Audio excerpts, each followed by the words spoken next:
what's up guys? How's it going? Alright, so yeah, the stream kind of got cut a little earlier than I had planned, and that was just because things got disconnected, but now we're back. So we're just going to continue off where we left off on the 18,000. I mean, that was a lot. I didn't think it was possible for somebody to run a stream for 18 hours, but we did it. And now we're going to continue. After, running that long of a stream. Good lordy, oh lordy.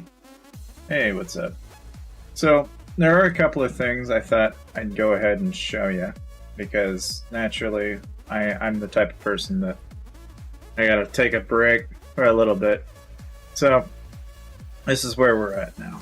Okay, so we have a golden cup now. We are exactly 9 out of 13 away. I have 3.28 million gems. So there's that as well. Should also probably be worth mentioning that while I do have 3.8 or so-ish million gems, right?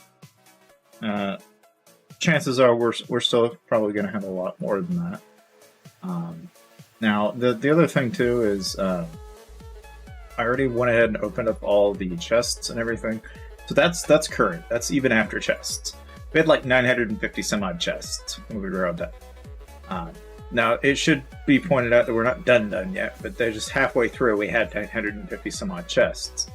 And as for the total number of rares, I do have pics of where that count was. So when we continue off here, I have a pretty good idea of where we left off. Of course, we have 13,013. So away it goes. But the main thing being right now, and this is really what I'm trying to get at here, is it's actually unreasonable to try and do this many tokens. I honestly didn't think it was going to take this long. At first, I didn't realize what I signed myself up for. But we're already technically 18 hours, and now we're just starting it up again at 6, so we've been at this for like 19 hours now. Okay? Hey, what's up, Dana? Oh, the ghost and Rajib. Hello. But yeah, it's I don't know, man. It's a little wacky. I will say though that having done that, right? One thing that does kind of stand out to me that I don't know why this would be, right? But even though, given everything that we've done so far, we've only hit the jackpot, I think, a couple of times that I know of, right? Like, I know for a fact that I hit the jackpot a couple of times because I'm at 3 million gems. You don't get to 3 million gems if you didn't hit the jackpot at least a couple of times. So we're getting something, we're already in a pretty gravy train. But even still, it's like, consciously, I don't really know how to feel about this right now, because I have 3 million gems. I've maybe seen like 1 million gems in my account at one time, but never 3 million. It's just it's an absolutely unbelievable amount. A lot of people were asking me how come I wasn't using auto start earlier, and a large part of that was because when I woke up this morning at I think it was 5 in the morning, auto start had already stopped the count. So knowing how that was going to go, I thought, okay, well, if it's going to just randomly cut out and I'm going to have this thing running at 26,000 tokens, I'm not going to have it just randomly go out in the middle of the stream and then have a stream sit here, blankly for like hours and hours and hours, right? So since that already happened in the morning, so there for like about 2 to 3 hours, we could probably deduce that nothing really happened, but that wasn't very long, because from 1 to 4, it had to have stopped right around 2, I think.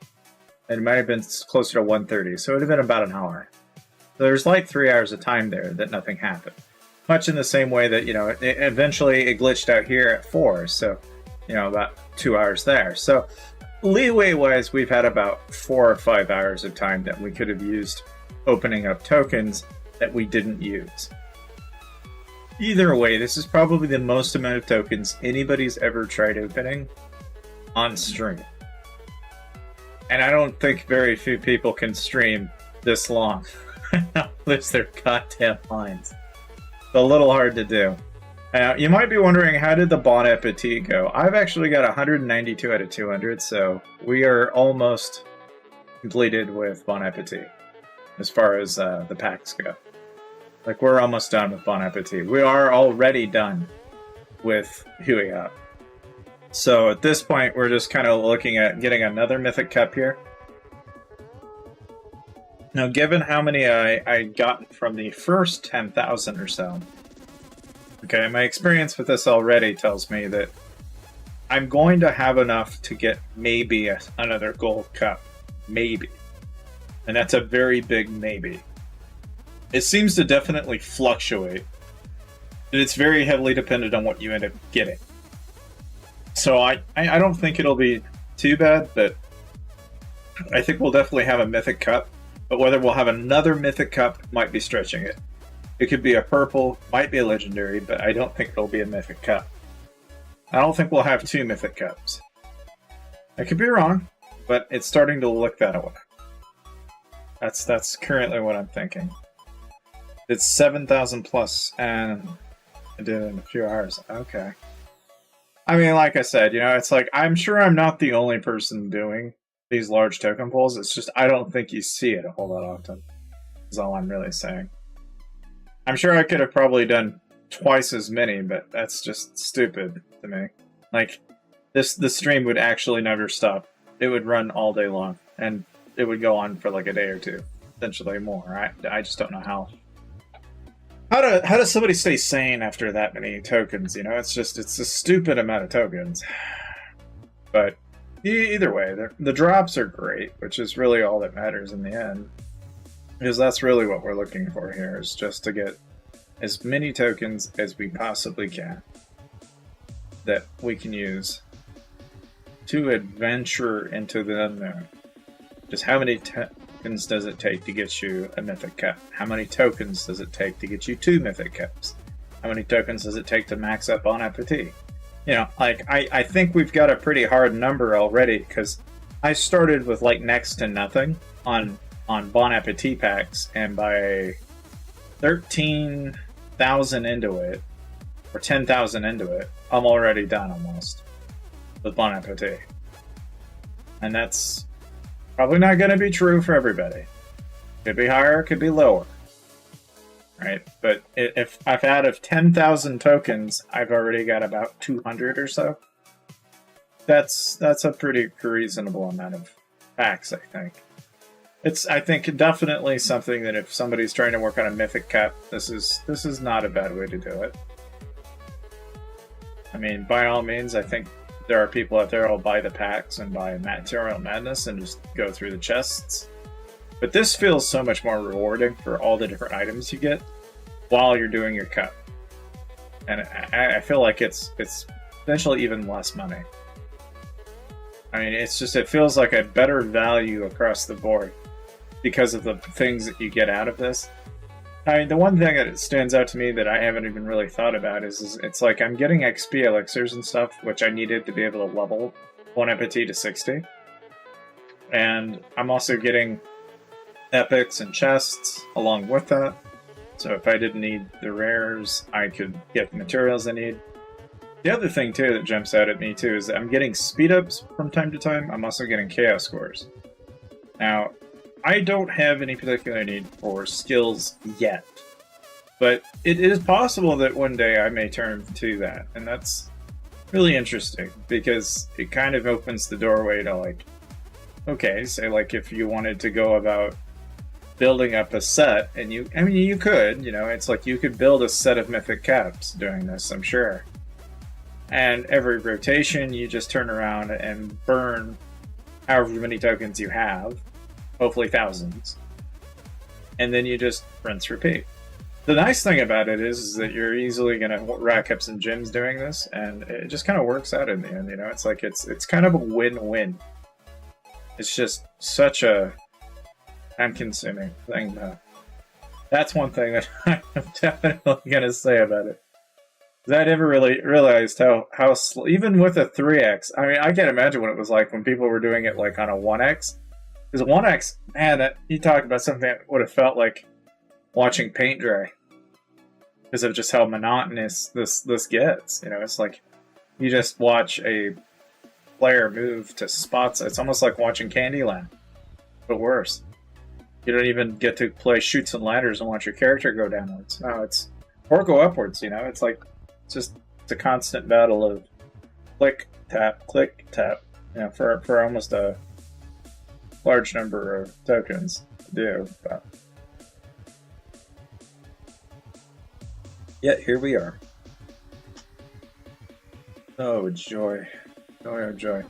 Of course, there's some people that already have Starfield even, which I thought was kind of interesting. So like, there's a popular YouTube channel that likes to announce content on Starfield, and I just read that you'd supposedly got an early access copy of it already, since they've already, I guess, made it platinum. Which just basically means that the game's pretty much done now. So it'd be kind of interesting to see how the game turned out. Baldur's Gate 3 is pretty fun too, though, and I'm still not even done with that. I mean, I was playing that with you guys last stream, and that was pretty fun. The only downside to playing Baldur's Gate 3 is that it's so time-consuming, and it's so risk-averse for me. I always end up going, I don't like the mistake I made, I'm going to revert. So it's like I'm walking hours of time backwards to just try and make the perfect save. And if I like even considered the idea of, oh well, my companions die and that's that and move on, I don't know, there's some part of me that is like, no, I will not tolerate this. I will keep my team, no matter how hard I have to try. Which, I don't know, I feel like that's a struggle that, maybe that's just something of a completionist in me, but I can't help it. Worse yet, though, right, is even, let's say, you know, you take, for example, like you play a game like Lords Mobile, right?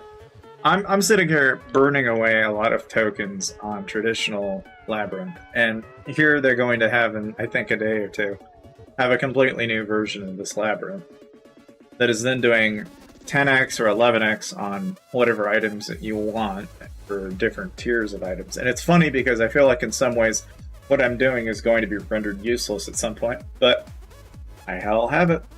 That is all that matters. Whether it'll improve our traffic or not, I don't know. Like, we're bringing up our stats probably by about somewhere in excess of like 20 or 30% probably. But most of the major change, I think, is going to be really in things like Jade Worm being upgraded. There's a lot of effort that's being put in towards, like, Bon Appetit, for example. If we end up getting Bon Appetit, and then we go ahead and start buying the packs for her ability, that's going to be a huge plus. Because 600%, that's a fairly sizable amount of damage, which in an imp line means we're going to have some damage.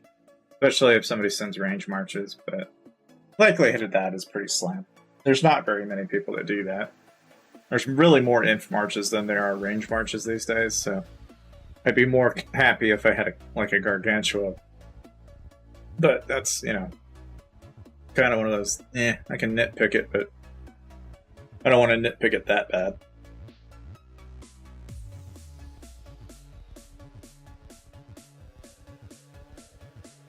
My main thing here is or at least my initial goal here, was just to really get that Cop Mythic. And then the question is, do you try to go for another Mythic? And I think you could, but I could be wrong. The looks of things, it may not happen. I may not have enough to do that. And it's not because of Embers, it's purely because of just the sheer quantity of Halos that you would need to acquire to be able to even make that sustainable.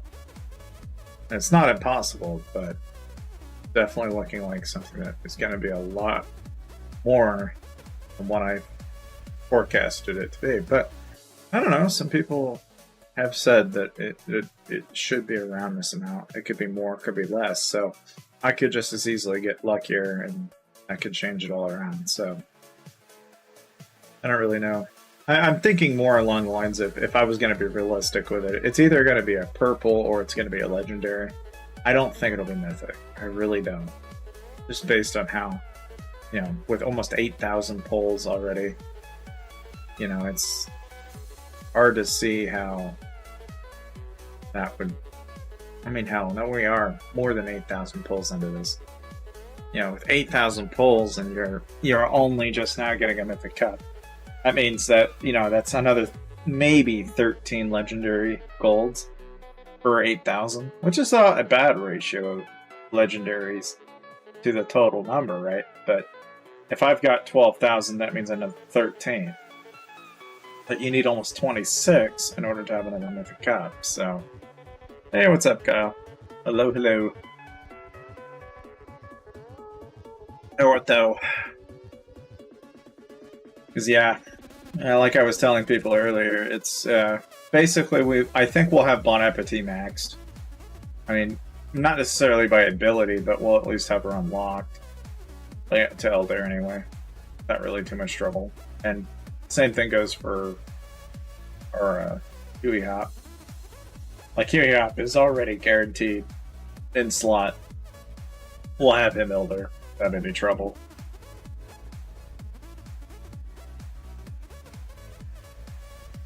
Yeah, it does. 3x speed makes this a lot less painful.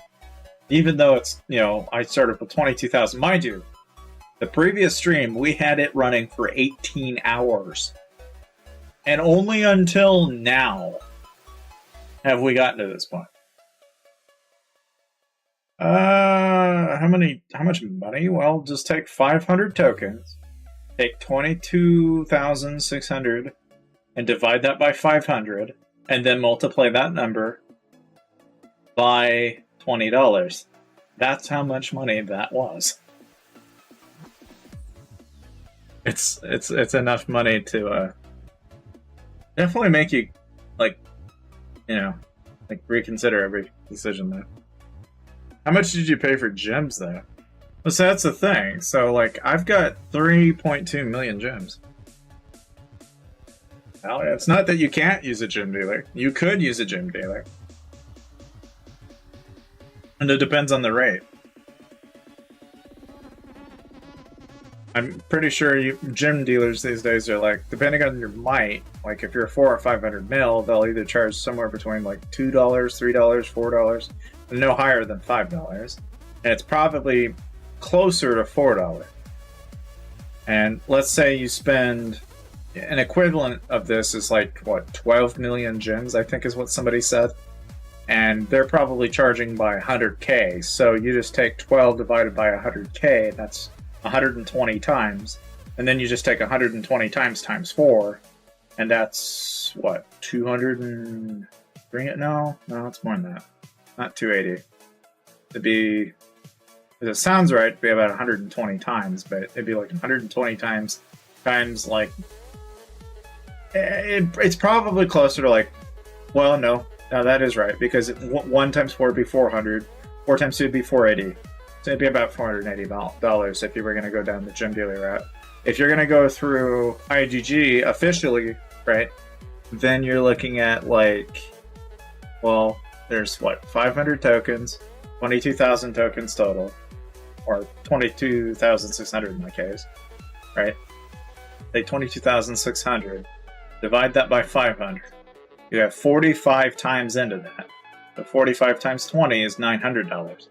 So it's the difference between either spending approximately $500 or $1,000.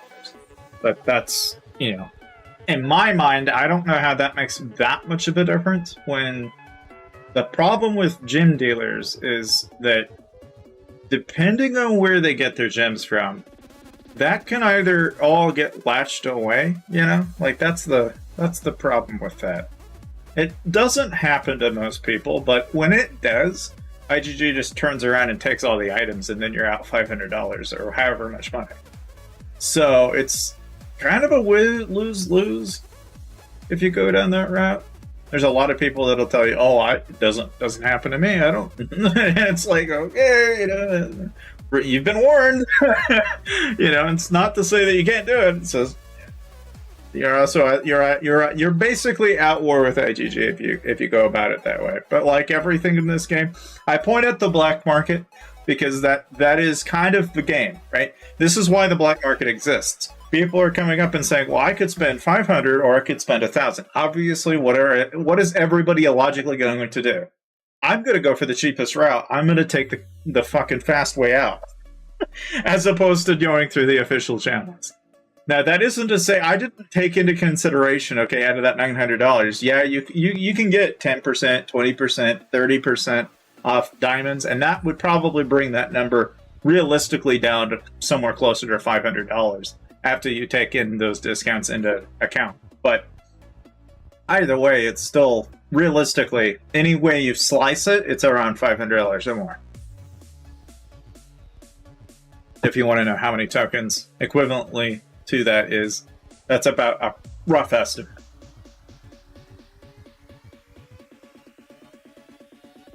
In my case, I just happen to be playing this game and I just play. Lots of tokens. Lots and lots of fucking tokens. But yeah. Anyways, I mean, I don't know. You know, it's like, the funny thing is I'm sure if you go looking around at like a lot of the major streamers do, I'm sure the black market's been involved in it in some capacity because people do it for resources. They'll do it for officially, right? IGG is going to look at me and go, oh, you shouldn't have said that. You shouldn't have told people that. That's not okay. And it's like, yeah, we get it. We know it's not okay. Like, but you also don't do enough to prevent it either. Because I wouldn't be having that conversation with people if it wasn't for the fact that it's so goddamn common. And then when people complain, their answer to that problem, much like the bot problem, is, well, we're doing something about it, but yet you have an entire kingdom full of bots. Literally half a kingdom of 12,000 people, all 6,000 are bots. It's like, okay. I don't see how this really means... I mean, at the end of the day, if they get their money, it doesn't seem as though that they really care. And people have been saying that for years. But, hell, you look at it now, and it's more clear than day than it used to be. I mean, it used to be one of those things that people would say, and people would go, okay, kinda. But now it's like, oh, yeah, I mean, you're not really wrong. You know, and so it's... I mean... I kind of let people decide what they want to do, you know? It's not really for me to sit here and police it either. I can only tell you what the risks are, which is the scams inside of that are definitely a thing. You know, but there are just as many legit ones out there, I'm sure. So it's, you know, it's just a matter of, I guess, for a lot of people, it's knowing who to talk to. But naturally, I'm of the opinion that it's like, irregardless of what direction you decide to go in, especially if you're doing this many tokens, or anybody that does, you know, so like 1 million plus artifact coins, the one thing that they all have in common is that it's all built on what? Hoarding. You know, typically you don't just build a Great Wall of China overnight. You know, you don't build the Empire State Building by walking and waking at any given second and just like that make it appear. Not that, you know, it's not uncommon, because obviously people love to spend money. And if that dollar amount sounds high to them and they do it anyway, then that's for them to decide. But I can tell you that most people can achieve something like this realistically probably in about 5 or 6 months of just sitting around, picking it up and then not using them right away. It's kind of like gyms. You'd be surprised how many gyms you would have if you just quit using them. You pretend you don't have them. Like, I went from, I'll use them every time to not using them at all, and I had 1.6 million in the span of only a month. And here I am now, I just do this tycoon spree, and I just took my 1.6 million or so to a whole whopping 3.2 million. And we're not even done yet. I mean, for all I know, I may end up winning another jackpot. So it might be north of 4 million when we're done. Which, in terms of gems, for most people, that sounds like a lot of gems, but it's also very easy to burn 4 million gems. So, it's just kind of what it is. Yeah, I mean, so that's the thing. You know, it's like if you can get 250,000 gems free to play every month, that's, you know, it's just kind of a no-brainer in a sense. I mean, now I do know the one thing that I think IGG is pushing for here pretty recently, right? Is they've got the leader skins, they've got the Labyrinth event. Like right now, I had some people that were asking me, even during the stream earlier today, they were wondering what the web event and the spin to win event is, and is it even worth doing? My answer to that question has always been, are you willing to sit down and spend $1,000? If you are, might be worth it. If not, not worth it. General conclusion, not worth it. It only ever actually matters if you intend to spend a lot of money in this game at one time. Those events, I'm not jokingly, are like the only events where I ever look at it and go, IGG must be hurting for money for an ad campaign right now, so they have this event going on so that they can spend money on ads. Like, I'm just throwing it out there, man. But it becomes painfully obvious. Now, there are 1 to 2 benefits of the web events, right? Which is that typically, if even let's say you spend like maybe $3,000 into it, right? Most of the people that spend the $3,000 are going to find themselves actually getting better rewards out of that $3,000 than if they had spent the $3,000 without the event. And the benefit of the event is it just enables the people that already had the money to spend and actually get more out of it. It's an incentive for them to continue doing, you know, exactly that. And it's also kind of terrifying that there are people, though, that have that kind of excess capital laying around and are just, you know, willingly enticed by that. It can't help but sit there and think, for some people, that's a lot of money. And for other people, that is pocket change. What a weird world we live in. But yeah, here we are.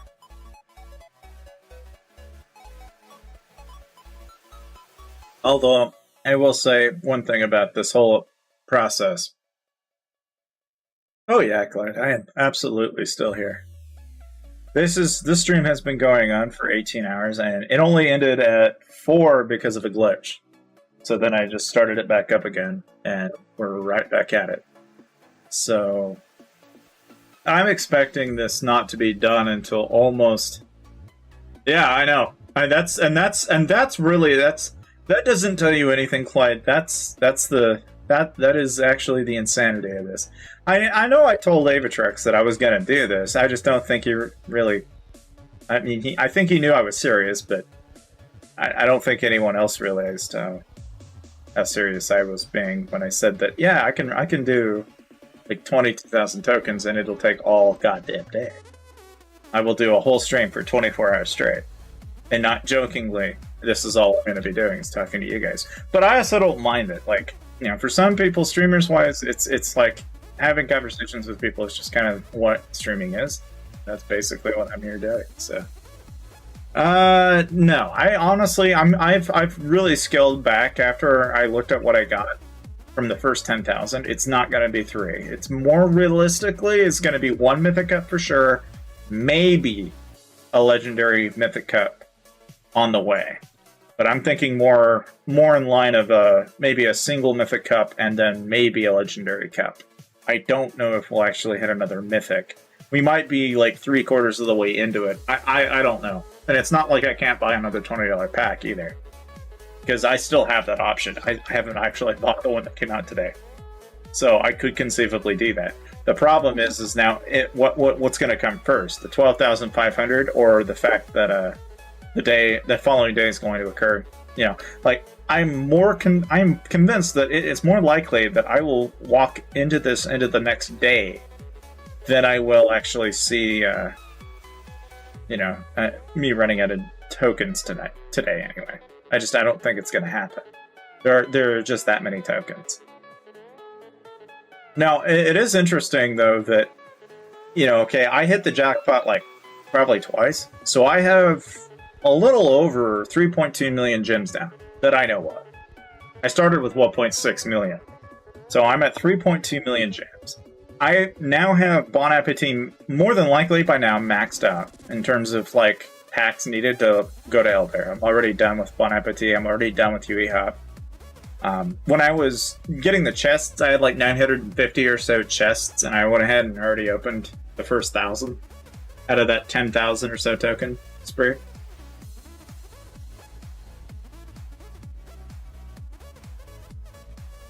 You know, I'm going to be honest with you. Like, I haven't actually bothered to check. Let's actually take a moment for just a second. If it'll let me. Oh, whoops. I bet. Okay. Let's just take a moment and see how many hell events I've actually gotten, because I honestly have not paid any attention to that. Crap. Okay, so there's one rank 1. Shit. I'm like trying to figure out which hell event did I get here. Looks like I got this one. I had 93,800 total value out of that, but yeah, that's one thing about hell events I've never really understood, is that some of those drops are very questionable. It's like a rank 3 in a hell event. Let's take a look here. What's the current hell event? Training soldiers? Okay. Yeah, it's too bad I can't get any points through Guild Dash. If I could, I would, but it doesn't look like that's going to be an option. Of course, artifacts are going on, and, you know, here in a day or so, we're going to have our buddy Opal Dragon Slayer. Now, Bargain Store, I'm one of the few people that I don't even bother. I don't waste my gems in this. Some people do, I don't. I don't like putting gems into this. I just hate doing it. It's too pricey to be. I'd rather hang on to the gems. I guess I don't really have a ton of Holy Stars right now. I've only got like 18k, but it's like enough to at least kind of feel good about. And as far as our... there's our reset for all that. So on the gear front of things, right, as you can tell, here's my Ambrosial Cup. Looks like we got another 49. So we are now at 10 out of 13. So we're almost out of Mythic Cup now. It won't be much longer. The only other thing, I guess, that I did not pay very much attention to is I now more than likely have Bond done, which I do. So I can just go ahead and just do that.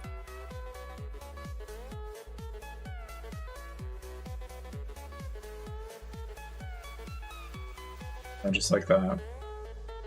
And now all we gotta do is just start fetching... Ah!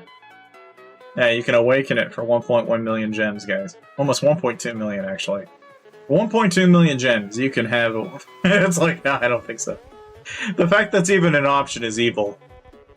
That's just evil. To think that somebody in the world would spend almost 2 million gems just to awaken. I don't think so. IGG, what are you thinking? What are you trying to tell me here? Come on. Anyway, so away we go. But I don't know. It's just conceptually, anyway. I think we'll more than likely get a Mythic Cup out of this. Whether we get another Mythic Cup is the question.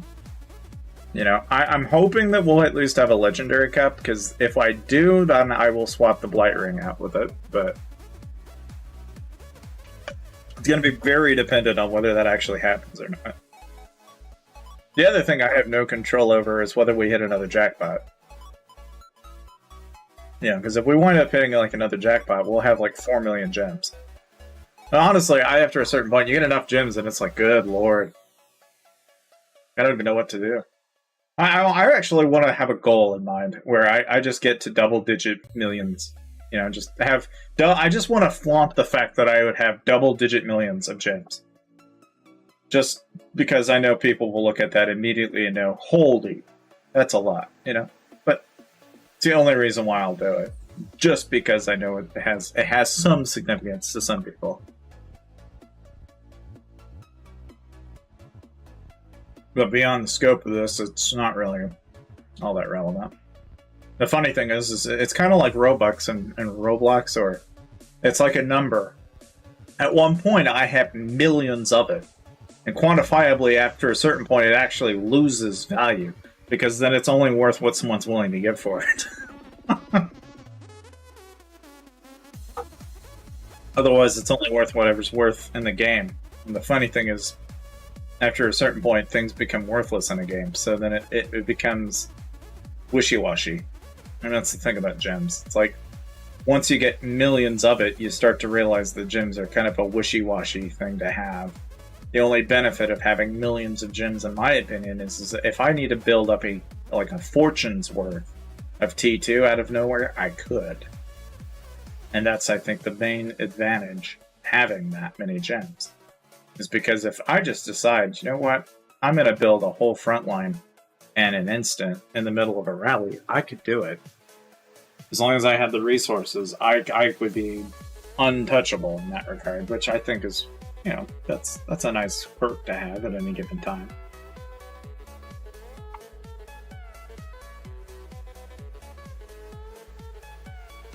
That said, though,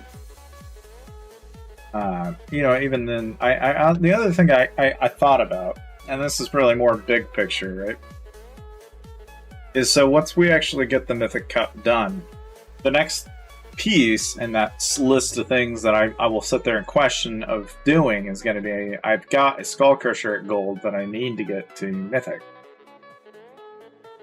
That'll be the next project. I'm already at a 10 out of 14 on the Faith, so once the Faith gets to Legendary, I'll probably hit the brakes on that.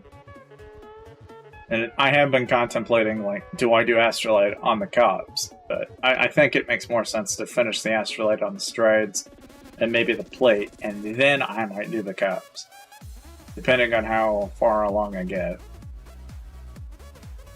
And I'm just thinking in terms of what is going to give me the most value. But like everything, I also can conceivably I could even get a Cav Champ Helm, and that's another discussion for another day. Because I thought about, you know, I could potentially, if I had like 3 cups, that'd be like the way to go. Hello, General. Hello. Welcome. How are you? I mean, because all I'm talking about today, General, is basically how 10,000 tokens is a stupid amount of tokens, and it's even more stupid to have 20,000 tokens. Because you run a stream for 18 hours and it's actually life draining. But hey, here we are.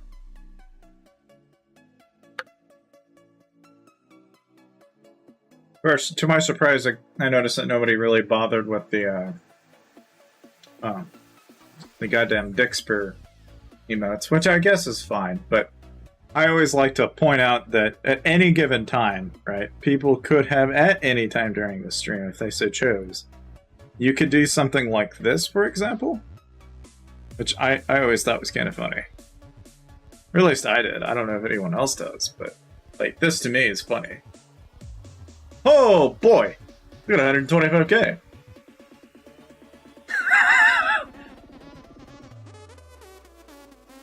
You know, and that's just something that you could just play randomly. There's also like, you know, like this one.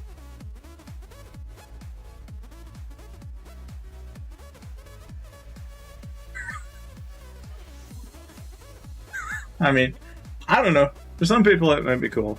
For me, personally, I think it's pretty neat, but it's okay. I mean, it's more of a new concept to me, you know, at the end of the day, and I kind of get it, you know, if people don't want to do it or not. I mean, it's totally fine at the end of the day. It's one of those interesting tools that I have that I think is cool, but you know, maybe not everybody shares my opinion. I don't know. But it's something I'm playing around with. I'm trying to find things that would make the stream a little bit more entertaining. Because my boring ass is never all that entertaining, and neither is watching tokens for long periods of time.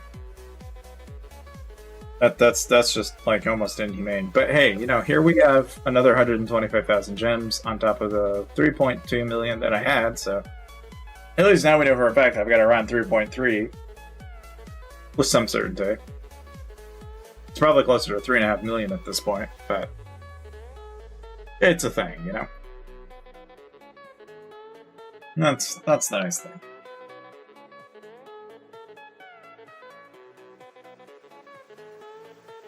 Of course, I don't know. I mean, where do you even stop with this? You know, it's like, now that I'm hitting Bon Appetit packs, I'm actually looking at it more like a loss. It used to be like, oh, that's $1. Ha, that's $1. Ha. And then now I'm like, oh shit, there it went. It won $1. It's funny how that works. You know, once you get it, then you're like, oh shit, I don't want that. It like changes the whole. Once you obtain it, then it no longer becomes a valuable item anymore. It just immediately goes to crap in a second. All right. Oh, have a good dinner, Langer. See ya. Good one, man. But yeah, I don't know what to make of it really. It is kind of interesting how that works, though. It's just like once you achieve something, the next goalpost is what you go to next. And so it's interesting how that kind of works in this game. Is it's, well, you get one thing, right? Then it's like, ah, yes, now I must go to the next thing. And I must avoid at all costs getting the wrong thing. God forbid we get the wrong thing.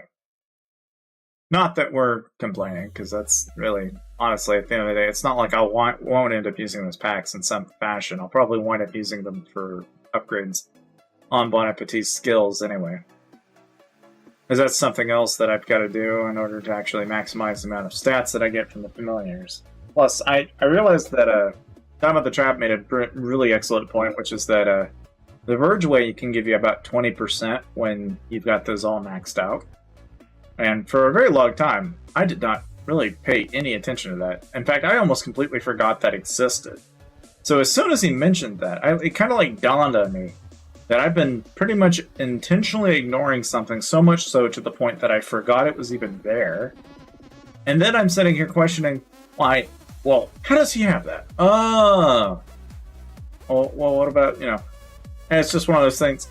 You have to you have to have a habit doing it. Because if you don't, and you completely ignore it, you're leaving your cards basically under the table. You know, you might as well not make yourself better. It's just silly, very silly. And I don't know. I mean, on a completely different note, one thing that I thought was kind of interesting in regards to like, even with Lord's Mobile in particular, right, is that, you know, now that they've got leader skins, so we know that Dream Witch has got a leader skin, but we don't know when she's going to be coming out, right? What we do know is that we got a surprise in Dragon Slayer is now what we got. So we already know of the existence of an imp and a ranged skin for the game. And logically, you just have to think that if they start there, they're going to continue adding skins. And let's say they only do 1%, fine. But pick every single hero, and that is going to add up very quickly. And we also don't know if they're exclusive. You know, it could also be an exclusivity type thing. And if that ends up happening, then you'll be kind of another, you know, one of those situations where, you know, like for the people that got access to the actual How to Train Your Dragon pieces, you know, those guys are going to have it, but everyone else that plays the game starting today are not going to, because they weren't part of that event. You know, in some ways, the legacy players are actually building up tolerances and pieces that people will no longer be able to obtain. And that's going to separate them a lot more as the game continues.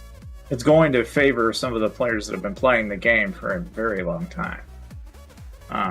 Which, I mean, it always has in some fashion, but it's really becoming apparent now. Not that you didn't necessarily have to have Pegasus, for example, but if you had, you could always buy the back of medals, or they'd have a way for you to monetarily give them money, so long as, you know, you got your medals. But a lot of the people that never had them in the first place would never have seen it. And it's just more stats that are left on the table. It just kind of makes me wonder, though. I mean, much in the same way that, like, you know, I was having this discussion with Duck Hunter and a couple of other guys, is that it's a little bizarre that IGG will post the official drop rates and tell you what rare percentage will drop. What they won't tell you is what is the percentage of rarity for any one given item. More specifically, what is the driving rarity rate for every item in the game.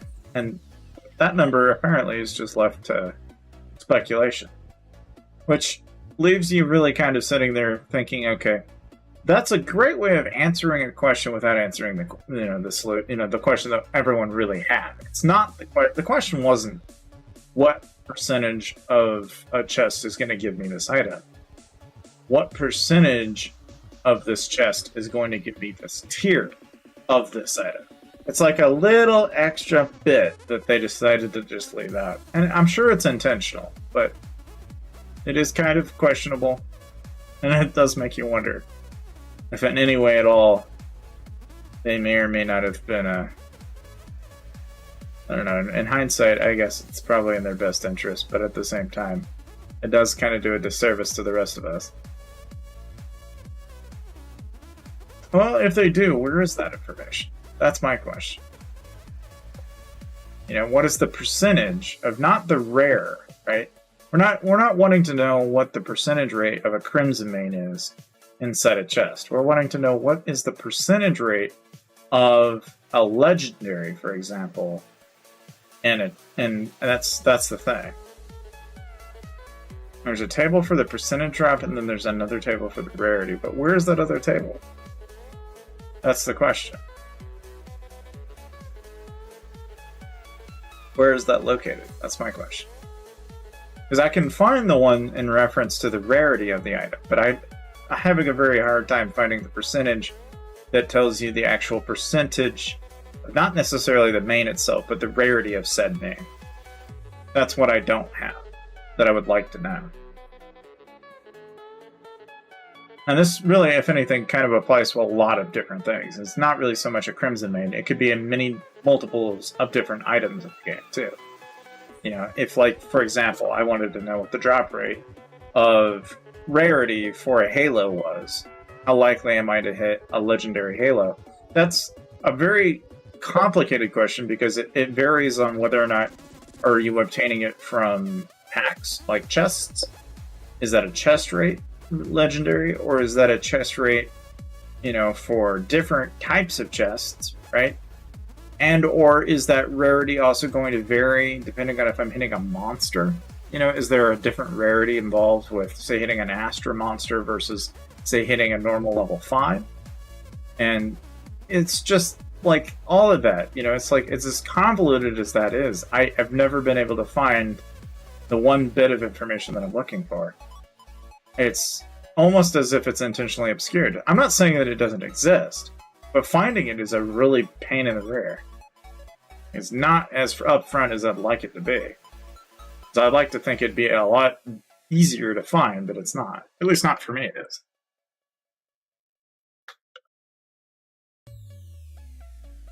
So far, I'm not quite in denial, but according to me, I don't think it exists. It doesn't mean it doesn't exist. It just means that, according to me, it doesn't. Which is a really nice way of saying I don't think it does. Unless they can show me otherwise, or someone can show me otherwise.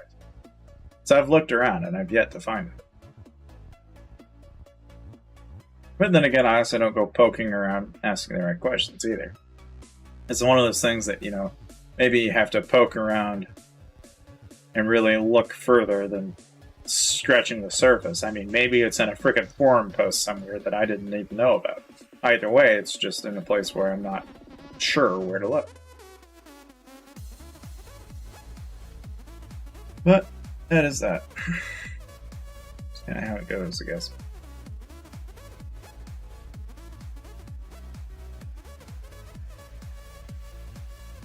We have made quite a long headway, though.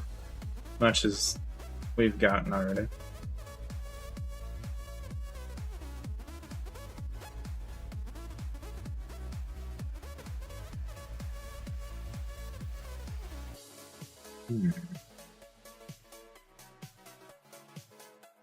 Alright, so there's like another 1,400 gems. I'm getting another Halo. Appetit. Sure, at this point we could probably beat... I wonder how many packs we'll have when we're done. We're probably going to have more packs than I know what to do with. While I've never broken them down, I wonder if it's more efficient to use the packs for the monster or breaking them up. Using the fragments is better. Questioning that now, I'm wondering if that's actually... It probably makes more sense if you're using the packs for the monster initially, but I'd like to think after a certain point it actually would benefit you to use the fragments on something else. And I could be wrong. And there might be a completely different direction. No one can take that. Do not know.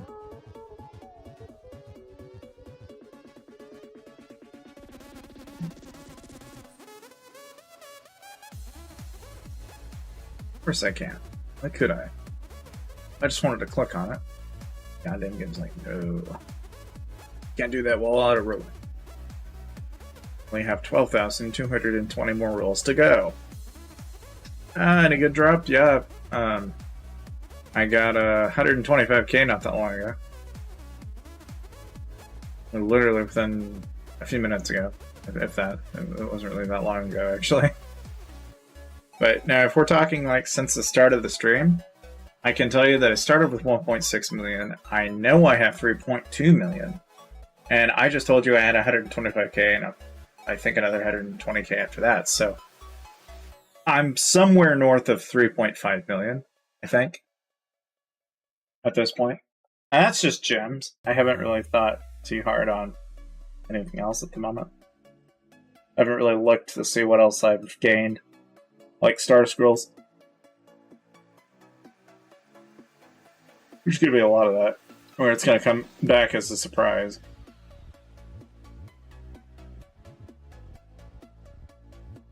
The main thing I can tell you is that I think we'll have a Mythic Cup, but I don't know if we'll have another Mythic Cup. It's starting to look more and more like we might just have a single cup, but I could be wrong. I mean, I could be very wrong. For all I know, I could end up having not one, but 3 Mythic Cups. I doubt it, though. But it'd be nice to have 2 Mythic Cups out of this. That would be ideal. If we manage to pull that off, that would be fantastic. We're already kind of on the road to that, so I mean, I think it's within reason.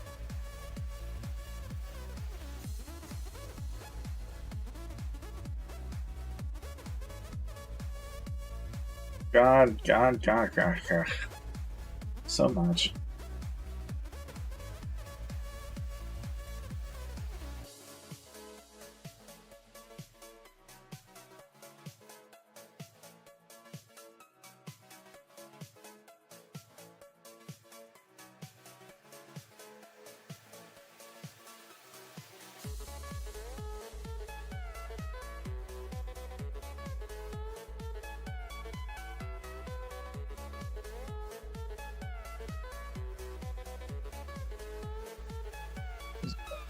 On it.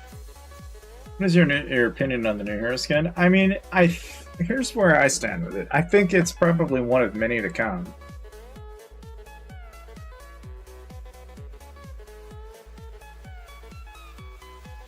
Okay, so all regular monster chests, the rarity is chance of 29, 28, 28, 10, 5, 4, and 5. The chance of a legendary halo is 3% times 4.5%, which is a 0.135% chance. Okay. So what you're saying is that the rarities of all items in the game is 2.9%, or 29%, 28%, 28%, 10%, 5%, and then 4.5%. So 4.5% makes the rarity of a legendary. I'm assuming 10.5% is an epic, 28% is a rare, 28% is an uncommon, and 29% is common. Okay. And because the flash rate of a Halo is the same as a Crimson Main, a 0.135% chance is the same percentage as it is for a Crimson Main in a gem chest. So basically, the likelihood of getting a Halo is about as bad as getting a Crimson Main, unironically. Kind of a hard thing to think about. But, you know, the numbers also don't lie, so Alright. Well, you proved me wrong, so I appreciate that. Because those are percentages that I do not know anything about, so I'll just hold on to that information. In fact, I may even just hold that and use it one day. That's just information that, frankly, it's I'm sure it's out there for the drop rate tables, yeah. But it's one of those things where unless you knew where to look for it, like me, I'm partially, clearly I don't look hard at it, right? I'm looking at it, see the rarity percentage, and I don't see a chest rate or a legendary rate percentage, but yet you've clearly found it. So if it's there, it's there. It's just clearly I wasn't taking the time. Which, either way, that's, you know, ignorance as its finest candidate. But, you know, it is what it is. At least now you know that that's what those percentages are, and that's how you can find the percentage of said rate. So, and that gives you a pretty good template to follow. It's not like it really matters, because at the end of the day, you still think about how shitty a 0.135% chance is. It's, you know, it's less than, like, for every 10 chests at 0.135%, you know, that's a pretty pitiful amount. Because that's 1 1/3 almost. But that's probably not accurate. Because I have to think in terms of not... It's more like 0.135 than it is 0.135, you know? That's the thing. Even though that percentage is probably going to fluctuate. It's just, when you think about it, it's like, it doesn't seem as though for every 10 you're getting 1. It's more like every 100 you're getting 1. Maybe. And that's where that, you know, it's like when you're looking at that number and you're looking at that percentage, it's like, well, it's probably averaged out for every however many, but that's the thing. How many? How many Halos for 12,000 coins? Well, you know, I can tell you that with 10,000 coins, that was enough for, well, like 13, right around. So I would say it's probably another 13. Or approximately 500 to 700 tokens as a goal. Which, if you think about it, if I'm saying, you know, 10,000 equals 13, that's probably on the higher side of things. The likelihood is probably much lower than that. It's just it fluctuates. It's the thing. It's also kind of random. So while a person can guess, I would say it's probably closer to, it's probably 13. For sure. Probably closer to 13. Because if a person can get 500, maybe 700 in some cases, with a variable of, let's say, 200 to 300 per 1,000 tokens, that means that I'm going to deduct, 300 times 10. I'm going to lose 3,000 tokens, essentially. Which means that, out of 7,000 tokens, I should get pretty close. 24 halos, but only if reinvesting the gems. Okay.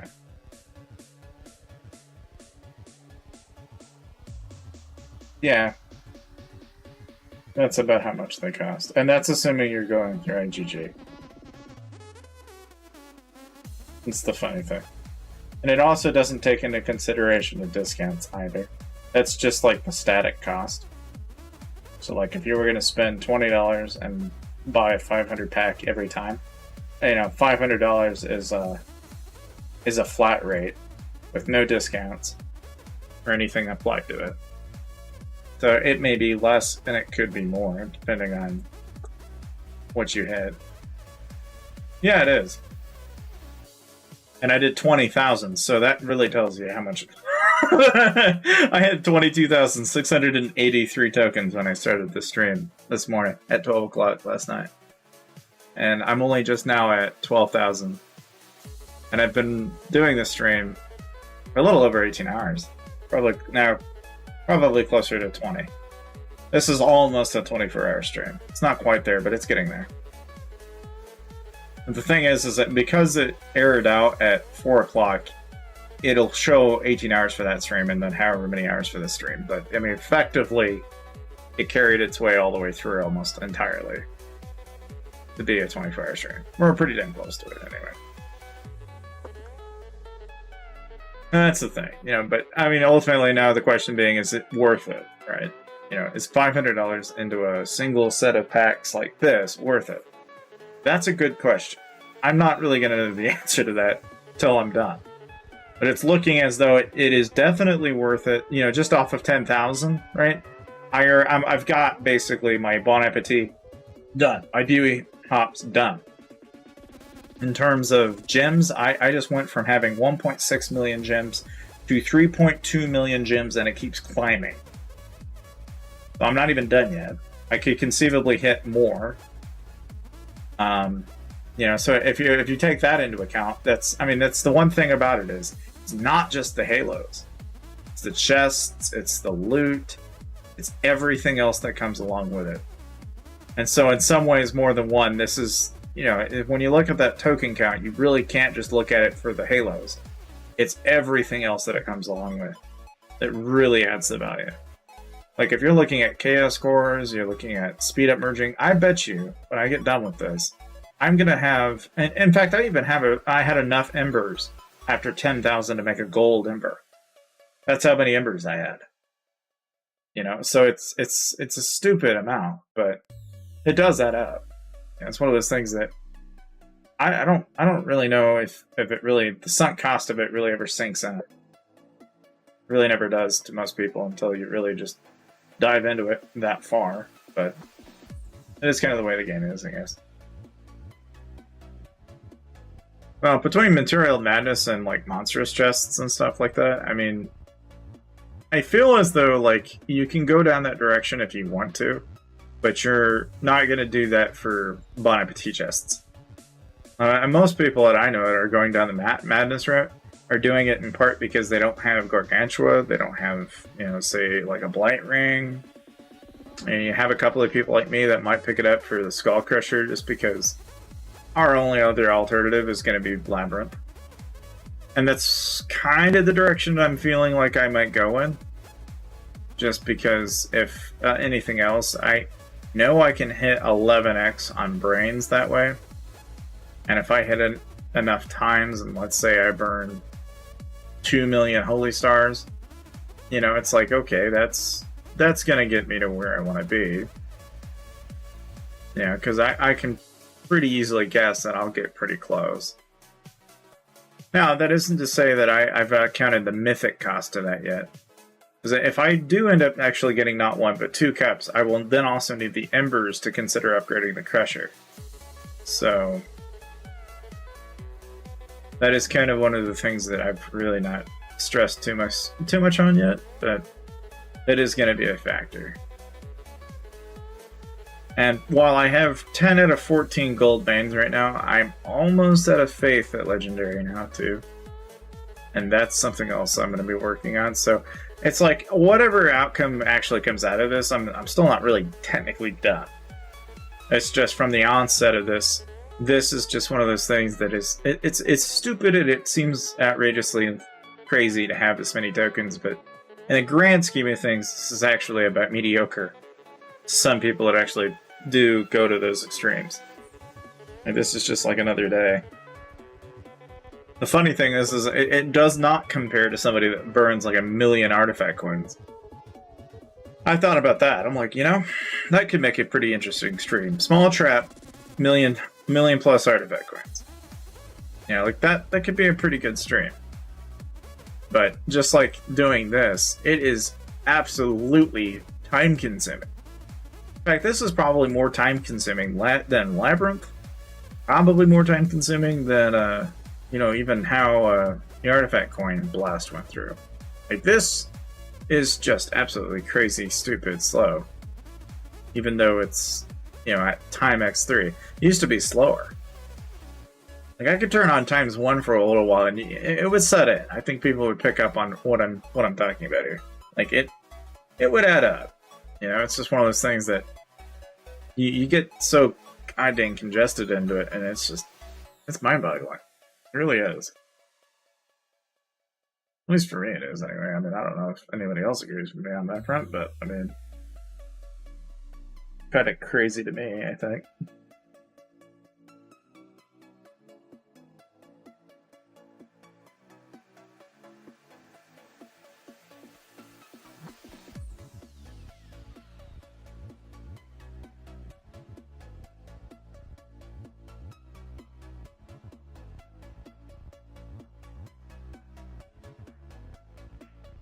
Oh, Queen Bee and Bond. Yeah, I mean that's a. Well, see, that's the thing. I'm not suggesting I like burn a million all at once, right? I mean, I'm talking about like slow rolling and adding up to a mil and then burning it when it's a mil, as opposed to like, you know, being this crazy nut job who's like, I got money, let's hit that money printer, let's go. You know, like that's obviously like a whole different concept there. Not that there aren't people that do it, but like it genuinely would be a whole different ball game, you know.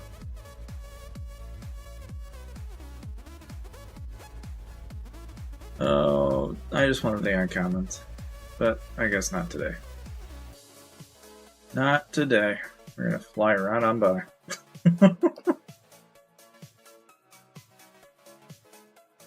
Yeah. That $99 pack is not bad. Like you're getting like 1,500 a pop. That adds up. It's kind of like Let It Snow. Let It Snow is really good for champ gear. Very much the same way that, yeah. Yeah, I think, I agree. It is absolutely a good value merchant. Absolutely is. I just don't know if, it's like in my case, I don't even know if, capital-wise, if I don't know if I can allocate enough to it. By the time I actually get around drafting again, I'll probably slow roll it again, but it's just kind of how it goes.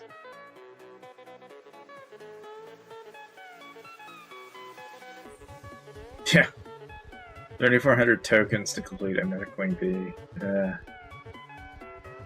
See, that's the thing about even Queen Bee in particular, right? It's once you get there, you're like, yes, I finally finished Mythic, and then it's like, Astrolite! And Astrolite just pokes its ugly head out. You're like, great. Another mountain to climb, you know? It's like, just when you thought you were done, it's not over.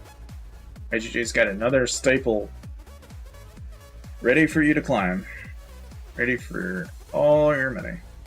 That's kind of how the cycle works for them. Keep the money-making machine rolling. However, it would be nice of them to give me a couple million gems right now. It'd be really nice.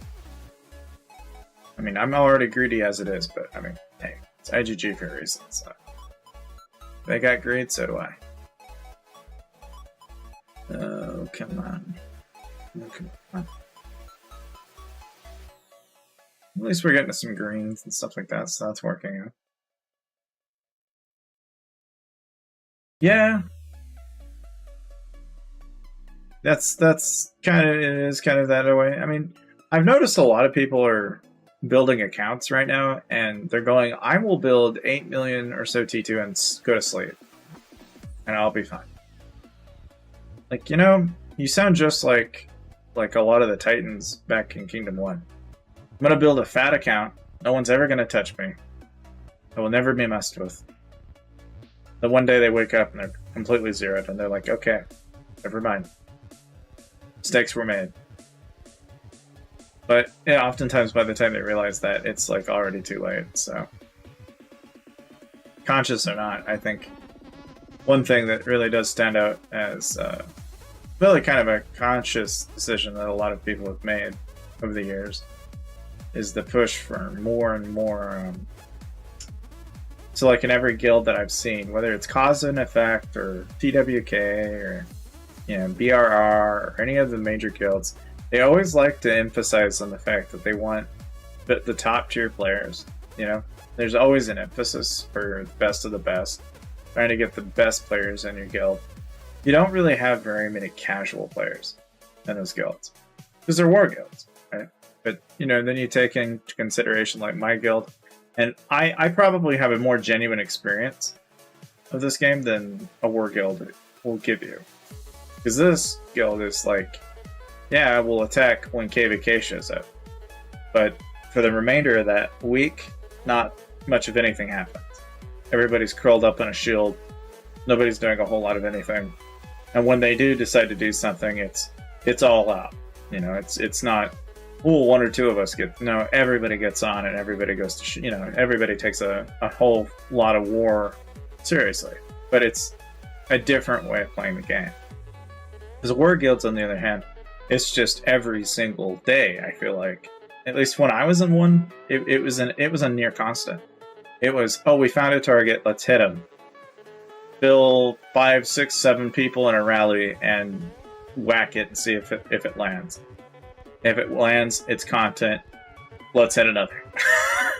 And there was no shortage of that. And it's like these same people would literally burn hundreds of dollars, if not more, so goddamn quickly. And troop might would just flow through them.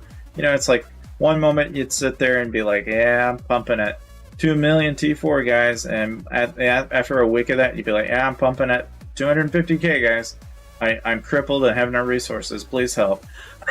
It's like, it really doesn't take long for this. And the thing is that when that gets to that point, what do you think happens? A lot of the time, if they can't keep up, they kick them out and put new people in.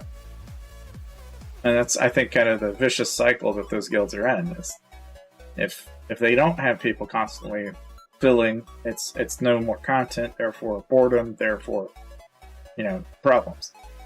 It's just this constant vicious cycle. I'm not saying all guilds are like this. Not trying to label any guilds at all. I mentioned a couple of those only because they're known, right? But I point that out because it's not something I think a lot of people enjoy. A lot of people would probably tell you that it's not as enjoyable over time, because you get so used to having a rally and the euphoria of hitting somebody is no longer there, that eventually you start looking for something bigger. You get used to hitting 60 mil targets. You get used to hitting the traps, and then pretty soon it just becomes a monotonous mess. And I think that's really kind of, at the end of the day, is why a lot of people quit. They get tired of it after a certain point. And so the monotony of it just kind of kills people's desire to continue. And the thing is that, a lot of people even, if they were to start playing a different game, they start to compare the costs of playing this game and they go, why do I do this? This doesn't make sense. You start to really question, like, there's a lot of commitment issues that I see a lot of people have after a couple of months. It's like, oh man, I've made a mistake. Oh no, I don't want to do this anymore. And it just goes downhill from there. And there's still people, I think, that come back and watch me, after the span of like 5 or 6 years. There's a handful of you that come out and watch. I appreciate you guys. I really do. But it's like a lot of people always come by and they'll, once in a while somebody will go, oh yeah, I should like totally come back and play this game. And I can never say no. Like, it's not that it's a bad game. It's just, it's a game that feeds on people's addictions. And unfortunately, some people don't have very good impulse control. I, for one, know, because I'm not one of those people. I don't have very good impulse control. So for me, jumping into a game like this and just burning 18 hours in a stream doesn't faze me. For some people, that is just absolutely exhausting, but there's something about this game that, over the years, has just kept me entertained. There's always something new to do. There's always something new to say. And I'm glad that they do that, because, without it, I just don't think the game would really maintain its existence for as long as it has. Without it, I don't know how long the game would have lasted. I would have probably quit playing a long time ago. But, the fact that they consistently update it, at least monthly, that's helped. And major changes are really kind of more quarterly than they are anything. It's the main thing whenever they do their updates is they're never unstable. You know, I remember when it wasn't stable, and somebody would push out an update, and it was botched. So you'd have somebody get the update, and it would crash the servers, and it would cause people to exploit, and along other things. You know, it's like, in some ways, more than one, I'm kind of glad that, you know, even if they are slow, at least they are stable. Stability, I think, is more important in this game than a lot of games, actually, because of how stingy people are, especially when things are broken. Like, if things are broken, people are very quick to point that out. It does not take very much for people to get upset either. And who can blame them? I mean, especially when some people are investing as much as they are into their own accounts. The funny thing is, though, is it's like, even the people that do, it's conceptually, I don't know if people ever really sit down and think, like, or, you know, beyond a certain point, you know, what exactly can you do beyond the scope of just rallying people? You know, like me, I can look at this account and I can go, you know, now that I have Bon and maybe I'll have Huey, I could conceivably turn this into an account where it could even potentially rally. Which would be kind of funny. Trap turns into rally lead all of a sudden. Doesn't have to increase its might, doesn't have to do anything, it just has the gear alone that if it were to rally you, it actually would hurt. That's like the thing that I think is just interesting, is to think that conceptually that we're not really that far away from doing something like that. So, you know, we could trap somebody, take their leader, and then proceed to rally them, and actually have the stats to carry it, that we might even do even more damage to them than they ever did to us. Which is just fun to think about. And it is kind of funny to think about, too. Like, I can just see the headline to that. Trap gets hit by rally. Takes lead, proceeds to hit with rally. Knocks out millions of troops in process. That in and of itself is just, you know, it's a title that I can just see happening one of these days. It may not be today. It may not be until however long. But it's a topic to think about. Because I can see it happening. You know, but at the same time, I'm also one of those people that, you know, I come from a different background of trapping. You know, a lot of people that play this game will tell you that trapping has changed over the span of 5 years. You know, there was a time when I could go up to the Emperor of this game and go screw around with Sky. And that was fun. I enjoyed that. You know, I didn't have anywhere near the kind of gear I had, didn't have anywhere near the stats. And yet I could go pick a fight with the top 5 or even top 10 guilds in the entire game. And not jokingly, I could have Sky set 20 rallies on me. I still have a video of when I used to actually ran into TF. I still had at least one video I kept uploading. But, I mean, that was the kind of shit that you did back then. You know, is you get rallied by 4 rallies at a time, and you could take quads and not think twice about it. Nowadays, you don't see that. You don't see people taking quads. You don't see people taking triples. And once in a while, you'll see somebody maybe handle 3 or 4 rallies. I think Duck Hunter might be the only person I've seen that's even tried doing it. You know, but it's not as common as it used to be. But I remember going up to Sky and pissing off Urju so badly that I not jokingly had 20 rallies set in synchronized motion on my account. I was in fury, so I'd never shit myself more than anything at that point. That is a scary feeling when you've got not 1, not 2, not 3, but 5, 10, 15, or even 20 guilds. So much so that your prison's completely full. You're like, okay, I really screwed up. Like, I'm not going to survive. I'm going to die. Like, there's no chance that I'm going to actually survive 20 rallies. Now, naturally, they were more fluff than I realized at the time. You know, there was like maybe 6 solid actual rallies in that, and the remainder were just fake rallies. You know, it was done to scare people, if anything. And it worked, because whether or not you were actually going to get hit and that's the other thing. You didn't have a Sanctuary, and you also didn't have T5 either. You're right. You also didn't have familiars. You didn't have T5 familiars back then. You didn't have You know, there wasn't such a stricken balance that there is now. You know, but back then, that was a whole different experience. I can still remember sitting in my chair, and I'm like visibly having an anxiety attack from that because of just I have that memory in my head pretty damn well, and that's not something I don't think I'll ever experience again, because the game is just not that awaiting. It used to be, but I don't think we'll ever see a return of it. I could be wrong. You know, I've heard people are building traps now with T5, and they're getting away with it, and they're 700 or 800 mil. I'd love to see it, honestly. I'd love to see rally party traps come back, and I'd love to see that kind of gameplay come back. I just don't think it's going to anytime soon. I mean, really, if anything, I'm focusing on my account strategically, trying to get to a point where we could maybe get close to that. But doing so is not an easy feat. But yeah, at this point, Damo, we are 3.2 million gems plus into this. I mean, just to give you guys an idea. Let's see if I can take a stopper for a moment. I have 3.57 million gems. That's how much I got. 3.57 million. I had 1.6 million. Now I have 3.5, almost 3.6 million gems.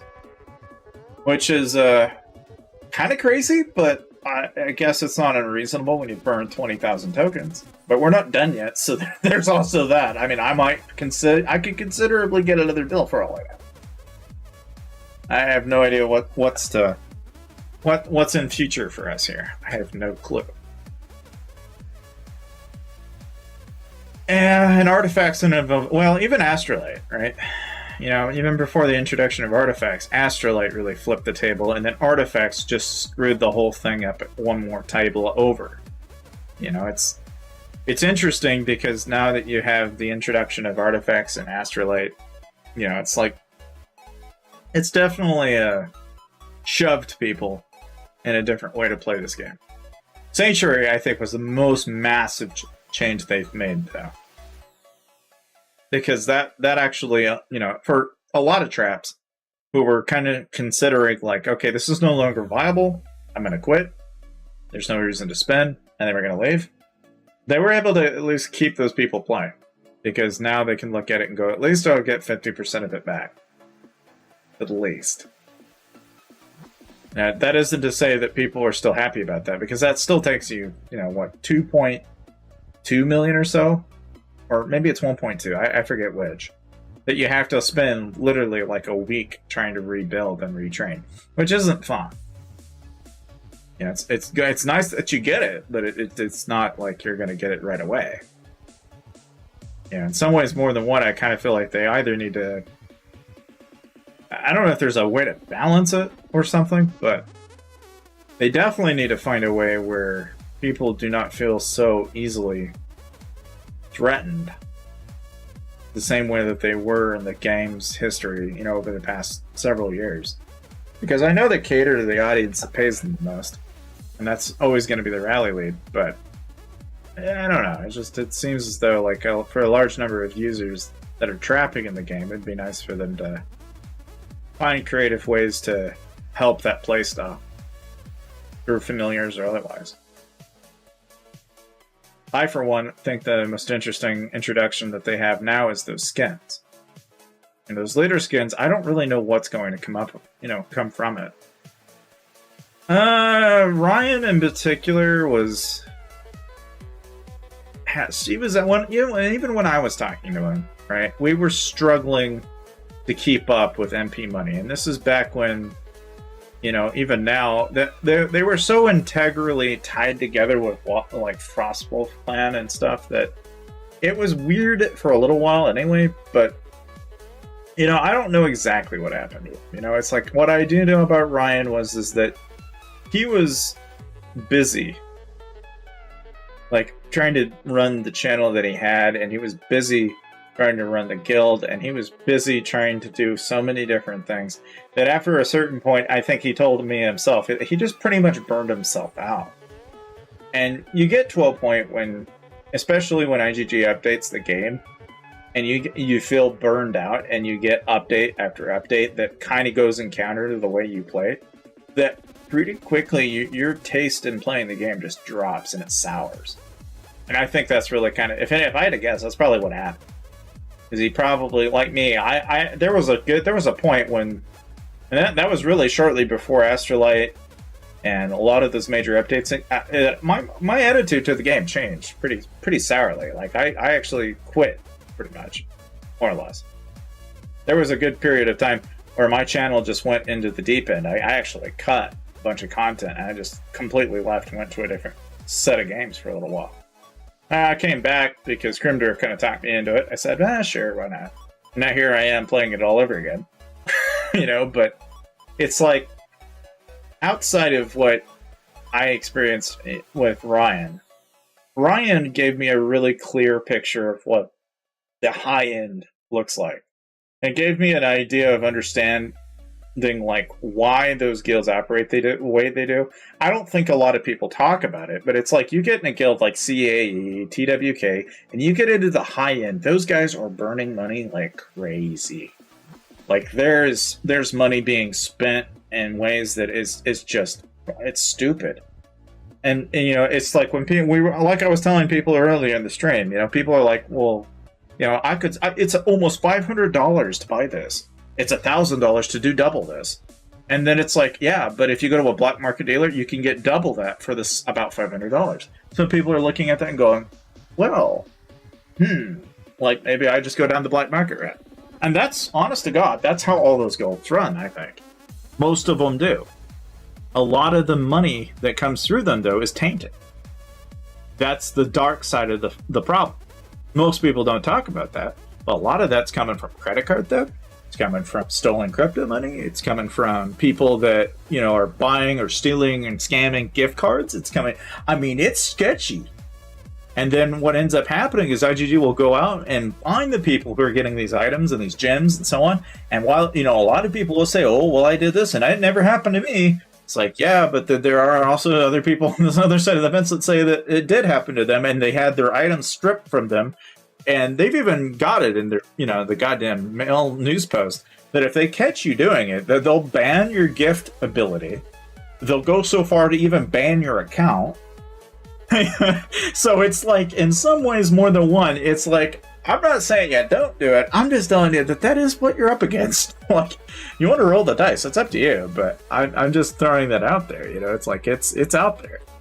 That's the interesting thing about this game. It's like, what keeps the game running has always been an interesting thing. And then the people that play it too. A lot of people assume that the people that have a lot of money may have genuinely earned it and used their own money, but at the same time, I've seen the other side of that token. A lot of them don't, and some of them are drug dealers. Some of them are it gets sketchy quick. And the moral ethical line there, it blurs very quickly. And of course I'm never going to go and be like, oh yeah, it was this guy here. But you go looking around. You can do a few Google searches, and you're gonna pick up on what I'm talking about. It doesn't take a rocket scientist to figure this out. And it's not to say that it doesn't happen, but what I do know is that when you look at accounts and you look, gee, how does somebody have hundreds of millions of dollars? Just think for a moment. That may not be earned ethically. Like, it may not be because he works at an hourly job. It may not be because it's coming from a business. It very easily could be coming from places that, this is their way of washing that money and pretending as though it's in some ways more than one. It's like people will look at that, think it's real. It's like, kinda, but not really. The moment they introduced all the different platforms that you can spend money on, this game also kind of introduced enormous different avenues for people to potentially do that. And for them, it's, ultimately whether they get the money or not is inconsequential, because they can pursue the people that don't pay it. So they win either way, right? It's like, for them, they can turn around to the governments of the world and basically say, hey, XYZ is, extorting me for money. They can just turn around and get their money back. There's a whole legal process behind that. and it's varied between governments and different countries that they work with. But to think IGG is the loser here would be a failed mindset. Now, one thing I did do that I thought was kind of fun, I actually took the subscriber metrics of every single YouTube channel within the last 3 years, and I didn't get all of them, but I got a majority of them, of all the YouTube channels that do Lords Mobile.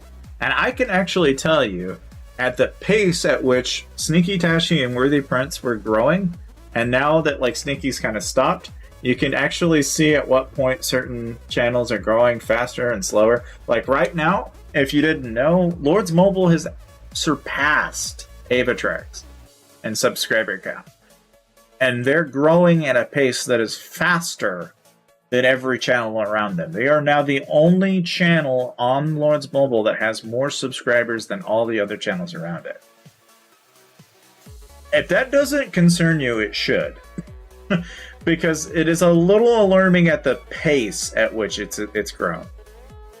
Now, you have Ray Fernando, you've got, there's a couple of other channels, like Oleg the Best, I think, that while the pace has been relatively the same, they're kind of in between.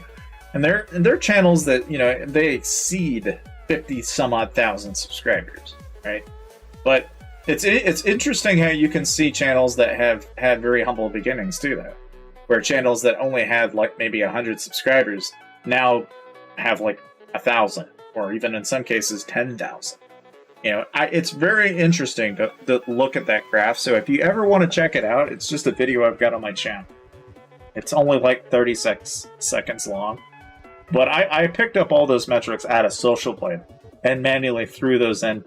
And that took a while, but it was insightful to say anything.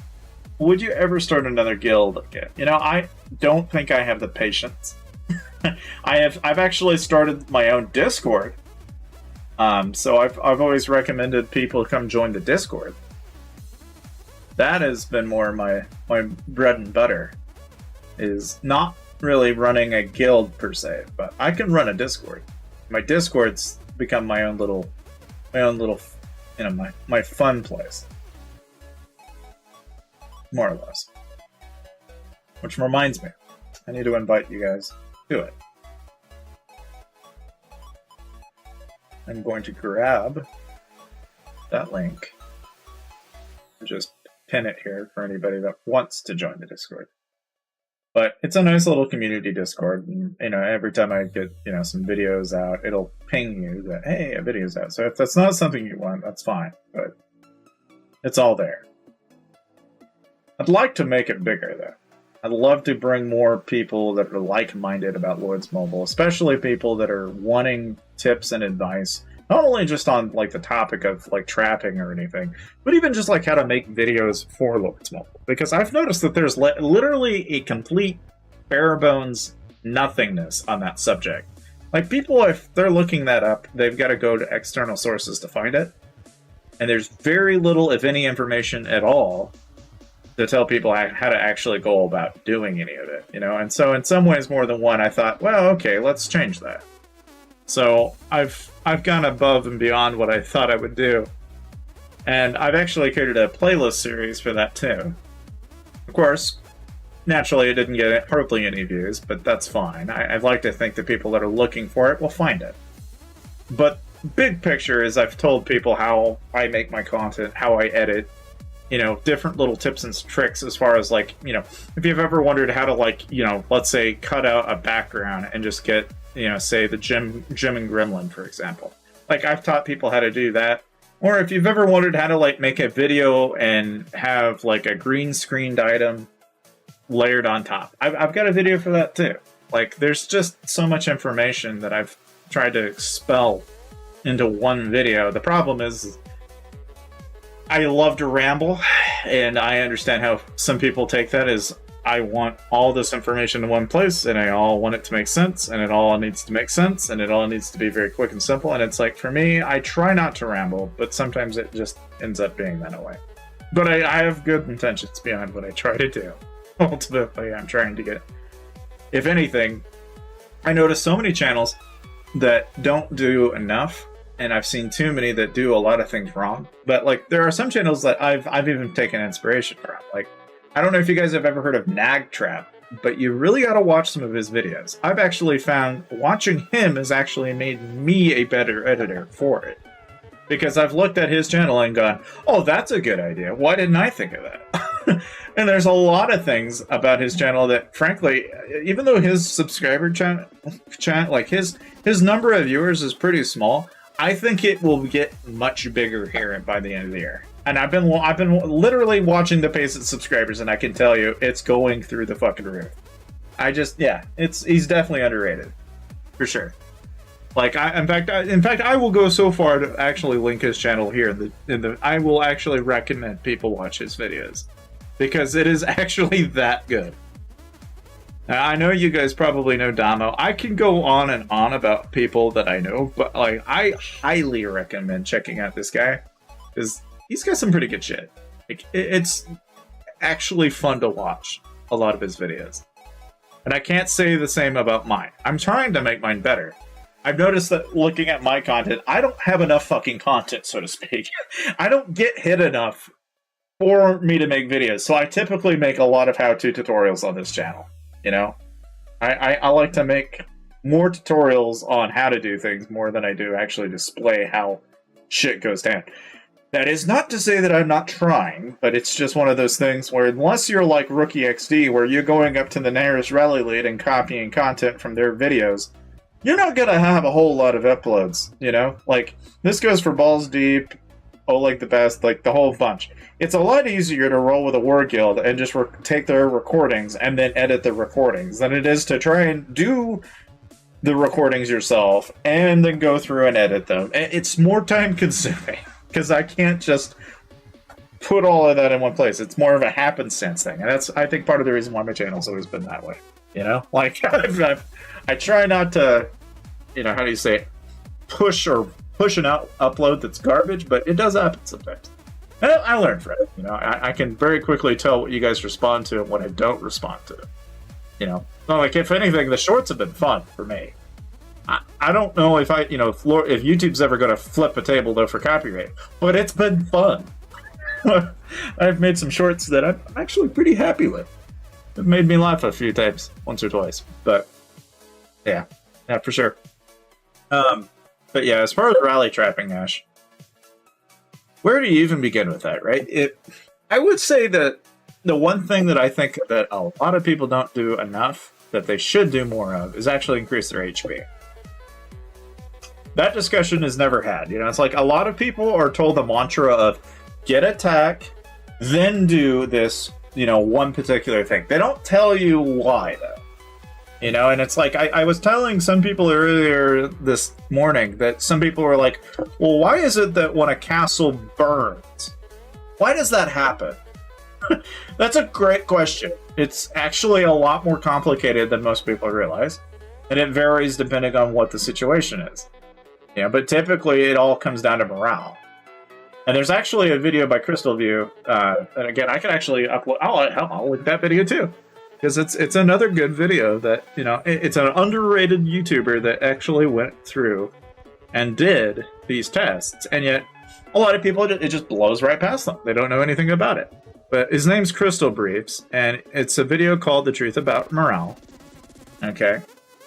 And that video, and some of the other videos he's done, are actually pretty good sources of information regarding just very basic, simple mechanics of the game. You know? Like, hell, even another conversation we had this morning was regarding, like, okay, let's say, what happens when the wall goes down? What happens? You know? It's a very interesting thing. How, like, for example, if your wall goes down, different things apply. Well, yeah, conveniently, Clyde. Conveniently. Yeah, I mean, I try to help people at the end of the day, but, you know, sometimes I feel like sometimes I'll tell people stuff, right? And even now, I was like debating this when I had all of my content uploaded. I was looking at it and I'm like, oh man, that shit's 5 years old now. It's no longer useful. And I've been debating on, like, now do I sit down and make a new video? But then I look at Duck Hunter and I go, well, Duck Hunter's already got a video on how to rally trap, so why the hell would I want to upload a video on how to rally trap? Hell, even frickin' Prince has a video on how to rally trap.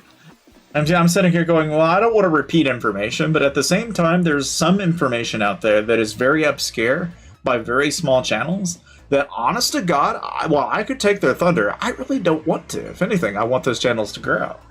I'd rather people look at them and for knowledge, because the information they're putting out is really damn good.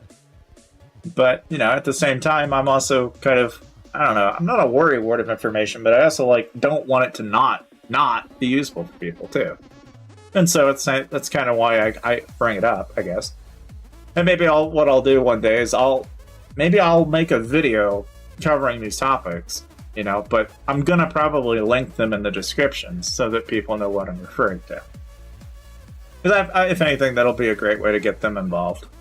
Which ultimately, I think if anything, that's the best way to go about doing it. But, man. Well, yeah, Pack 5 has definitely flipped the table a little bit, but when you have 25 million troops and you're getting burned with T4 and T2 mix, though, yeah, I mean, in one rally they can burn you, and hell, it happens to me too. I mean, oh yeah, I've heard Dama. Of course I do. I know Dama. I know who Dama is.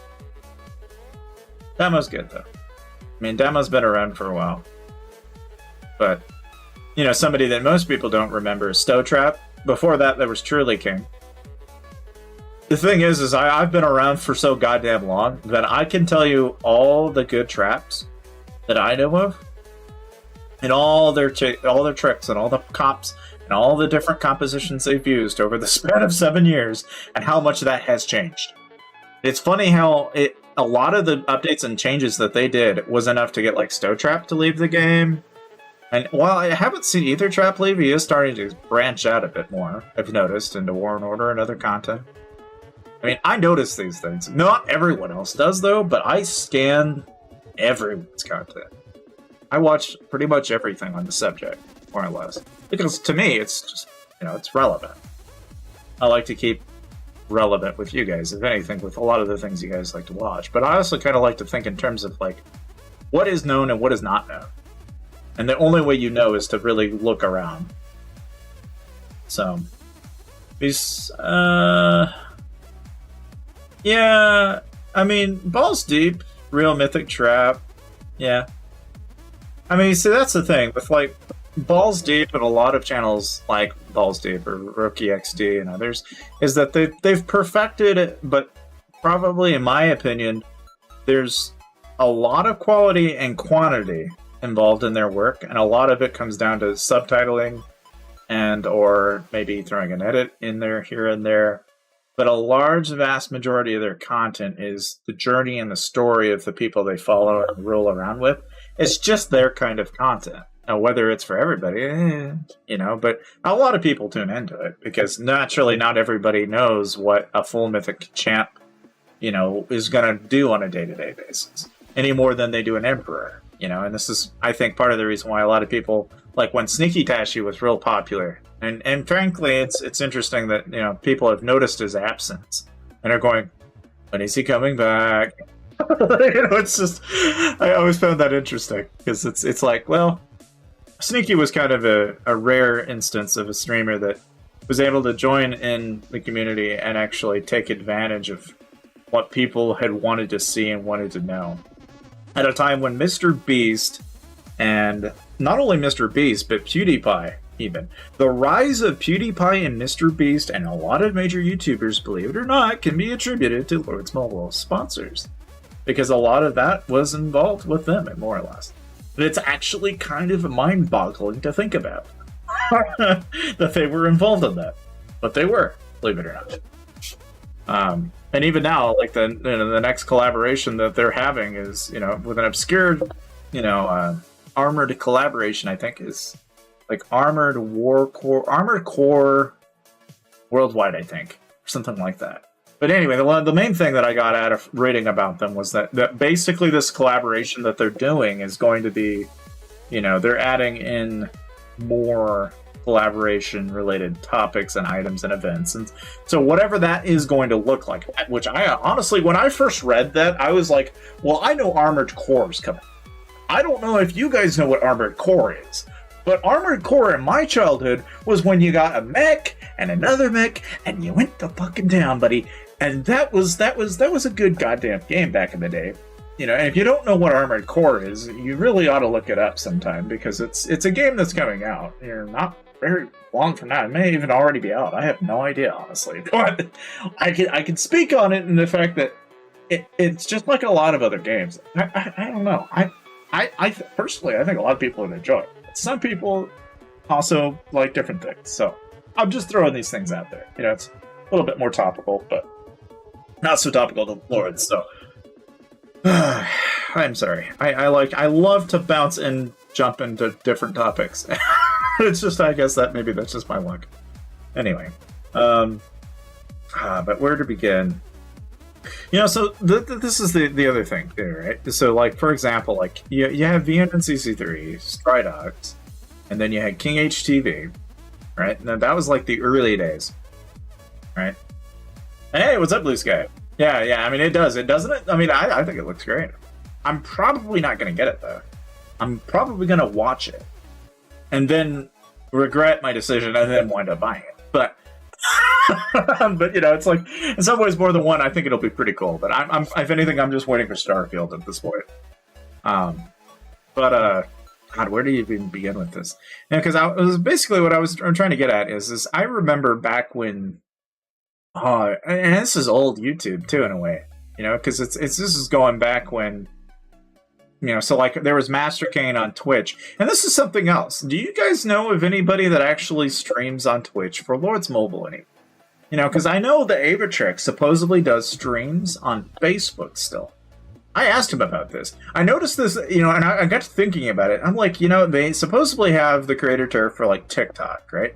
I'm like, how the hell do you make a TikTok for Lords Mobile of all things? So I started making shorts, and I'm like, okay, now I can start to understand how, but why. It's kind of hard to do, but it can be done. And it's more meme. If anything, it's more meme content in my book. You know, there's a lot of memeable content out there, I think. A lot of things that a lot of people can relate with, you know? But, there were a lot of good war games back in the day. And a lot of the mobile games that they tried to adapt didn't survive. Like, there was one game called Stronghold Kingdoms that they made into a web version, which wasn't bad. But it managed to go to crap in a handbasket when you have people that know life it, and then you have all the other people that don't, and it like very quickly turned into a game of one or two people that should have been a game of 20 or 100, you know, and it gets stale because you get too big, too many people. It became like too easy for it to not be fun, and I think that's something similar that happens in this game all the time, right? But oh god, I'm just thinking about old YouTube channels regarding Lords Mobile, and I can think of a couple on hand that just like jump out at me as channels that like you wonder where they went, right? Because some of them just up and vanished. Like some of them joined CAE and then they were just like as quick as they came, just gone. You know, and then there were other channels like I think Gecko Gaming, where I think the peak was when he was showing A2Z off and was making people aware of who Bren Chong was, and everybody was like super pumped about Bren Chong. And then almost as quick as he came, he went straight to Rise of Kingdoms and was gone.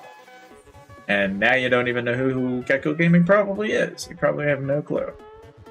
And for the few of us that do, good on you. But it's like a whole different era of Lords Mobile. I mean, this is back when, believe it or not, they had an esports tournament. Back in the day. I kid you not, they took not one, not two, but I think like 5 guilds, right? Imagine Battle Royale. You have a single piece in the middle. They've got not one, not two, but maybe 8 guilds. Maybe it was 5, I forget. But they basically gave them the same accounts, and they brought them there, and they were all in their own chairs. It was all basically an esports-like event, and all those guilds and people in those guilds basically collaborated to build their own gear sets their own troop lineups and their own reinforcements, and they all went to town at the Battle Royale to win. And that was freaking interesting. And I'm surprised they don't do that anymore. They did it that one time, and that one time only. And I have always questioned that. Battle Royale is still a pretty popular event in this game, but you don't see it at an esports level these days. And I understand that esports in general is probably not a very profitable thing for them at all. But I cannot help but, like, it is pretty damn cool. It is a thing. And it actually did happen. You can Google this. You will more than likely still find it. They called it the Lord's Mobile Tournament back then. It was like a couple of years ago. It was a thing. They did it. It was pretty damn cool. And I remember even when I was sitting there, I was rooting for S8S when that happened. And they won. And it was kind of like rooting on a football team. I was actually pretty goddamn pumped. Like, that was pretty goddamn cool, you know? But it was interesting to see how they actually played it, too, because everybody had the same shit.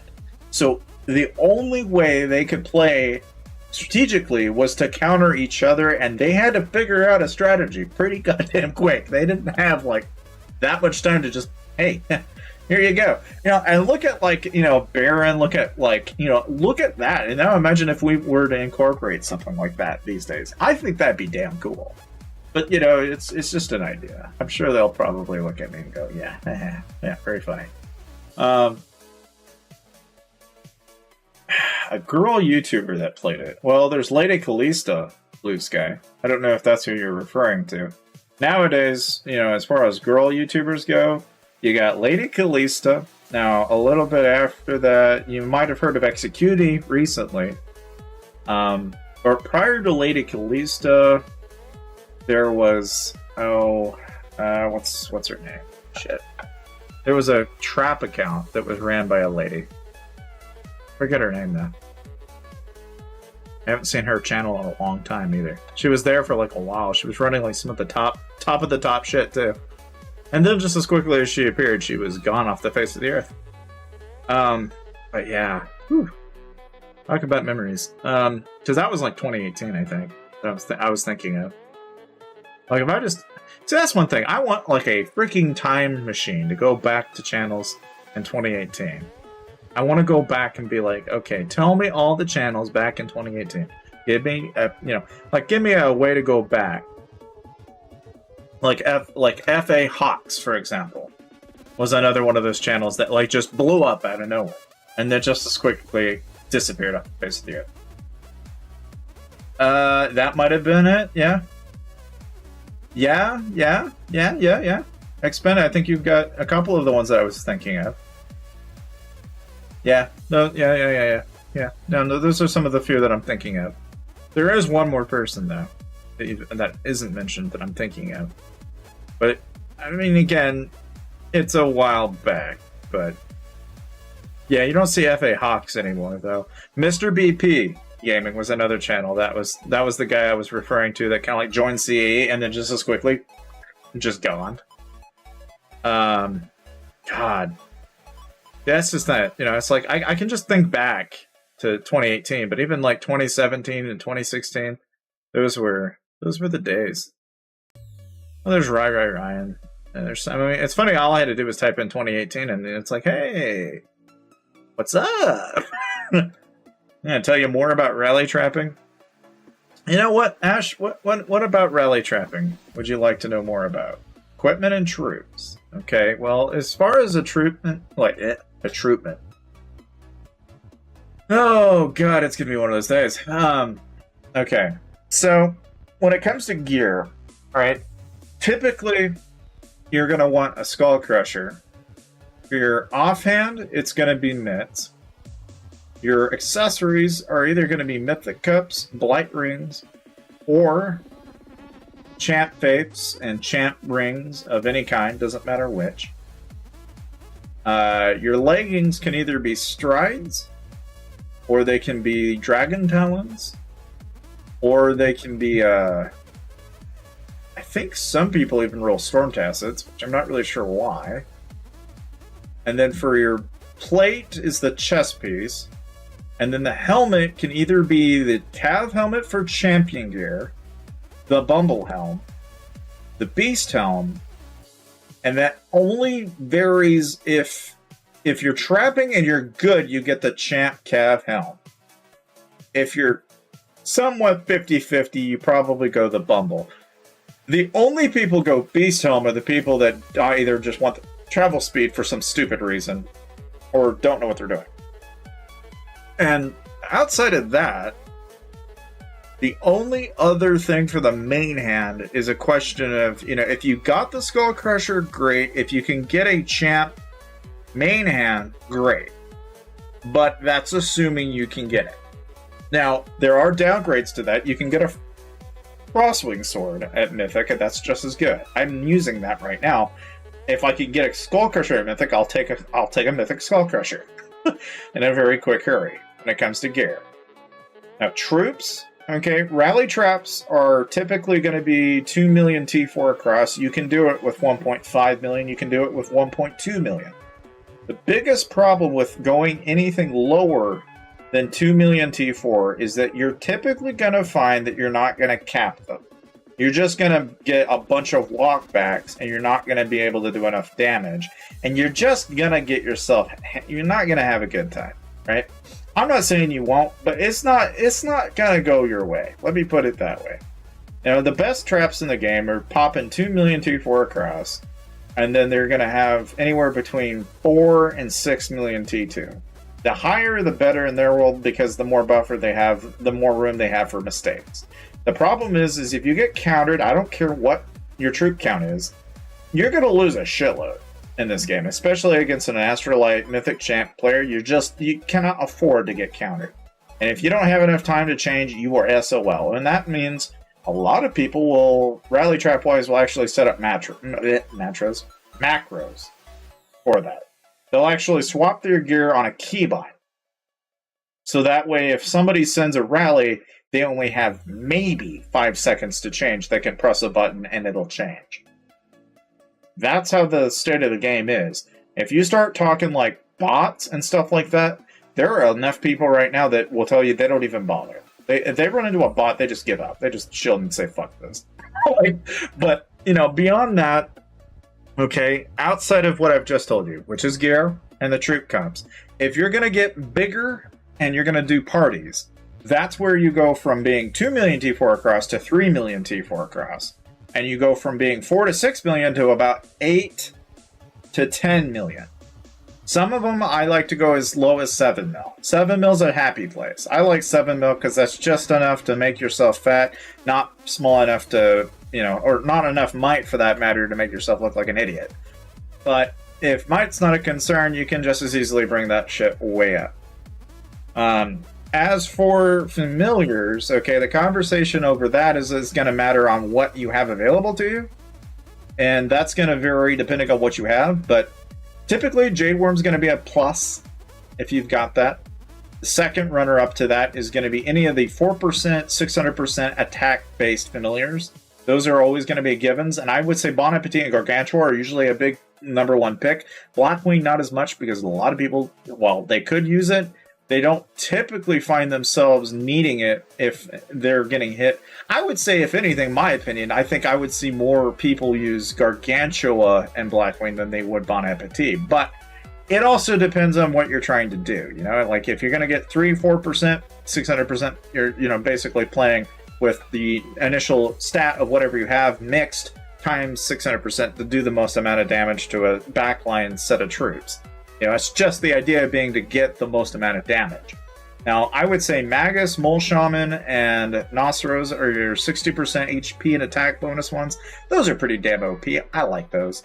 You can get your Hearty Feast with your little beetle guy with the frickin', who once upon a time used to give people resources, by the way. They used to have an autumn event where they used to give people resources, and then they just vanished all of a sudden and have never come back since. And I'm still very upset that they did that. That said, and beyond that, really, I think as far as the familiars are concerned, it depends on how many slots you have to. If you've only got like maybe 3 slots, and depending on what familiars you have, I would stick, if it was me right now, okay, I'm going to probably use Jade Worm, Gargantua, and that middle slot is going to be kind of varied depending on what I'm doing. But it'll either be a Mole Shaman or it'll be Magus. probably. And whatever it is, it's going to complement my mid tier that I didn't work on. Okay, how about the rally trap lineup? As far as heroes go, anything or everything that gives you 50% inf HP, range HP, or cav HP, and 30% attack are all going to be pluses. The problem is that if you do that, you're going to find yourself lacking army attack or army HP. And this is why battle heroes are used, like Berserker, Stormfox, Lore Reaver. Now, if you had to choose, what are you going to go with in a situation of what's more important? I think it really comes down to not really knowing what you're getting hit by. If you, for example, if I know I'm going to get hit by range, I'm going all fucking Inf Heroes and Inf Gear. And I'm going to make you eat shit because I know that I can go Inf Blast and it will make you suffer because you're sending range, right? But if you're sending a mixed rally, well, I don't have that luxury. And obviously, every time you get rallied, you never have the luxury of knowing what you're going to get hit with. So, how do you prepare a lineup that prepares you for every possibility and not one or two specific possibilities? So you can usually line it up, and typically this is what most traps do, is they'll pick two types. One type that is the same and one type that counters that. And the idea in their head is this. Okay, if I go, say, range phalanx, I'm not going to do great if I get hit by imp. So I'm going to buff my cav damage. So I'm going to probably use a pair of cav heroes, and I'm going to use a pair of imp heroes, and then I'll have one range hero.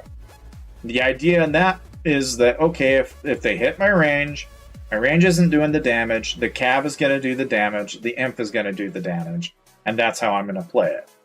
The rally lineup itself, depending on what you have available to you, is going to be very dependent on what you have. But I think if anything, 25% HP in max army HP for that matter, and army HP in terms of 25% is good. Obviously, if you, let's say, had 11k heroes, obviously, yeah, that'd be a lot better. You'd be getting 30% into two types.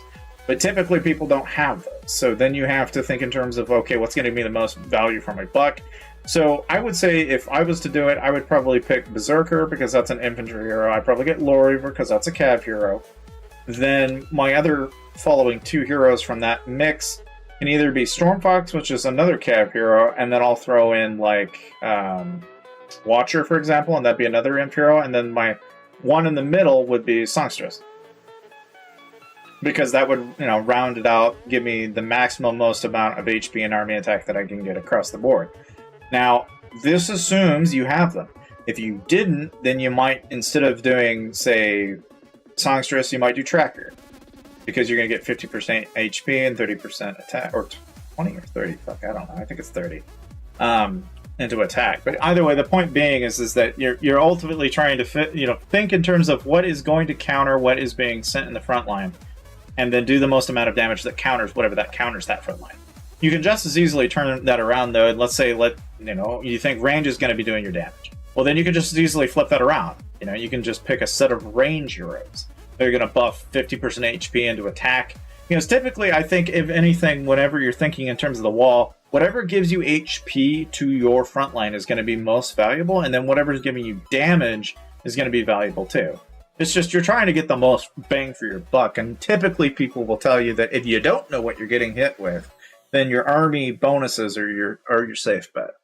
It's when you know for certain that, hey, I'm going to get hit with Imp Blast, then yeah, you should be cranking on the cav bonuses as much as you possibly can. The same can also be said if you know that it's range, go all Imp. If it's Imp, go all cav. It's a very simple thing to understand, but yet very few people ever have the time to actually make all those changes and do it within a matter of 5 seconds. So this is why mixed rallies, and typically you don't have a lot of people know what to do in those situations, because let's say you get hit with a 4-2-4. The conversation we were having earlier is, okay, let's say you have a wall up versus not having a wall up. What does that do? If you've ever watched it, you'll actually find that if a lot of 4-2-4s are imp heavy, so if you go into that direction, you gotta be kind of careful that you don't get yourself too far flung into it. But the basic bottom line here is that if you have a wall opened, then your troops are going to focus front a little differently than if you didn't have a wall. And I can tell you that typically if you don't have a wall, it's going to follow the rules of whatever formation you're in. If you do have the wall, it doesn't follow those rules anymore. And you'll see what I mean. You could probably find, if you look at that morale test video, you'll see what I'm talking about. But the benefit of a wall is actually a disadvantage for some people. And especially with mixed rallies. Has not been doing a lot of people a whole lot of justice, because some people have found a way to crack that. Because there are some ways to predict how that rally is going to play out. And if they know how it's going to play out, they can send a certain type of formation that they know is going to hit your front troop type every time. And when they can predictably know that, crank it over and over and over. That's why the wall is a problem for some. But in some ways, it actually kind of helps not having it. If you can have it not, that's actually better. But, then at the same time, right? I say this, but then I'll go back to a time when I used to wall trap. And you can block a solo. Just kind of a funny thing to do. I don't know, Langer. I really don't know if we're going to get a jackpot or not. I know we've got lots of gems. I don't know if we'll hit another jackpot or not. But, I mean, I'm all ears for it. I'm clamoring for IGG to crank on the streaming luck and give me those gems. I'd be happy for it. I'm all for it. I don't know if it'll happen though, but I'll be all over, man. That'd be good. That would be nice. I mean, it would be a certain plus. Have a lot of gems. Yeah, my old timey stories are kind of, I feel old when I talk about it. It's just funny because I remember. So back in the day, I used to stream on Wii Gamers by contract with IGG back in the day. Okay, so I am not somebody that I am literally the embodiment of a sponsored player by IGG. Like I can't take that away. And funny enough, I'm not sure, but I'm mildly positive Sneaky Tashi can't say that either, and neither can Worthy Prince, because we all came from Wii Gamers, believe it or not. At one point or another, we had all been on there, and we'd all streamed for them at one point or another. Now, whether he actually signed the dotted line, I have no fucking clue. But what I can tell you is he was on the platform, and I was pretty tight with a lot of the people that ran the moderation and everything on that app. And that was an IGG supplied app. And you got free items and shit like that from them all the time. It was not uncommon for them to give people 25,000 to 75,000 or even 100,000 gems per month during that time. Now, I don't think they do that anymore. They quit doing that. The creator turf, I actually asked somebody about this, if whether or not the $100 packs is something that even they get to decide. And as far as I know, they no longer even do that. As far as I know. They don't even let you decide anymore. I could be wrong, but as far as I know, I don't think that is part of the case. Yeah, it's okay, Lager. It's alright. Welcome to the line. I kind of figured as much, but it's like the thing about old stories is I can just pull them up and there's just one after the other, man. I've been around for too long, I think. I haven't left. They probably would have get rid of me. I know too much. I can tell people about how the game was and how the game is. I can tell you everything backhand before. I can even tell you what trapping was like 5 years ago, and I can tell you it was a lot less expensive. Like, trapping back in the day, a person could do it on a $500 budget. Nowadays, $5,000. Maybe. I mean, it's exploded in terms of cost. It is absolutely freaking ridiculous how expensive it's got. And it's only because people are having to try and keep up with the people that are spending even more than that. And it's... I don't know. It's like I struggle to put that into words in a way that people understand, because it's not like most people are going to sit there and rationalize what I'm saying and even contextually have the same experience that I had. But I'm saying this as somebody that it's like going back several years. I remember when I first came to the game, right? And remember, this is back in 2016, 2017. I had just gotten into college. And I kid you not, the first thing I did when I was in college, as I was in broadcasting classes. And I was actually looking for videos, and the class that I was in had told me, okay, find a medium, make a video, and upload it. And I said, okay, I can do that. Pick a video, a topic that you know a lot about, that you are very passionate about, and you can get a lot of eyeballs and attention to. And it is weird how that all transpired into what is now this channel. And the span, it is weird how that one class and my cousin mentioning this game has led to where we are now. That would never have happened had that not happened, right? Because I did not know this game existed until my friend was like, oh yeah, my cousin was like, oh yeah, I've been playing this game called Lords Mobile, and I've been playing it on my phone, and I've got like a guild, and I need my friend to play it. Of course, this is back when Clash of Clans was still like really popular. People were playing Clash of Clans, and they were just like, oh yeah, like I remember in high school, I was sitting in class, and people were screwing around playing on Clash of Clans, and if they weren't playing on Clash of Clans, they were playing RuneScape. And you had two different cult followings. You had the mobile users that were like all about Clash of Clans and playing it all the goddamn time. And then the other cult was the fucking RuneScape players that were prestigious and more above than everybody else. And if anybody wasn't playing RuneScape, death to you, death to everybody, death to anybody you know. And it was always about gold and all the people that had the gold. If you had all the gold, you were better than everyone else. That was a weird time. Now that started back in middle school of all things. That was back in like, oh shit, I wouldn't say it's like 2009, 2010. It was like turn of the freaking, that's 13 freaking years ago. It's kind of crazy how many years ago that was. That was way back in the day, right? But aside from that, right? That was a whole different point in time. And all the people that were part of RuneScape, I'm sure they'll tell you that holds a certain nostalgia to it, And I've come back to RuneScape a couple of times, and it was fun, But it's just like a whole different ball game. Sponsored ad for Dota. Yeah, I used to play Dota. But anyway, so going back a little bit, right? So it's 2016. I basically started this channel and uploaded, like, you'll still find them. If you go back to the original date, I have these videos still uploaded. So you can go back and find the very first video I ever uploaded. It's cringy as shit, though. I was terrible I was so goddamn, I look at myself back and I go, oh my god, I did not know what I was doing. I did not know how to edit. I did not know how to make thumbnails. I did not know anything. I was so fucking clueless. It was painful. And it's weird because I look at myself now and I look at people now and I go, oh god, they're just like me. Like I was then. No clue what they were doing, trying to learn as they go along and making mistakes all the way. And the only difference between me and them is they might have been a little bit faster than me when it came to learning mistakes. I was slow as shit, and it may have taken all the way till now until I'm actually at least somewhat conscious of what I'm doing.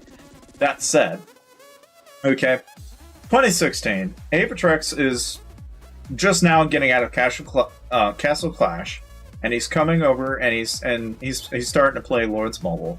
You got Lady Kalista, you got King HTV. I was watching DNNCZ3 back then, and then there was also Stridox. And back then, I was in a guild. I actually originally, my original name when I played this game was Narcotic. I called myself Narcotic of all things, and I don't know why. I just thought it was cool. Thought, okay, I'll call myself Narcotic because back then I was basically castle level 12, and I thought it was enjoyable as hell to piss on other people's parades. Because back then, you basically had a bunch of small castles, and you always had this one guy that was like level 25. And I always thought it was funnier than piss to basically send a solo at that guy. I probably inadvertently created the world we live in now, where people send solos to piss off other people, to the point where eventually they had to implement something to cut down on the amount of phone spam. But I discovered that, you could effectively phone spam somebody to death. That was back in 2016. 2017. That was way back in the day, right? But Yeah, no, as toxic as that may sound, I honestly, it felt justified considering the guy spent more and was bullying every other small player like me. So it was like him against the world, and I was like, well, if you're gonna be up against everybody, then you might as well eat the freaking potatoes along with it, And if that meant my little one troop was gonna piss on your parade, then so goddamn well be it. Anyway, so you go into it a couple months in, and I started picking up on solo trapping. And this is back when you could actually solo trap with T1 troops. So the idea was you would build 1,000,000 T1 troops, and I think you got 1,000,000 T1 across, and then I think it might have been even higher at some point later on, but it was like 1,000,000 T1 across, and then 200,000 to 300,000 T3. That was a solo trap back then. That was all you needed in a solo trap. And so you would go around, and if somebody soloed you, you could instant heal, because T1s were instant heal in the infirmary. So you basically built the largest infirmary size you could, and then every time somebody soloed you, you just auto-healed. And so as long as you had resources, you could pop the heal button as many times as needed. So if they spam solos, you could just sit there and spam the freaking heal button, and you were going to keep taking their hits. And it didn't matter what composition, frontline, whatever, what leaders you had on your wall, it didn't matter. None of that mattered. Absolutely none of it. And it probably did, but none of it really mattered. Okay? And that was a solo trap back then. And you could pick hits, and I actually think I still have videos of me doing that. I think it's still there. Pretty sure it is. That's how far back that is. It's way back there, but I still remember doing it. But the main thing is so basically you'd go around and you would solo trap players like that. And the thing is and this is back when VNN CZ3 and Stridex were getting heated. There was, conversations of, and the funny thing is I remember how VNN, how his channel blew up, and supposedly his channel blew up because at the time, I think it was Casual Clash, and he came over. Yeah, I know. I remember how VNN was telling me about Fortnite getting popular before Fortnite actually got popular. The thing about VNN is, though, is that he had the foresight to see trends before trends became trends. He was aware of that more than any other YouTuber at that time. A lot more so than other channels that were around. He also kind of created a form of banter that people still remember to this day. Because he is just so far enough back there that people still know who he is. Because of who he was, it kind of lingered on. And it was just, people loved to tune in. I really can't say I blame them, because some of the shit he did was pretty goddamn funny, but at the same time, it was also kind of toxic. So, and that's even going up to now, right? But, that's the thing. So, about 2016, 2017, around that time, I basically had a T1 solo trap running around, and then pretty soon I discovered that, okay, T1 solo trap, I'm done with. I'm going to become something bigger than a solo trap. Because at this point, I was adding Questmite to my account, not knowing the damage of what that was doing. How much T1 do you need nowadays? I don't have a clue. I don't think you can anymore. It used to be a viable strategy, though. Because you would build a stupid amount of T1 in a solo trap, and you would just pop heals. And you never had to worry about losing them. I don't know. Maybe that's something we need to explore. Maybe there is a viable solo trap strategy in the New Kingdom still that people could apply and it would work. I don't know. But given the rate of T5 and shit, it probably doesn't exist anymore. Probably. Not saying it couldn't. Maybe it could, but as far as I know, it doesn't. The main thing, though, is even back then, right? The idea and conception was so much easier to apply than it is nowadays. But anyway, so basically you built your account, you went around trapping, and that was the game. And you had VNNCC3 going around giving people tutorials on like dark nests, and the amount of content and stuff like that he had and tutorials that he had back then have been pretty much scraped off the internet after he left for a period of time. He brought some of it back, but most of it was scraped off. But for a while, if you were looking up a search term related to Lords Mobile, you more than likely either seen a tutorial from King HTV, Avatrex, VNNCC3, or you may have been watching videos from Stridox during that time. When you got to around 2017 and 2018, this is when VNN was starting to kind of, take over. You had Llama. Yeah, I heard Llama came back. You had llama start to peak, and I think it was in 2017. This is when you had a lot of members from CAE start making their own channels. So you started to see Lady Calista.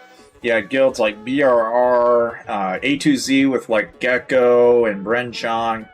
You had, oh shit, that was back when like the Lord's Tournament would be, you know, only like a few months down the road from that point in time. But that was when you had KFK, S8S. This is back when Sneaky Tashi was probably still an INS, or before that, FNA. And this is back when even like Worthy Prince at that point in time, I don't think he was even, you know, TWK didn't even exist back then. He was still hopping guilds, I think, and he was a trap initially, I think. So yeah, I'd have to, you know, that's a conversation for him to like. He honestly, if there's anything he gets out of this stream, he needs to just sit down and have a story time like I'm having right now, because I think people would love to watch. Because it's just stuff that, you know, frankly, it has happened so many years ago now that people don't know this shit. It's too many years back, and YouTube actually starts clearing that shit out. So you'll a lot of the content from 20 to 23, you know, it's like it only goes back a year, maybe 2, maybe 3, but after that, it's gone. So everything prior to 20, it's one of those things, man. If you knew, you knew, and you didn't, yeah, well, you're part of the rat pack like the rest of us, man. But yeah, it's just shit. I mean, and the thing is, you know, like shortly after 2017 came around, you had Truly King, Stowe. I think I don't know if Stowe was in there around that same time, but I think he was. And then at this point, and this is granted, okay, when I got started, and I was, you know, and this is going back to 2016 a little bit. I'm going back a little bit, but I was at that point in time, I was basically with my cousin in Narcotic in 2016. But after that, my cousin quit playing the game. So then I basically ended up following a guy named Master Kane on Twitch. And this is back in 2016. And he had a guild called MLs, or Mad Lions. Now, this guild still exists. It's actually, I think, family with... I don't know if it's CAE anymore, but there was Mad Lions has been around. Let me put it that way, right?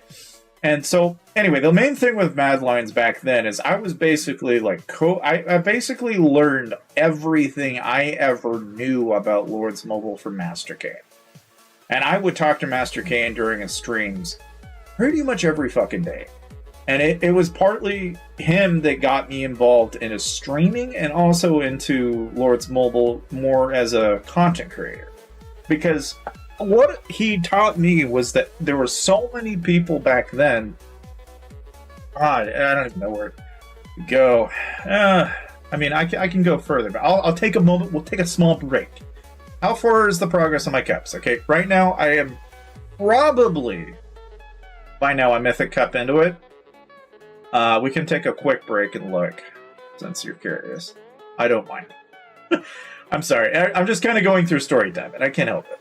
But let's take a look. I'm at 3.71 million gems, guys. All right, so let's have a look. So yeah, that's a Mythic Cup. That's definitely a Mythic Cup. So there's that cup done. Looks like we actually hit it right on the money. So yeah, we have hit a Mythic Cup. So just like that, Mythic Cup. Naturally, I'm going to tend. I'm sitting in very good gear. You know, you're all gonna hate me for this, I'm sure. So I'm just gonna do it because I can. I'm just gonna pop it. Pop a 7-day. Pop a 3-day. Burn it. Done. Boom, bada bing. There's one Ambrosial Cup at Mythic complete. Now we need to build a new one. So let's start a new one. That's one Mythic Cup. Now we need to make another Mythic Cup. So there's one. And I'm gonna break. Let's see, break this, break this, break this, break this, break this, break this, break this. Okay, hit it on the money and forge it. And yeah, sure, we'll do an 8. I think we'll do a 3, and we'll just pop it like that. And then we'll pop another couple of these. And okay, there we go. There's a 15-hour, an 8-hour, and boom. Okay, so we are on to our next blue cut. And we're not done yet. So, anyways. As for those curious about Bon Appetit, okay, Bon Appetit is a Maxaruni. We just need to get her Awakened Familiars pieces, and it will be golden. But otherwise, we are dunsies on that. Now, Huey Up, same thing. I've got more than enough to do Huey. I'm just hesitant to do that because I do not know if I'm going to... Well, I guess we can find out. I've got enough elixirs. Yippee. Okay, well, we'll just go ahead and do that. Then we'll save the elixirs probably for Gargantua. This is my next go-to, I think. Anyways, on to the... Oh, whoops. Wrong place. My bad. I'm too used to going to Labyrinth for my own good. And we are going to go back to 10,500. So we're not done yet. We still have plenty of tokens, guys. 3.7 million gems. Already got Bond done, and we're just now doing our next job. So, yeah, here we are. But anyways, right? So, back then, I had followed Master Kane pretty strictly for a while. And I was in that guild for probably close to a year and a half. All the way through 2017 and probably about halfway into 2017. I might have been there till like 2018. Maybe end of 18 was about when I'd started. How many Halos did I start? I had about 9 or so, I believe. I haven't done anything about the bond chests. I know. I'm sorry. We'll get to those after we're done. we'll probably open them when we have them all. I can tell you that there's plenty of lots of things to open when we're done. But anyways, God, I don't know. I'm getting you guys get me all sorts of sidetracked here. So where do I go with this? It's like basically Master Kane at the time. There was a lot of strife. He was the guild lead, but he was running 5 accounts. It is weird how I have not found but maybe 2 people in my life that I know that are more devoted to this game than I am. And in both cases, they were guild leads, and they had not 1, not 2, not 3, not 4, but like 5, 6, 7 freaking accounts, and they were doing it all. And I've met not 1, but 2 people in my life like that. Master Kane and Crimdor, who just happens to be the guild lead of ZDK. And if you've never seen the recruitment video that I did for ZDK, you really ought to take a moment to watch it, because I still crack up watching it. Either way, one of the things that kind of happened, right, is so basically Master Kane eventually left the picture. And when that happened, it was between me and another guy. All right, and at the time, I was busy in life, so I was like, yeah, I don't think I've got the time for this shit. And I'm still that way. When it comes to responsibilities like running a guild, I have always been like, I cannot possibly run a guild. Every time I think I can run a guild, one of 2 things happens. Either people betray me, or B, I find myself too trusting, and now I get 10,000 gems. So, I don't know. I just know that one thing that led to another, and basically a little scuffle between me and the guy that was going to be the lead. I basically let him become the lead, but then we had an argument over something really stupid, and I ended up leaving the guild. And there for a little while, you'd think, oh, what happened then? What happens next? I basically got this point, I had a scuffle with a guild. I'd been in this guild for a year and a half. This is when I started content creation. Because like I told you, Master Kane had kind of opened the doorway to me to figure out how to not only lead a guild, but how to get people to understand how to do certain things. And it blew my mind how little people knew and how much they can learn from YouTube. And I realized that when I was looking at Avatrex and I was looking at all these other channels, that a lot of YouTube channels, especially trap channels back then, and especially in 2017, they didn't do tutorials. They were like, see, look at this trap. And they're like, see, look at me. It was always a fucking dance over who the hell looked better. But they never told you how the hell they did it. They didn't tell your troop composition. They did not tell you jack shit. I hated it. Absolutely fucking hated it. Because nobody knew what the hell to do. Back then, there wasn't even basic videos on how to set up a front line. Nobody taught you how. That was information that you told between your guild mates. And that information was not public. It was not easy to find. I remember it being a real bloody struggle to explain to players that no, sending a mixed march is not a good fucking idea. You need to do this and you need to do that. And it was a constant battle of trying to explain to people, well, no, you don't use Trickster. Use this, don't do that. Don't do this, don't do this, don't do this. And that's basically how my channel started. Was going back and just correcting people and trying to teach people how to do things. And all the different things that I picked up along the way. And that effectively, got us to where we are today. The thing that is interesting about that whole journey, though, right, is that from 2018 to 2019, at that point in time, from 2016 to 2017, I was a solo trap that had 1 million or so T2. From 2017 to 2018, this is when I had met Sneaky Tashi, Worthy Prince, and I'd actually started talking, I think, to Avatrex a little bit back then, because I was more interested in the content creation and the idea of editing videos and the whole process flow involved in not only just creating videos, but even like how do you think in terms of what people don't know how to do and what they can learn from you, and do it in a way that is not only going to make sense to them, but also be able to improve the lives of the average player playing the game. And that to me was effectively, I'd always gone back to my mission statement from back in 2016, which is, what did I make the channel for? To teach other people how to play the game. And weirdly enough, that just kind of clicked and it just worked. So that's pretty much what I ended up doing. Now, the weird thing is given all of that, I always had struggles and always had conflicts within myself. And I think I still do. Where I look at other channels and look at like how other people upload content, right? And some people, they do it to entertain. Other people do it for, shits and gigs. And other people like to do it for drama. And any number of fucking things, right? But one of the things that I always remember more than anything from all of that was the fact that, for example, a lot of the major YouTubers had always followed a trend, right? And the trend was, okay, you basically rolled with a group of people, you told the story of a guild. The story of the guild was, okay, well, we brought a lot of like-minded players together. And these like-minded players are some of the best players in the game. And these players are then out competing against other guilds, trying to be the best at what they do. That was basically the message that was sent over and over and over again from 2017 to 2019.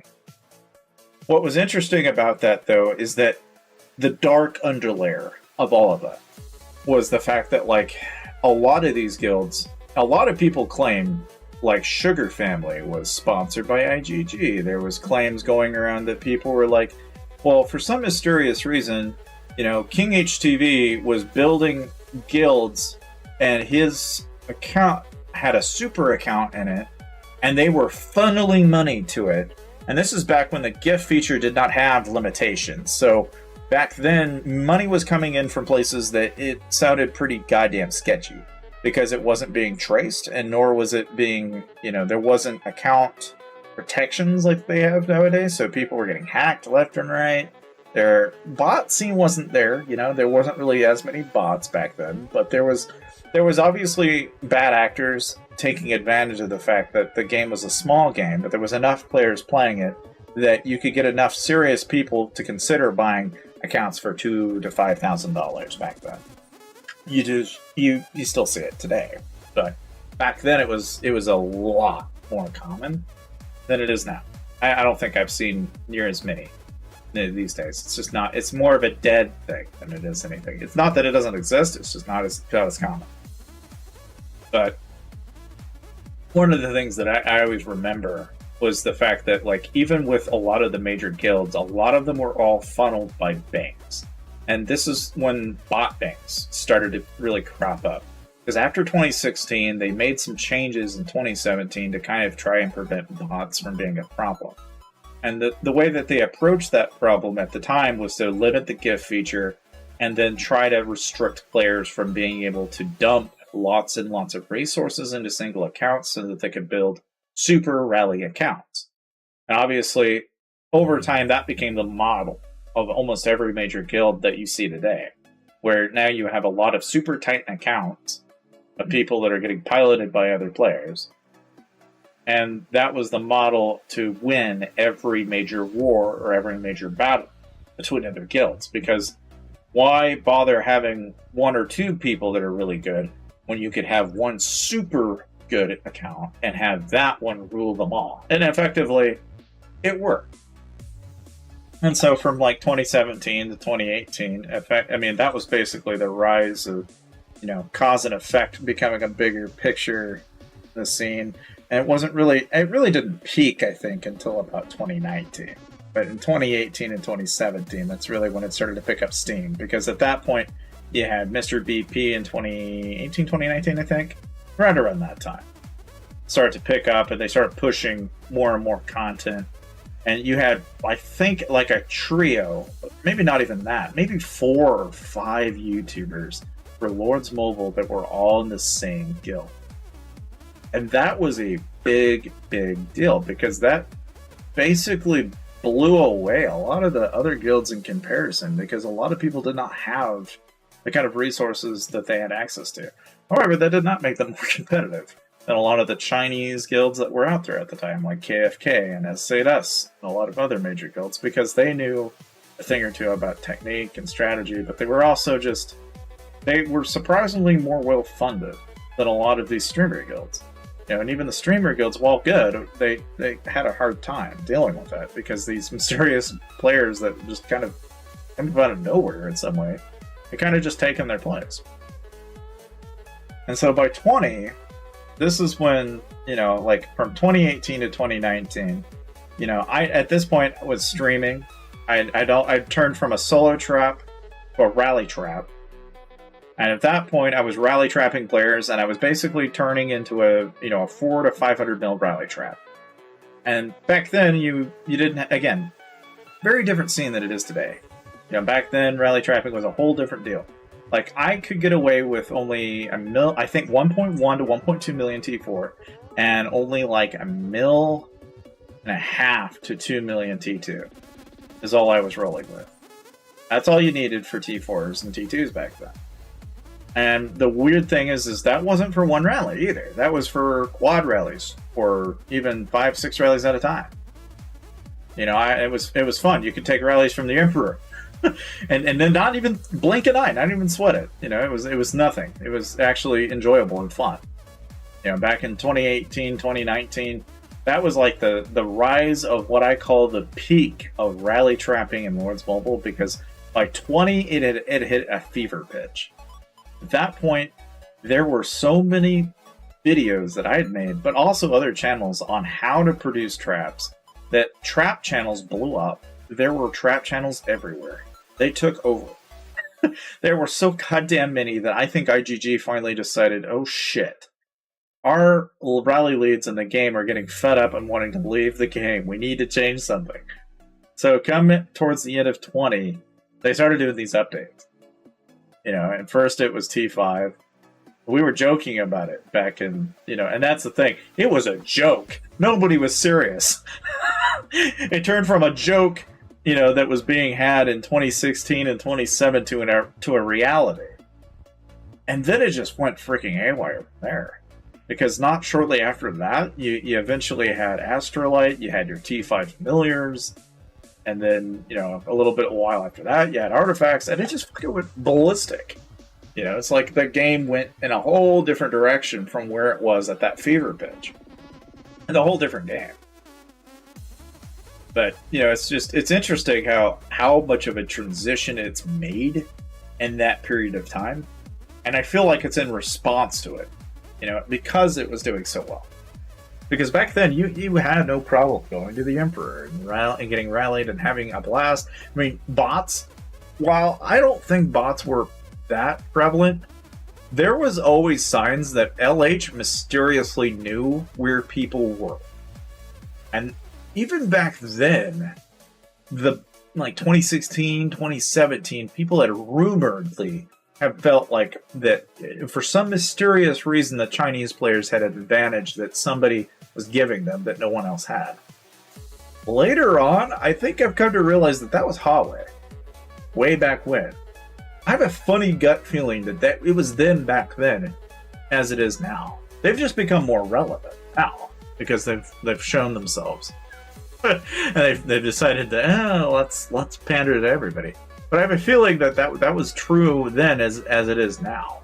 It was just, even back then, back in like 2016 and 2017, the conversation was always, well, people were money laundering over the Chinese market and stealing gift cards, and that's how they were getting as big as they were.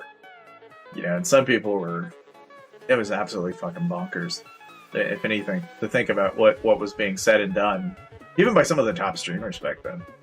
Now, the weird thing is that even now, I can't think of very many channels that are actually, like, people that own their own accounts. I'm one of the few that I know for a fact that I own my accounts. I've built them from scratch, but there are just as many that didn't. Like, they just bought their account. Which is kind of misleading in a way. Because a lot of people think that, oh, you put all this time and money in it, and it's like, no, they didn't. No, they just bought it. That's all they did. It's a fraction in comparison. It's not even close. But, whole different world, Whole different world. I don't know.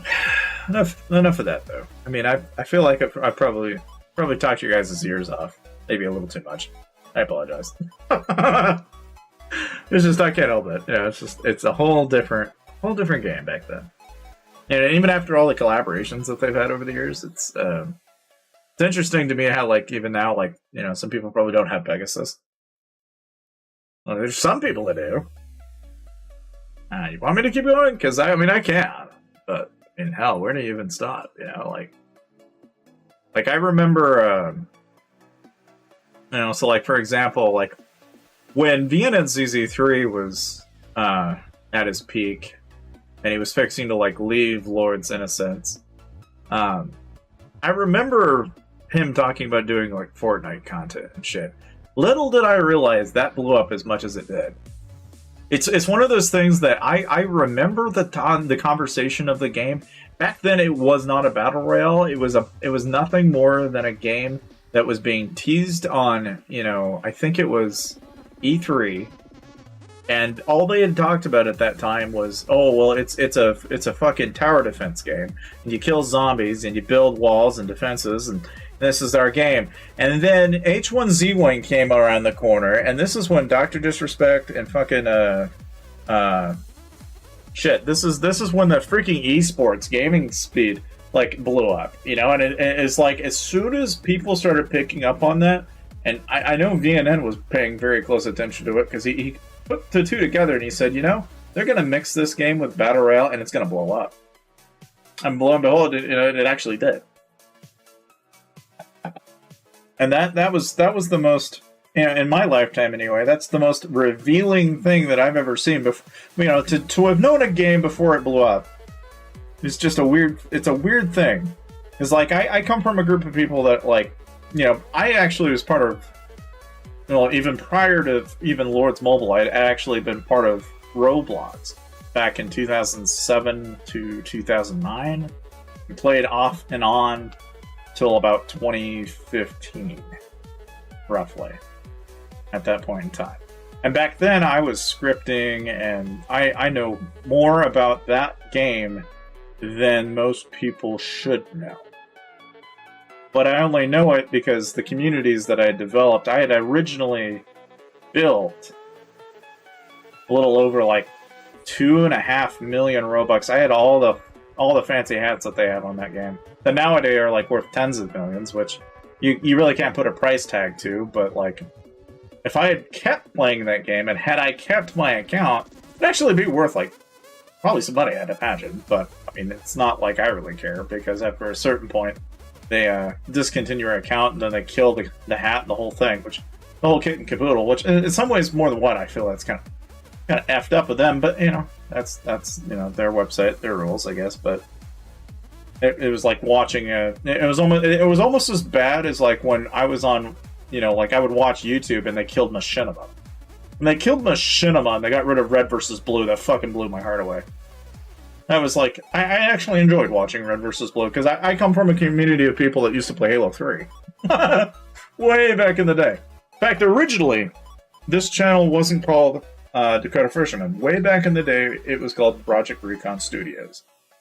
And that was because originally, back in 2007, I was in guilds in Halo. One of them was the Black Ops and the Blackwater Ops, I think. And this channel, originally, I had planned on uploading Halo to. And there's only one video from that era that I still have on this channel. In fact, I can go out of my way to show it to you, because why the fuck not? It's a whole different era, but it was a way fucking back there in the. That's way back. That's before I even became interested in Lords, before I even became a content creator, really, so to speak. I mean, not in this traditional sense, but I mean that was way fucking back there. God, I don't even know. I'm gonna have to go back and check. I actually don't know if I've got this up or not. If I don't, I'm gonna make it. I'm gonna make it so everybody can see it in the world. Okay, yeah, I've got it, and I've got 2 clips. In fact, I've even got my original videos unlisted. So let me just do us a solid here. I'm gonna uncheck all of those videos from 2010 and 2017. So that's about when I started uploading, was 2017.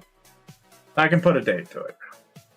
But okay, I want to change the visibility, and I want to change it to public and update. Yes, I have the implication of my actions and blah blah blah. Blah blah blah blah. Okay, so I'm gonna like pull this up here. God forbid if I'm gonna be able to like, well, like I'll show you, because I can. I don't know why not. Let's see here. I just need to pull up my video mode here before I get too crazy with it. And it's a little off topic, but fuck it, man. Like, we can do off topic, can't we? Okay, so just a moment. This one in particular. Turn on window capture. Yeah, here we go. Okay. And I'm just gonna switcheroo somehow, some way. Sweet God, help me. Oh God. Okay, I'm just gonna do this. Okay, so pop. Alright, so this right here. Old. Way fucking old. Super fucking old. This was back at Halo 3 though. And I was using AVS4U. Look, I remember this so goddamn well, though. I remember when I actually uploaded this. I was more proud of this than I think I was proud of anything at that point in time in life. I was like, oh yeah, see, look at this. I killed 2 people in a row playing SWAT, and then I killed that other guy and got, the 3rd guy. I was like, see, look at me. I got 3 kills. And then I keep going, and I'm like, oh, what am I gonna do? I've got another guy that throws a grenade, and then I kill him, and then I killed him, and I got a kill atrocity, and I killed their whole fucking team. Even back then, I was like, yeah, boy, like that was the fucking shit. And then this is the most wild thing I ever had happen. So I was camping, and I took this guy's, basically trolling people for the energy sword, because I'd corner the wall, wait for them to show by, they'd come by, they thought they were gonna get the energy sword, and I'm like, nah, you ain't getting nothing. And I kill him and his friend, and this is doubles, mind you. So my friend was like playing with me, but I'm like, I'm gonna troll these guys. They're gonna wait and they're gonna try and grab this energy sword. I know they are. I was trapping before trapping was popular, guys. I've been trapping since I've been wanting to play fucking video games. Clearly, you can tell. I couldn't help it. Yeah, I'm the guy that everybody fucking hated playing Modern Warfare. I mean, it's just who I was. It has yet to change. I am still the skimmy ass motherfucker that still likes doing this type of shit. And I mean, watch me. You know, it's like I fucking turn around and screw this guy up, screw up the next guy, and it just keeps on going and going and going. You know, because why the hell not? You know, like just when you think you're over and you're done and you think you've got it all totally figured out. No. It keeps going, man. Like it just keeps on going. You know, and then oh shit, I don't know. I mean, this was another one that I thought was kind of unique. And it's like, I don't think you've ever really seen it. Oh, I gotta go back. Hold on. Okay, see, watch this. Boom! I hit both of them as I was jumping the ground. Then I got a rocket fly over my head, and I charge up my laser, and lo and behold, I do it again. With missing a laser, mind you. Okay? I don't know how lucky you have to be able to record that and prove that you've actually done it, but I can say that I have. And this is back in Halo 3, man. You know, this is the fucking chronicle of awesomeness in my book. Now, this was another thing I thought was just pure luck. Okay, I popped a snipe and killed not one but two people. That was another thing. I thought, oh, that's pretty goddamn badass. The rest of this though was pretty much all bliss, you know. But this is back in the day. This is back when I was like a little too proud of what I was doing at the time. You know, like what can I say? I was having a good goddamn time. What part of the Dakotas are you at? I'm actually not even in the Dakotas. I'm in a state south of Dakota called Nebraska, believe it or not. I am where Kool-Aid was made. Not many people can say that. I drink the fucking Kool-Aid because I live where the Kool-Aid exists. I am one of the few people you'll ever find on the goddamn internet who can tell you that with a straight face. But I'm actually where Kool-Aid was made. Oh. That's pretty cool, but, you know. All the same, I mean, it's... Oh, shit. Yeah, it's just like, I just... That's why I say, you know, it's like I've been trapping for a long time. I've always created entertainment-based content, maybe at the start, sorta, but I really didn't really explore tutorials until later. And even now, looking back at a lot of that content, like... Shit. I mean, I'm going to look at one of the very first video I made for Lords Mobile is Lords Mobile Econ War build tutorial. It is 1 minute and 30 seconds long. Okay? Let me just take a brief minute to watch what it... And don't get me wrong, the thumbnail, the whole thing is garbage. However, I had an intro. I wasn't stupid. I knew intros were important. Back then, everybody had an intro. Then I had a title. I asked you what, you know, I'm going to show you what I choose for buildings, and I'm going to have a decent economy, and this build is used primarily for balance and war and economy, and I recommend this build until you're ready to push towards a ward build or a trap build. I'm killing myself because I am 29 million might, I am level 24, and this is 2017. I'm in a guild called P.E. I wonder if I can find out what kingdom I was in. I wonder. I had 143,000 gems, though. So, I was a wealthy sumbitch in gems back then. Just like I am now. Of course, me being the edgelord that I was, I had my sunglasses on. I still have that hat. It's amazing to me that I actually produced and released this to the internet. That's so fucking fantastic. I wonder if I actually got... I wonder if I ever... At one point... Did I? Maybe not. Oh, I didn't. Shit. I have no idea what kingdom I was in at that point in time. But that was back 6 years ago. Holy mackerel, that was a ways back. Okay, now what about the next video? Because I got need-to-know questions now, man. I am now... You guys have all got me now time traveling back to the beginning. Because I need to know these things, man. It's like, it's my history. I know these things. That way I can go back and say what kingdom it was in. Because I don't even fucking remember anymore. It's been too fucking long. They're way too long. Okay, so a tip from me, how to rain trap, Lord's Mobile account overview, 85,000 holy stars. Oh my god, K85 and K88. And Phantom Knight, and this is all back in 2017. Holy shit. So what was my advice back then in 2017? What did I recommend people do? That is the question.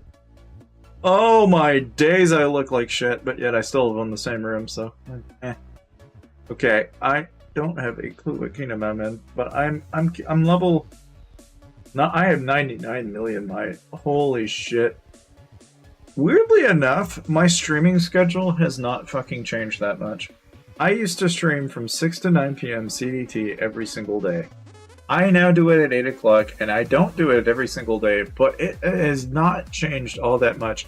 I will like to point out, though, that I was streaming with a fucking microphone with a piece of styrofoam on the end of it. Oh, shit. Oh, God, that is so cringeworthy. Oh, God, I cannot believe that shit actually happened back in the day. I also called myself King Averill. I'm trying to remember why. Weirdly enough, this is... Yeah, styrofoam. You know, honestly, let me... Now, hold on. I'm going to put a stop to this. Anybody that says otherwise is just going to have to accept it and leave it be, okay? Hang on. Honest to God, I don't know what the hell I was thinking. Don't ask me how or why. Shit. Let me go. I'm gonna pull this up too, because this is fucking gold, and this is 2017, guys. This is like turn of the century, as far as like way back when goes. Okay, here we go. So we're gonna take a look at this real quick. Okay, I don't think I'm gonna turn the audio on, so we're just gonna we're just gonna accept it for what it was. Okay? Look at me. I've got fucking styrofoam. Look at this shit. I have styrofoam on the end of my microphone. And this is back in 2017, April of 2017. Zap you, you're dead. I was King Averill back then. Okay? And I was in Mad Lions. And this was the fucking shit, dude. I was 99 million might. And I was VIP 12. I was streaming every day, and just like I do now, I still do this shit, where I'm just sitting here looking at people, explaining shit, and I look like a complete fucking dumbass when doing it. It looks fucking fantastic. That's a rare fucking sighting. Oh, don't want the most current shit. That's ugly. Okay, now, this is a rain trap that I did. Oh shit, I don't know what the rain trap's gonna look like. By the way, this is no longer valid advice. This is way too goddamn old. But, you know, hey, you got me for contextual information here, okay? Alright? See, now, this is something we don't see anymore, but, no, not for your wild eyes to see. Not today. No, thank you. Happy Hookers would like to say hello, though. Because look at this. Sugar Pepsi from SGK and HAH, okay? And mind you, I am 106 million might at this time. And this is MLs, which, you know, this is back in the day. There's CAE. There's Ice Water. Okay? We were fucking screwing with SGK and CAE. That's how fucking long ago I've been playing this game. I can remember when I used to fucking screw with these people for fun. And that was enjoyable. But they were only 400 or 500 mil back then. They're now hundreds, if not billions of might now. And look at his war gear. That was his war gear. He was a monster hunting gear. And he was going around attacking and soloing people. Didn't they fucking give a shit? Just like, fuck it, why not? Who cares? Shit. And this is Kingdom 81 and 85, mind you. Okay, so look at this. He sends a solo. No fucking gear, nothing. Just, this is what I've got for gear. I'm in monster hunting gear. Okay, I popped my war gear on. That was my war gear. I mean... now, I mean, I had some things right and some things wrong, right? The ancient hat was a popular choice back then. I did not really think this through at the time. Later on, I would discover that the ancient hat was a very bad choice. However, I got the plate right, I got the crusher right, I had the mitts right, and then I used these because that was affordable. That was what I did back in the day. And there's no fucking hiding it. That was me back in the day. Okay, I had big guy. But look at this. He soloed me. And I lost nothing, and he lost everything. Oh, boy. And all I did was counter him. Because I was sitting in Cafe Links. I was sitting in Cafe Links way long ago, way before it was popular. Is there anybody to tell me otherwise that says Cafe Links was no good? And you might notice I was also playing on PC. Okay, and this is back in 2017. I was probably using BlueStacks or Nox, and I've still been playing Lord's Bauble this way for the last 10 years, and I've yet to change. Now, that was all T1s. I was really proud of that. Look at me. Look at me. I killed all those T1s, and I have 60,000 grunts, 100,000 archers, 45,000 cataphracts, and then 175 some odd thousand T3. And my wall heroes and everything are all fucking whack. But this was rain trapping back then. And the idea behind rain traps were just simple rain, like you just had people reinforce you. That was it. That was all a rain trap was. You looked like you were a scary sumbitch, but you didn't lose anything. Natural. This guy had sent, and he didn't have jack squit for gear. I didn't either, though. So, of course, now if you look at when ice water hit me, let's see if when did ice water hit? I think ice water did at some point. I thought it. Maybe she already had. I could have sworn. Oh yeah, so I basically go around baiting by sending marches. So yeah, Melchik. I remember Melchik. There's Melchik and Avatrex. That's a rare fucking sighting that you won't normally see on the internet. But there's Avatrex and there's Melchik. Way back when, back in 2017. There's Avatrex at not jokingly. Look at that, man. Look at that. Avatrex at that might back in 2017. I'm the small ass fry. Don't have hardly any fucking might. Don't know what I'm doing. I'm a clueless sumbitch. This is 2017. Okay. So I send some siege. I'm like, yep, I'm sieging him. I'm gonna siege him. And here's Malchik. Of course, I'm like, yeah, boy, I'm going. And the irony in this is, like, look at these guys. You know, they're a billion might, and I'm not but 100 mil. I look like the dumbest player in the game. The crazy thing is that that was a valid strategy back then. Yeah, I mean, when you were starting out, you were free to play. This was the fucking life, man. This is how it went. Yeah, compared to the people that were like hardcore. The funny thing is the people that are hardcore in 2017 are still hardcore to this day. Like Avatrex, billion might, still a billion might. Several years go by, still a billion might. Nothing has changed. And of course, Grimp from SGK comes by. I swap my war gear on, and I'm like, yeah, you ain't got shit on me. Yeah, you got your 120k across. I'm gonna win. You're gonna lose. And boom, bada bing. I win. And this is back when mixed marches were a thing in solos. And it's because nobody knew what they were doing. The concept of doing anything in this game did not make any sense. Now, you might notice at this point in time, I noticed that, I'm dipping into my T3s. And, yeah, back then, you didn't want to dip into those if you didn't have to. Like, that was no bueno. You didn't want to dip into your T3s if you could help it.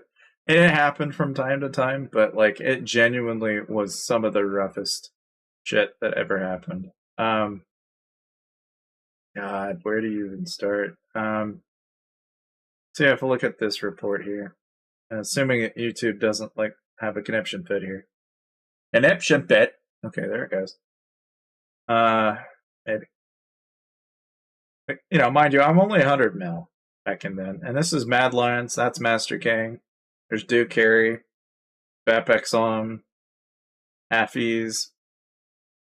I remember these guys, and the funny thing is I was rolling with these guys for so goddamn long. That was like the goddamn banger of a time too. And see, this guy sent like a 375k march, wound up wounding T4s, killing all of his T3. And I was so proud of that back then. It's funny that back then, though, people had discovered that mixed solos were effective. It's funny how that's actually come full circle, and now they do mixed rallies 6 days. And that was several years ago. But it's interesting; it has come full circle. It is interesting how that has changed as much as it has. And you'll notice that, like, I've been wondering, thoughts on going T3 frontline instead of T2 to avoid burning mixed rallies? So the thing about that is, while it probably could work, the problem is cost. It's not as cheap. So when you go to T3s, you've just expended more resources for what could have been a relatively same outcome. However, the number of troops needed for T2 is higher, so it is considerably interesting to think about. I mean, obviously, if you compared apples to apples and troop count, you're going to find that you're also adding more might if you're going apples to apples. But if you're going to comparatively do something that's similar in kill, you're not going to see a benefit. If you were going to, like, say, match the troop type amount per unit to what is valued as a T3 unit. So, like, for example, for every one T1 unit, there's exactly 2 T2 units. For every one T1 unit, there's however many 4, and so on and so forth, right? That calculation, I think, is still out there. I can still go back and find it. And that was the number that you would use to determine how many troops you would need in relation to the troop type that you were defending against. And there for a while, that was a pretty good logic to have until stats became a problem. Then when stats became a problem, it was no longer relevant whether or not you had an apples-to-apples comparison of troops, because the gear and their stats play a factor now. Because 100% of something is one thing, 1,000% of something is a whole different ball of wax. So it kind of threw everything off. Which is why this game's kind of been going in that direction where people have to play apples to apples with stats. Otherwise, you're going to need 10 times as much, which doesn't help at all. That said, here you can see I was just going around soloing. And I was just doing this to piss people off. And so I don't know. I mean, even back then, I was using big guy. I was like real big into. I don't know, man. This is like, it is amazing to me how I can go back to this though several years down the road, come back to it, and now I'm like, oh my god, what was I doing? Cannot believe I was doing this shit and getting away with it. But it was a thing, you know. It's like I only had 1.4 million troops, guys, and I was soloing. I mean, I was taking hits and taking names, and I was taking hits from SGK, and I was messing around with, you know, CAE, and you know, it was nothing back then to do that kind of thing, and that was in the small guild, you know. That was what the itty bitty, nothing special. Nobody had tons of money to burn. Like this, I guarantee you that not a single person on your screen right now, and that guild of mine anyway, had spent more than $1,000.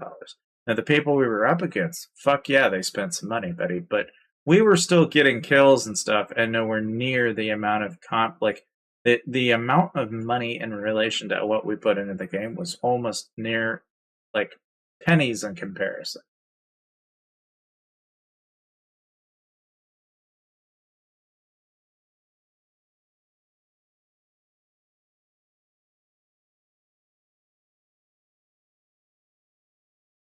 Oh yeah, I mean that's basically the thing.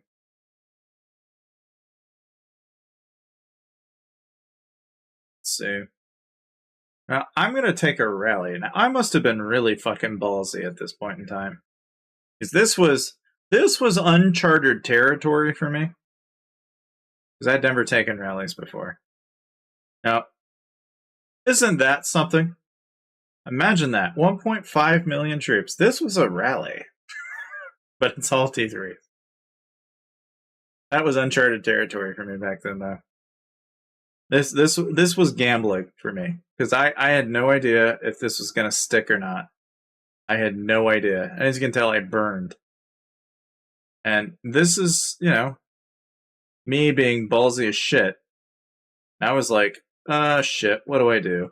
I've done fucked up. Like, I knew at this point. I fucked up. Oh, is it? Okay, well, then we may just take a quick sidetrack here, but I will basically leave it at, I basically got burned here, and then they sold the shit out of me after it.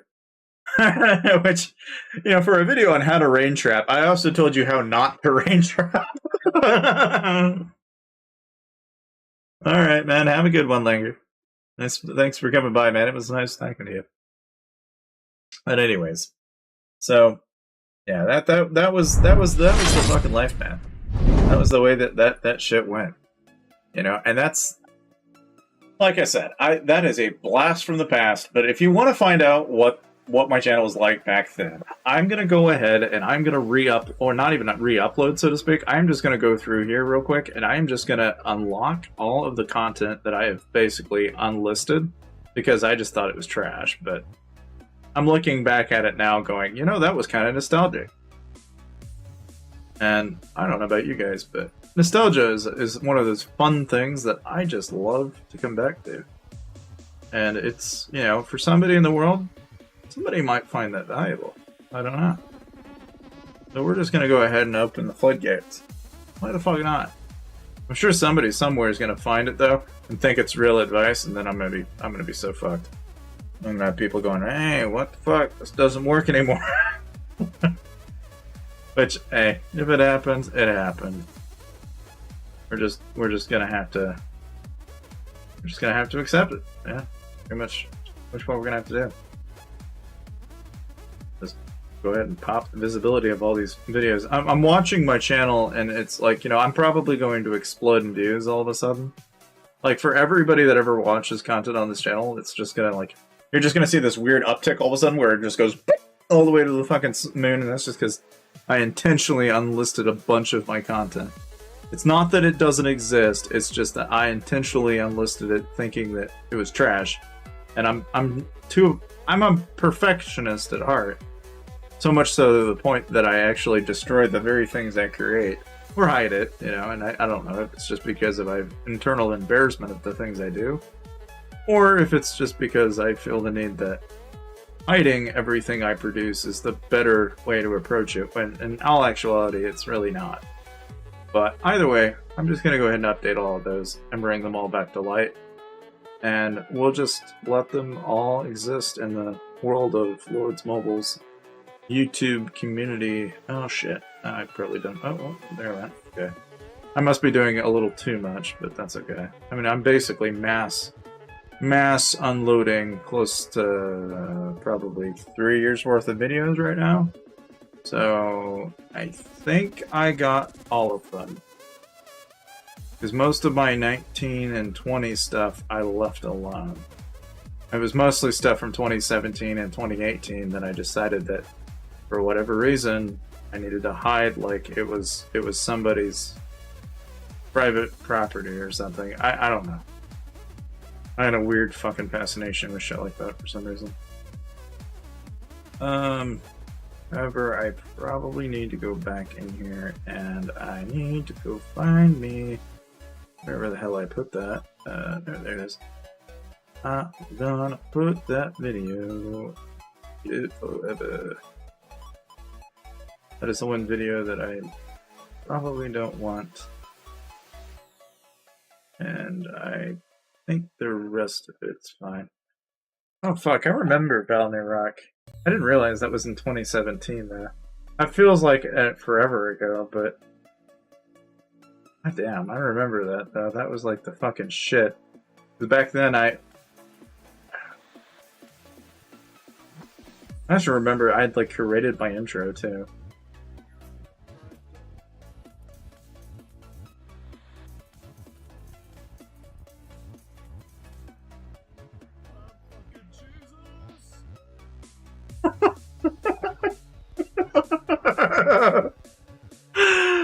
Oh shit, I fucking remember this. Oh my god, fucking Jesus, I'm walking on the water. Oh god. God, the things that I fucking did back then, that's so fucking, that's legendary.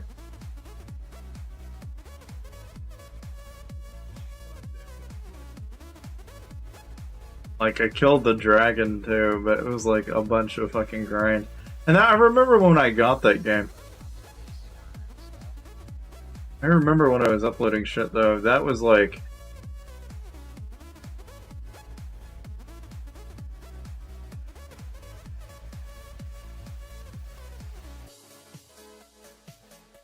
I remember there was...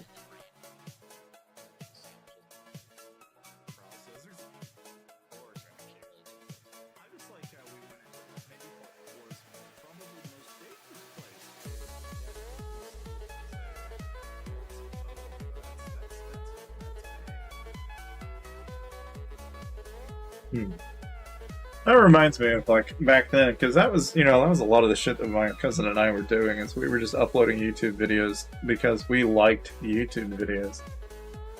And that was why we uploaded videos, is we were more interested in content as more of a means to entertain, you know. And going back to that kind of thing, you know, it's like looking back at that now, it's like, I want to go back to that. I really do. In a way that like I never did before, you know, it's like, there's a lot of the stuff I do on here. I upload stuff regarding Lord's Mobile to stay topical with you guys, so that it's not like a random fucking hosh-posh of shit all the time, you know? But, God, I absolutely fucking loved being able to just, like, upload and not have a conscience about what the fuck I was uploading either, though. You know, being topical for me constrains me in a way. And in some ways more than one. I know that if I upload, like, say I upload a video on Starfield right now, and it's a how-to tutorial on Starfield, Lord's Mobile will try to push the viewers, or at least YouTube will, over to it, and they'll almost certainly know, well, I don't want to fucking watch that. And so the watch time on it goes, and like the algorithm obviously looks at that and goes, you know, and so it's like it never has enough time to cook before eventually what ends up happening is it just winds up dead on arrival. And so then you're left with like maybe 100 views, if that. There's just like literally nobody that ever watched it, right? And at some part of me is like, you know, at the same fucking time, I also, when I uploaded content back then, I never really cared to think of whether I stood out, whether or not there was anything valuable about what I was doing or saying, and there was never really any logic behind any of it either. I think that's a really important fact to point out, though. Whenever you think about content creation, or really any kind of editing of any kind, yeah, this is tycoon hell, for sure. But, oh shit, I don't know. I could go I could lose my wit's end at talking about video editing and going through content creation and stuff like that in YouTube and everything. But I think the only thing I can tell somebody without going at length and ranting at it for like a good hour, right? It's just that a large part of the effort involved in producing content nowadays, and this goes in general, anything on YouTube, is that you have to be topical to a certain audience of people, know what they want, and then produce content in relation to that audience.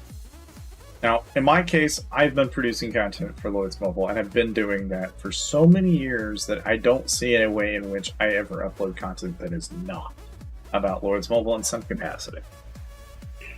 So when I talk about Starfield and Armored Core and Baldur's Gate 3 and all this other shit, that's all the other stuff that I'm doing outside of Lords. You know, like I've got a PC setup and I fucking do like all sorts of shit. I'm an IT guy, so I have, my mind is fucking 3 different places at 20 different places.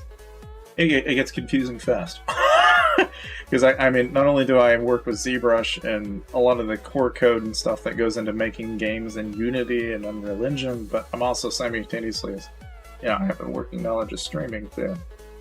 And I got my head wrapped around so many different things and too many complicated topics all at the same time that it's a little too much, maybe. I don't know. Maybe it isn't, but in some ways more than one. I feel like I've mastered the trades of knowing generally everything, but not anything in any great detail. And that's both a good thing and a bad thing. If they do, that would be a huge plus. I could actually use that. They need to do us a favor, and what they need to do is every time I hit a pack that I already have, they should convert it into an orb. I'd rather have the orb than I would than the pact. Once I've hit the number of packs, once I've gotten past the number of packs for a certain familiar, they should just convert it to orbs. I don't care if it's red orbs or orange orbs.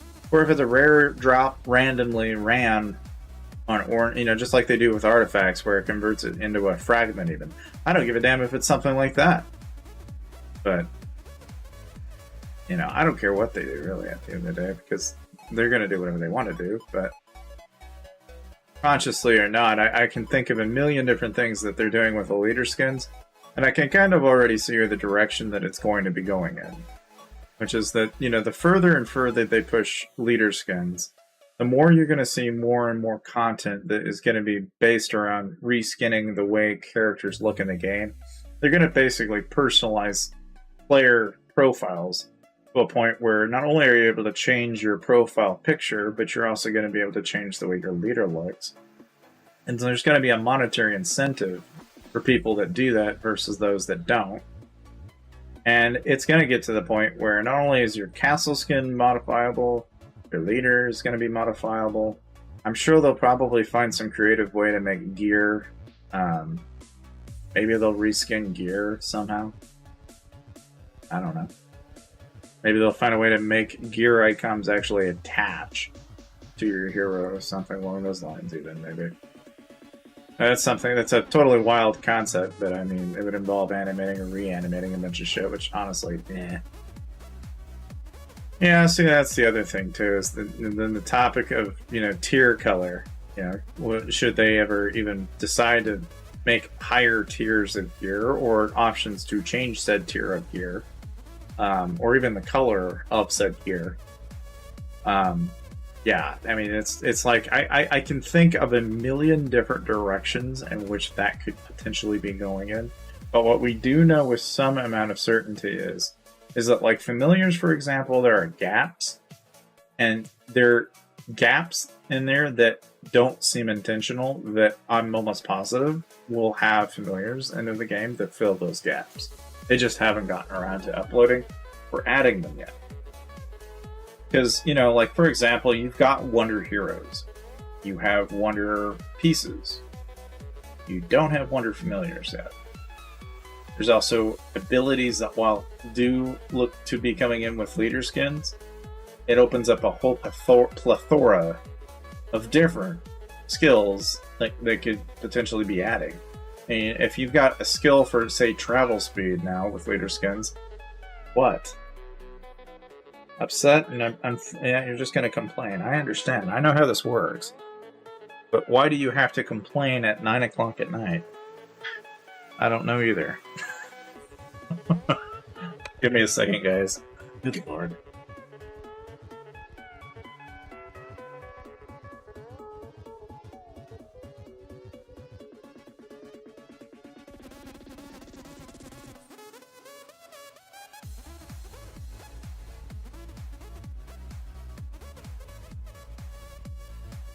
Unlike David Trex, my cat is a lot more demanding.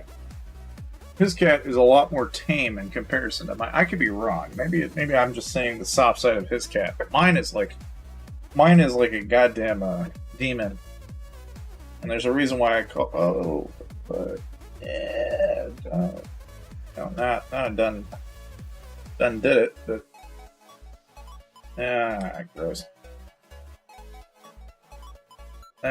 Shit. Okay. That sucks. When you done do something and you go, oh god, like, well, Here I am. Now I just need I need something to clean this out with somehow. Well,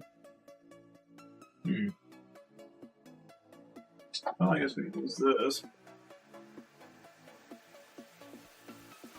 Anyways, so aside from me doing stupid shit, yeah, I don't know. I mean, we're only down to the last 9,800, it looks like. Don't know if we are any closer to that cup yet, but we could probably look here. By the time we get to 5,000, we can take a look. I don't actually know if we're going to hit. I think we will, though, by the looks of things. I think by the pace at which we're going, we will dip into midnight, guys, pretty damn easily. Oops. Shit. I'll lose that. Shit.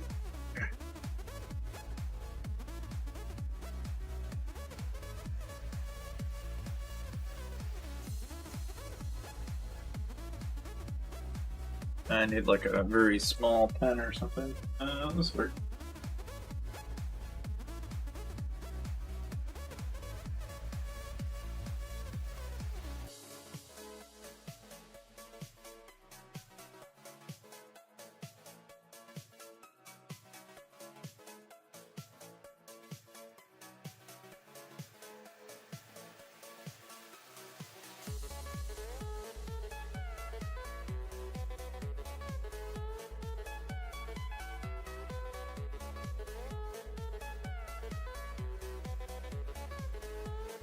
That's good enough. Okay. And you want me to open the chest? Okay. Yeah, we can do that too. We probably got quite a bit. Okay, I just need to get this stupid contraption back together. Like so. Now that's back to normal.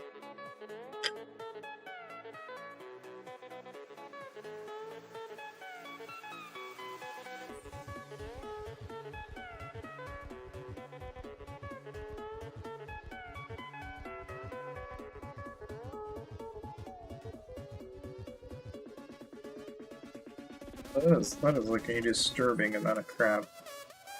This is like one of those things that you don't think anything about, and then after a certain fucking point, you go, I wonder if my earphones have earwax in them, and they do, and it's like, ew. Not something you ever fucking think about, and then when you actually do look at it, you're like, Jesus Christ. This is fucking disgusting. Yeah, but here we are. Thankfully, it's just fucking earwax, but goddamn. Luckily, you guys don't have to fucking see in any amount of detail. You just have me telling you it. Yeah, well, I already fed you, so you're fucking begging for something that's not gonna happen. No. The answer is no. I know you disagree with that, and that's fine. You can disagree all you fucking want to. The answer is no. Well, if you'd like to come up and say hello to the stream, you're welcome to. Oh, I don't think so. It wasn't a question. Yeah. I know. You're just fucking demanding. I get it. Yes, you are. It seems like you're always upset. I know. I don't do what you want. You're upset. I get it. All right. Jesus. Okay, give me a second, guys. What?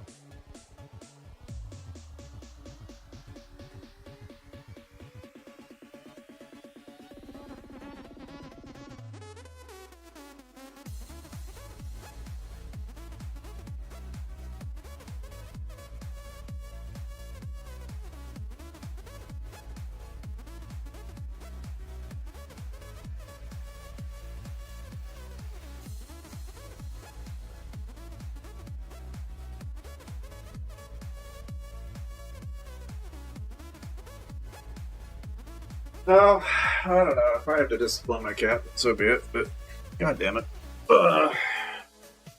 Unfortunately, it's one of those things where the meaning of no is not a word we fully ever kind of agree on. So it's a back and forth. Unfortunately for her, she doesn't understand. Like, he's telling me, no, I don't want this, I want this. I don't want this, I want this. Problem is that, you know, if I give her what she wants, she'll get sick. So it's like, it breaks my heart every time. Trying to find an even keel balance between what she wants and also simultaneously what she can have. And sometimes they're at odds with each other.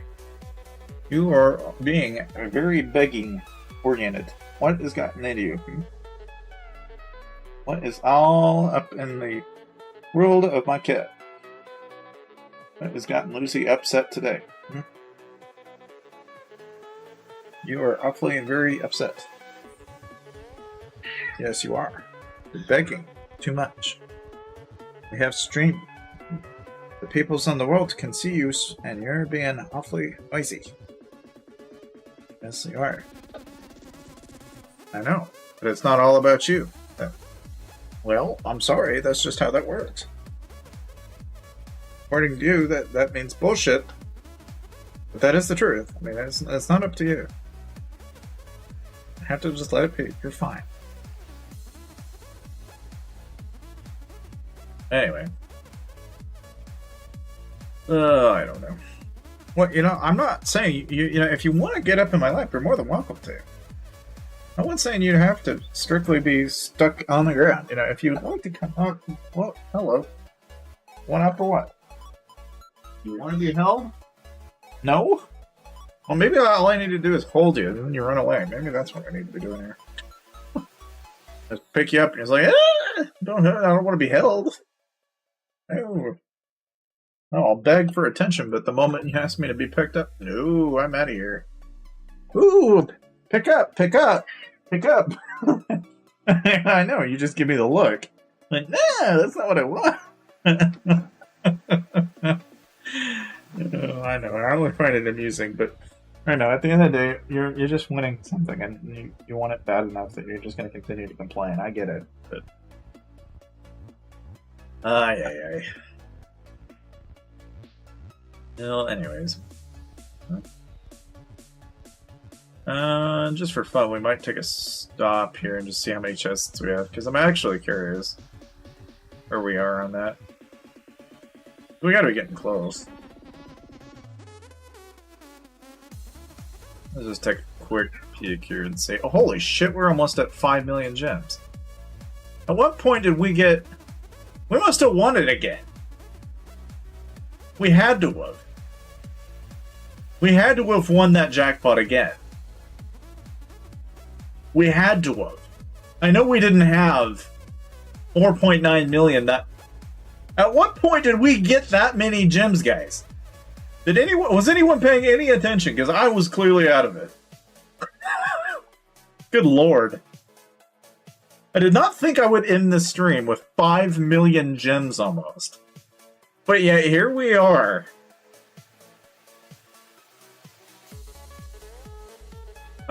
So anyways, we have 311 chests. Okay, we're just gonna go ahead and open them. That pull sucked. Maybe not. Maybe not. Maybe we'll just keep going. Maybe not. Never mind. Never mind. We're just gonna go back. Just pretend we didn't do that. Let's just keep going. That pull sucked. So never mind. Oh, will it? Oh, wait a minute. What? Hold on. Did not know that. Oh, baby. So we won the jackpot for 1.1 million and 17,000 gems. God damn, dude. Okay, did I win it earlier? I don't think I did. Shit, dude, that's pretty goddamn cool. Well, anyway, so yeah, so we won that. We got stage 3. Where are we at on that, I wonder? Oh, okay. Okay. Well, shoot. Yeah, we're 624,000 points in. So I mean, hey, we got that going, and we still got 9,000 tokens. So we're not done yet. We might win another one. I don't know, but yeah. So no, we won 1.1 million gems. We have 5 million gems. I started with 1.6 million gems, guys. That is absolutely fucking nutty. That is actually nutty. But, hey, you guys are, part of the few that actually got to be here live to see it, so... Woo! But, holy shoot, dude, I did not think... That is actually crazy. What time is it? I might clip that. Just I don't know. If anybody wants to clip that, you're welcome to clip it, but... What time... At what point in this video are we? We're exactly... 3 hours and 35 minutes into the stream, okay? So just remember that. 3 hours and 35 minutes into the stream, that is when I win 1.1 million gems.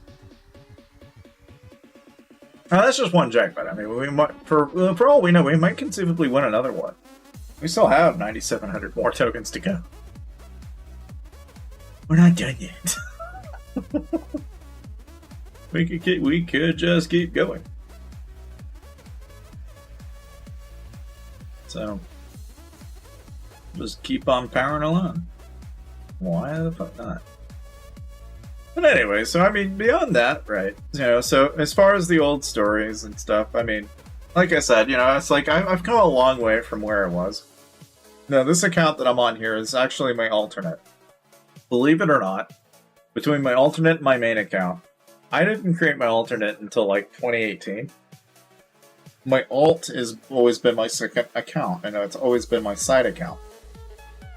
And the funny history behind this account is actually it's going back to when I was with my cousin back in PE. Because back then, we were looking at trying to build accounts, and this account for me was my basically my extra farm. Yeah, I mean, that's probably not a bad strategy, because I've been running 3x, but I've also been running 3x for 20-some plus hours, at least. I've been literally playing Tycoon all day long. So if you got that many tokens, you too have a chance, but I've been at this all day. And this is actually... Not that I'm excited and happy and I'm not, I am totally excited and happy that I want a fucking jackpot for a change, right? But I'm also like, I'm in a state of shock because I'm still trying to fathom what I'm gonna do with that many gems. I don't know what to do. I've got 5 million gems, guys. Like, I don't think that's ever happened. I've had 1 million gems. I've had 2 million gems. I've never had 5 million gems. But yeah, here we are. That day has arrived. Now, something that we have to check is our star scroll count. I have not checked that yet. Somebody's going to have to make sure to remind me, because I'm going to forget. Jewel chest and buy more tokens for Gargantua. There you go. See, that's the thing, it's like, imagine winning like an elite labyrinth, and it's the fucking leader skin of labyrinth, right? Like, that'll be interesting. At least I think it'll be, anyway. What would you do with 15.8 million gems? Honestly, if I won that many gems, you won 15.8 mil. Holy shit. Yeah, there has always been a theory of mine that I would put it all into some troops. That was the theory. I would go call a bunch of friends, and we would fill my account and fill it up to the brim in resources, and I would burn all 15 million gems into troops. That was the goal. The god tier plan was that we were gonna beat the highest might player in the kingdom. And then the next goal would be to beat the next highest tier and make our way to the top 10 if it could be achieved. And if we could get to the top 10, then try to get to the top 5. Obviously, to get to the highest point possible. You know, irregardless if our gear was going to match. Because if we had, say, 133 some X million numbers of troops, our theory of thought was, well, now we're untouchable. You know, because even if, let's say, one does rally us, it's going to take them forever. Hours and hours and hours. And there's so many troops, we could send rallies and rallies and rallies and never ever think about it ever again. That was what we, I think, among my friends, that is what we all collectively agreed is what we would use our gems on. But that is an amazing, that's a really nice win, Clarence. That is really cool. If you win 15.8 million, but that's basically what I would do. You know, is I would burn them into troops. That's exactly what I'd do. I'm sure I have friends nowadays that they'd be like, "Oh, fuck that noise." I'd keep it. Leave it as a something I can dangle as a carrot in front of people and say, "Look at me, I got 50 million chips."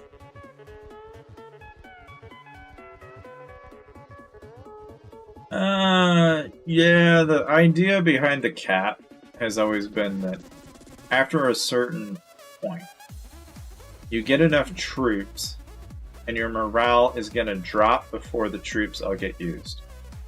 And I don't think there's not some logic to assess that standing line of thinking is not wrong.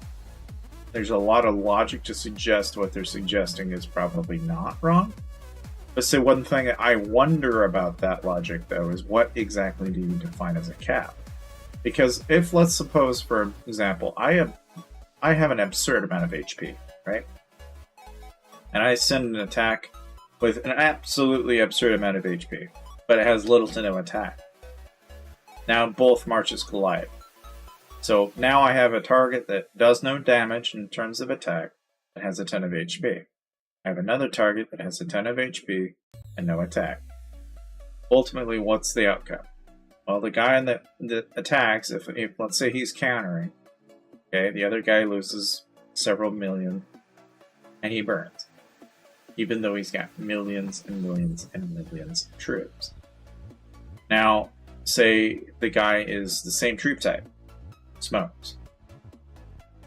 If he's not, it doesn't even phase him. It just, it smokes, but it just, instead of the guy even getting to walk back, it's not even there, right? And in all situations, whether it's a burn, a walk back, whatever it might be, right? One thing that is... what the fudge?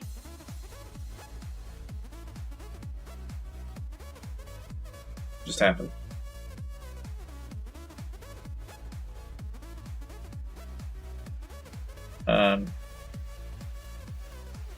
GG.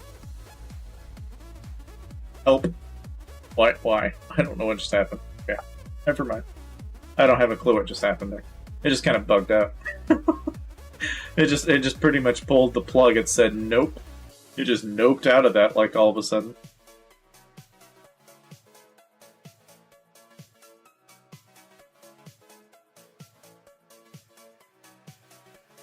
And so I don't know, it's like in principle, right? I think if there's a cap, right? The only time a cap, I think, does become more of irrelevant, I think, is when you're comparing, like, say for example, somebody has 1 million T1. I think there is such a thing as a cap in terms of tier. Because if I send 1 million T5 and the opposing side has 1 million T2, right? An apples to apples comparison of that, what's going to happen is the 1 million T5 are going to win because the value of a single T5 is higher than that of a single T1. So now let's suppose we get an apples to apples comparison of not the total of troops, but actually an apples to apples of value of the T5 to the T1. And so that could be like, say like for every 1 million T5, that's 50 million T1, right? The problem then becomes, okay, how much of that T1 does it take until the time runs out? That's the cap that I think is being referred to. It's not so much the fact that, you know, the march itself is not going to counter it. It has a lot to do with the fact that after a certain point, if the troops that are attacking don't kill all of it, but there's still enough of them, they walk back. All the while, technically, if there are more of the other side, they should lose. But because they don't do enough damage, they walk back. And so the only time where it ever seems to be where that so-called theoretical cap exists is in part largely because the defender is not able to do enough damage to have caused the attacker's march to walk back and flee. And that's the thing. You know, it's like, in order for it to flee, that implies that they were able to do all the damage they did and still have time to leave. Where in most scenarios, it should be that they all die.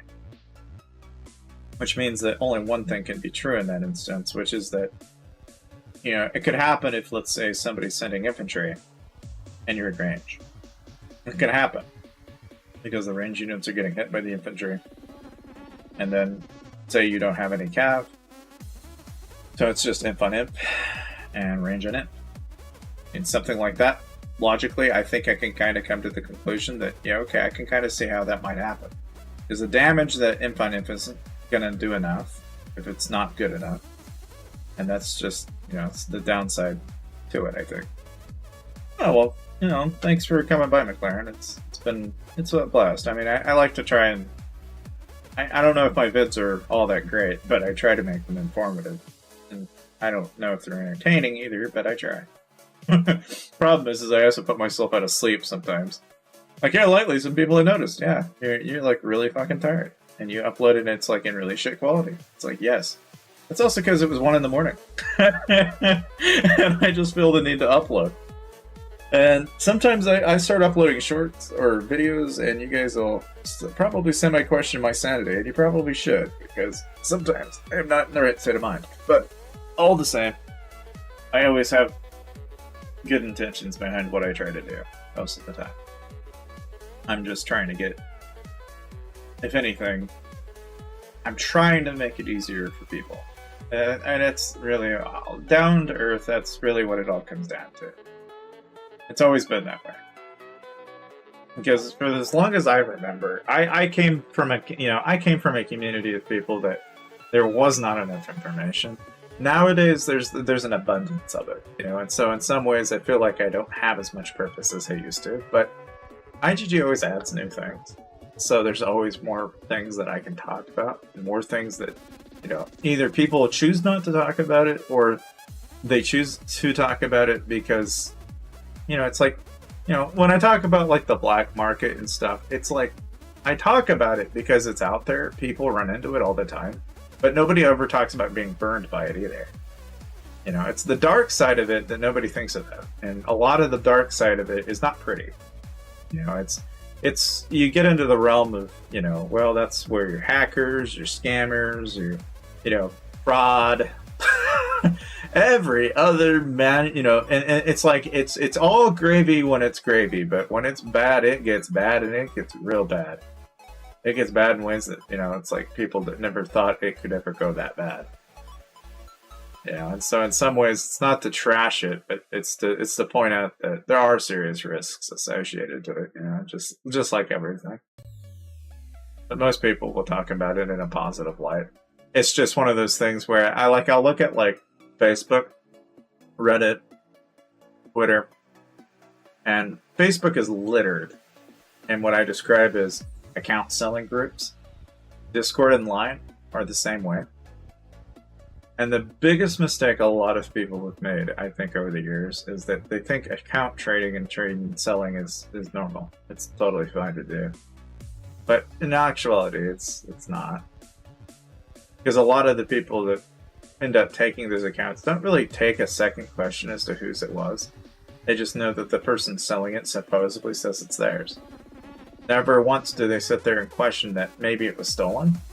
You know, and the other thing is that, you know, there's a lot of contextual information there that a lot of people don't realize that, you know, somebody could just as easily swipe it back or try to terminate it, you know. And so it's like, I bring that up because even over the years, right, King HTV got burned really bad back when he thought he was going to buy a giant pilot account for what I thought was a double-digit amount of money. And it ended up being that the guy wasn't going to give him the account at all, but rather take the double-digit money that he gave him and run away with it and change his name. What do you think happened? Well, that's exactly what happened. But yet I tell you this story because it's a story that has been repeated over and over and over and over in the span of what I think is like 7 years. The weird thing is IGG will tell people don't do that, but yet people will go, I don't like you, I'll do it anyway. And there's nothing wrong with that, really, because, you know, there's just as many people that probably do sell and trade accounts and never have a problem. But there are probably just as many that also do, so it's like, I don't know what side of the fence are you on, you know, but I, for one, have never bothered buying or selling an account. I've always had pride in knowing that everything I've ever had is mine. I don't have anyone else's money or profits or whatever to, you know, to point to and say, oh, yes, I cheated my way through that. Like, to me, I don't know. For me, that's something that I don't know. Strictly speaking, I just don't like about some people, but that's not to say that people don't do it. I'm just more of a merit-based person. I like to think that a lot of people are too, but at the same time, it's owning up to the fact that not everybody is. And in this game, it's not uncommon, but you can figure that out, especially when you look around. You can ask around. It doesn't take long to figure out who those people are. And it's not to say that they don't know how to play the game either. It's just there's just as many of them out there, though. It's just it's interesting, really. Now, given the number of chests and everything that we've gotten as far as drops and Bon Appetit chests go, this stuff has taken a ludicrous amount of time. Although I can't say that the reward was not worth it. We won a jackpot. We finished a mythic cup. And I don't know how close we are on to our second, but we've got to be getting close. And it's evident to me that, like, if somebody asked me, would you do this again? I would say yes. Hoard your tokens until you get 20,000. Then pull, just like I did. This is the way to do that. Don't burn them every single time you get a chance. Burn them when you got 20,000. Then pop it. And then just run it all day long.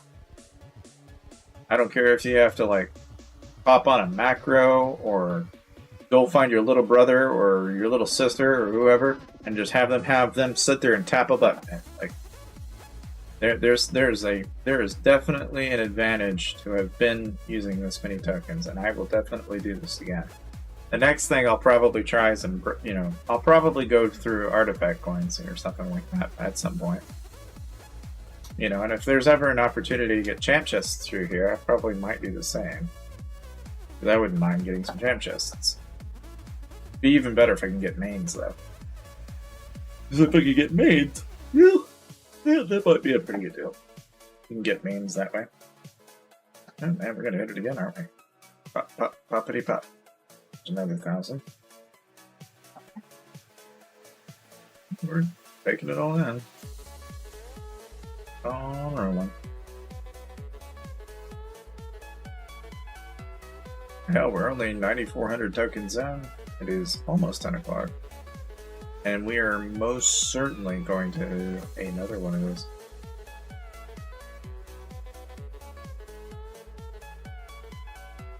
Well, see, that's the thing. I'm talking about a champ chest tycoon that has mains in it. I know of the existing champ chest tycoon, but that one is, you know, that's the goddamn dolls, which you don't need. Most people don't need. If it was dropping mains, though, that'd be worth it. Like, you know, if it was uncommon mains, and common mains, just like this Halo part of Tycoon is, I'd do it. The drops would be about the same. If I had champ chests and mains, that absolutely would. I would absolutely do it. Not even think twice. Yeah, I don't know about you guys, but with the ratio mode feature and everything, I've come to find that like certain things are nice about that feature that they've added, and other things I don't like about it. But the one thing that I've actually found more interesting than anything is the fact that the auto join feature with Dark Nests, I'll turn that on for 8 hours, and now I'm like, fuck, I got too many essences. And now I want an auto essence button. You know, like I've got a button for my auto, you know, join and auto whatever. Now where's my auto essence button? Why can't I just have the essences? You know, I wish they'd expand, and this is just an idea, okay? Hear me out. But let's say for a moment, instead of having a transmutation hub only store up to 3 of them at a time, how about you expand that to like 40 or 30 or some larger, stupid larger amount, and make it so that I can auto query without having to be in there and let that shit run its own take, you know, instead of me having to sit there and hit transmutate, wait 10 hours, remember to get back in there and turn it on, and then do the next one. Like, I've personally have always found that to be a pet peeve. And I could be alone in that, but I am a pet. It bothers me because I will spend 10 hours waiting for a transmutation that doesn't give me jack shit anyway. Nothing I want, not most of the time. And even if it's high tier, it still doesn't give me shit that I want. You know, it's like, I feel as though that is a underused opportunity that they've squandered somehow. It's something that could be something more than it actually is. Not that, you know, they don't do events where they do gym events with transmutations and shit like that. Fine. But it just needs a little tweaking, I feel like. For free-to-play, it's a fantastic fucking thing, though.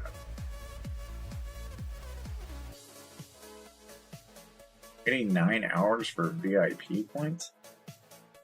Oh, boy. Yeah, you know, I remember when I used to have, like, a... There's definitely a disparity there. I've always felt they needed to increase the number of VIP levels, even. Because once you hit 15, it's like, what the fuck am I supposed to do with all these? Nothing. Like a lot of other useless fucking shit that you get in your inventory. It's like, I'm not gonna need these, you know, cabinets anymore, so what the fuck am I supposed to do with the cabinets? Nothing. It just stacks up in my inventory. It's like, there's a lot of stackables that they need to clear out somehow. I've always suggested that they come up with a store where you can refund shit that's in your inventory for a set percentage of some kind of currency that you could then use to convert into something else. Like, the bargain store in some fashion is kind of something like that, where I feel as though that could be something that, you know, you could turn into something like that, you know? But I don't know. I don't know if they'll ever actually come up with something like that. But an auto VIP point thing would be nice.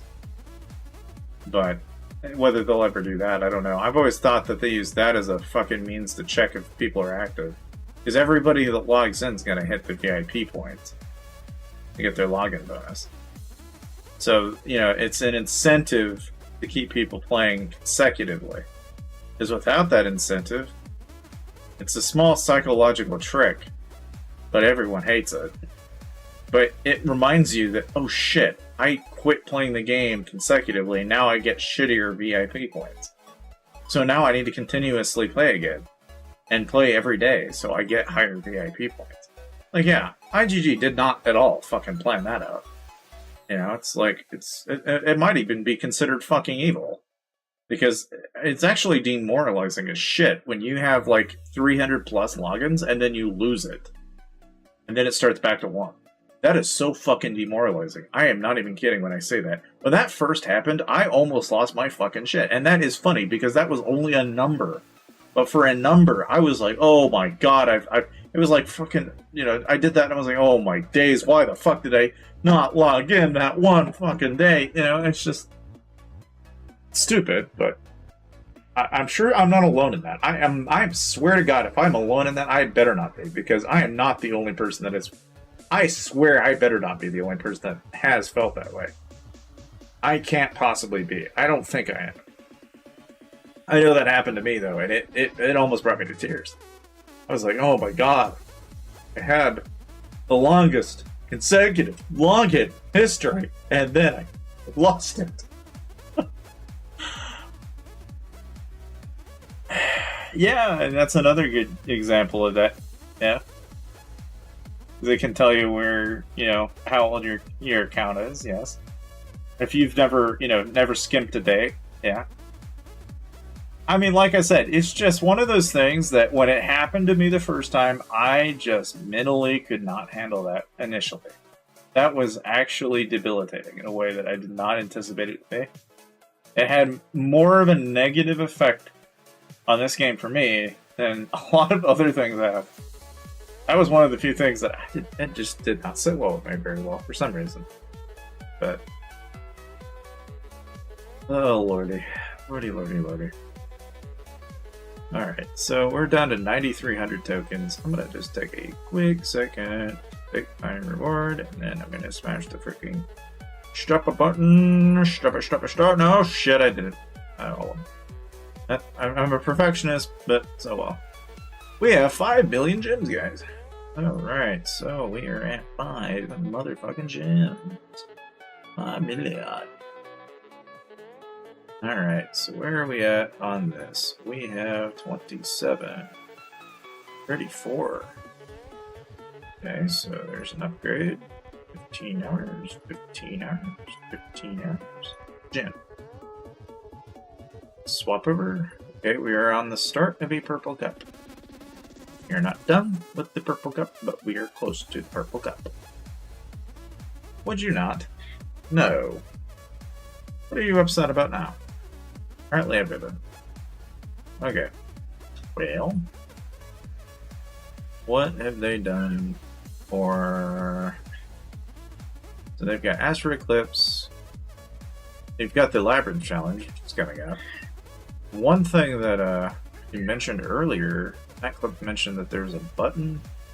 They had an auto-use button for fucking Holy Stars? Bro, I did not know that. I don't have to sit there and spam. Okay, that's kind of a quality of life button. Did not realize they did that though. I wonder what that does. If I have like millions. The next time Phantom Knight comes around, we are totally going to go ham on that damn thing. But, alright, going back to this. Anyway. Hold on a moment. My cat is gonna fucking chew me apart. I don't know why, but this is apparently the time for her to do that. Why?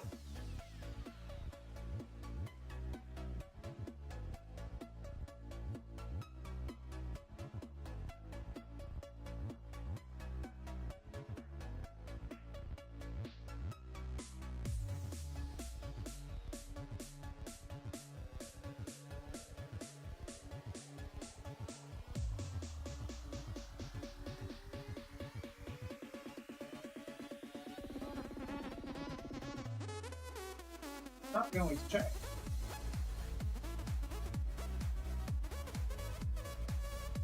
Why do you consistently beg and think I'm going to do something different?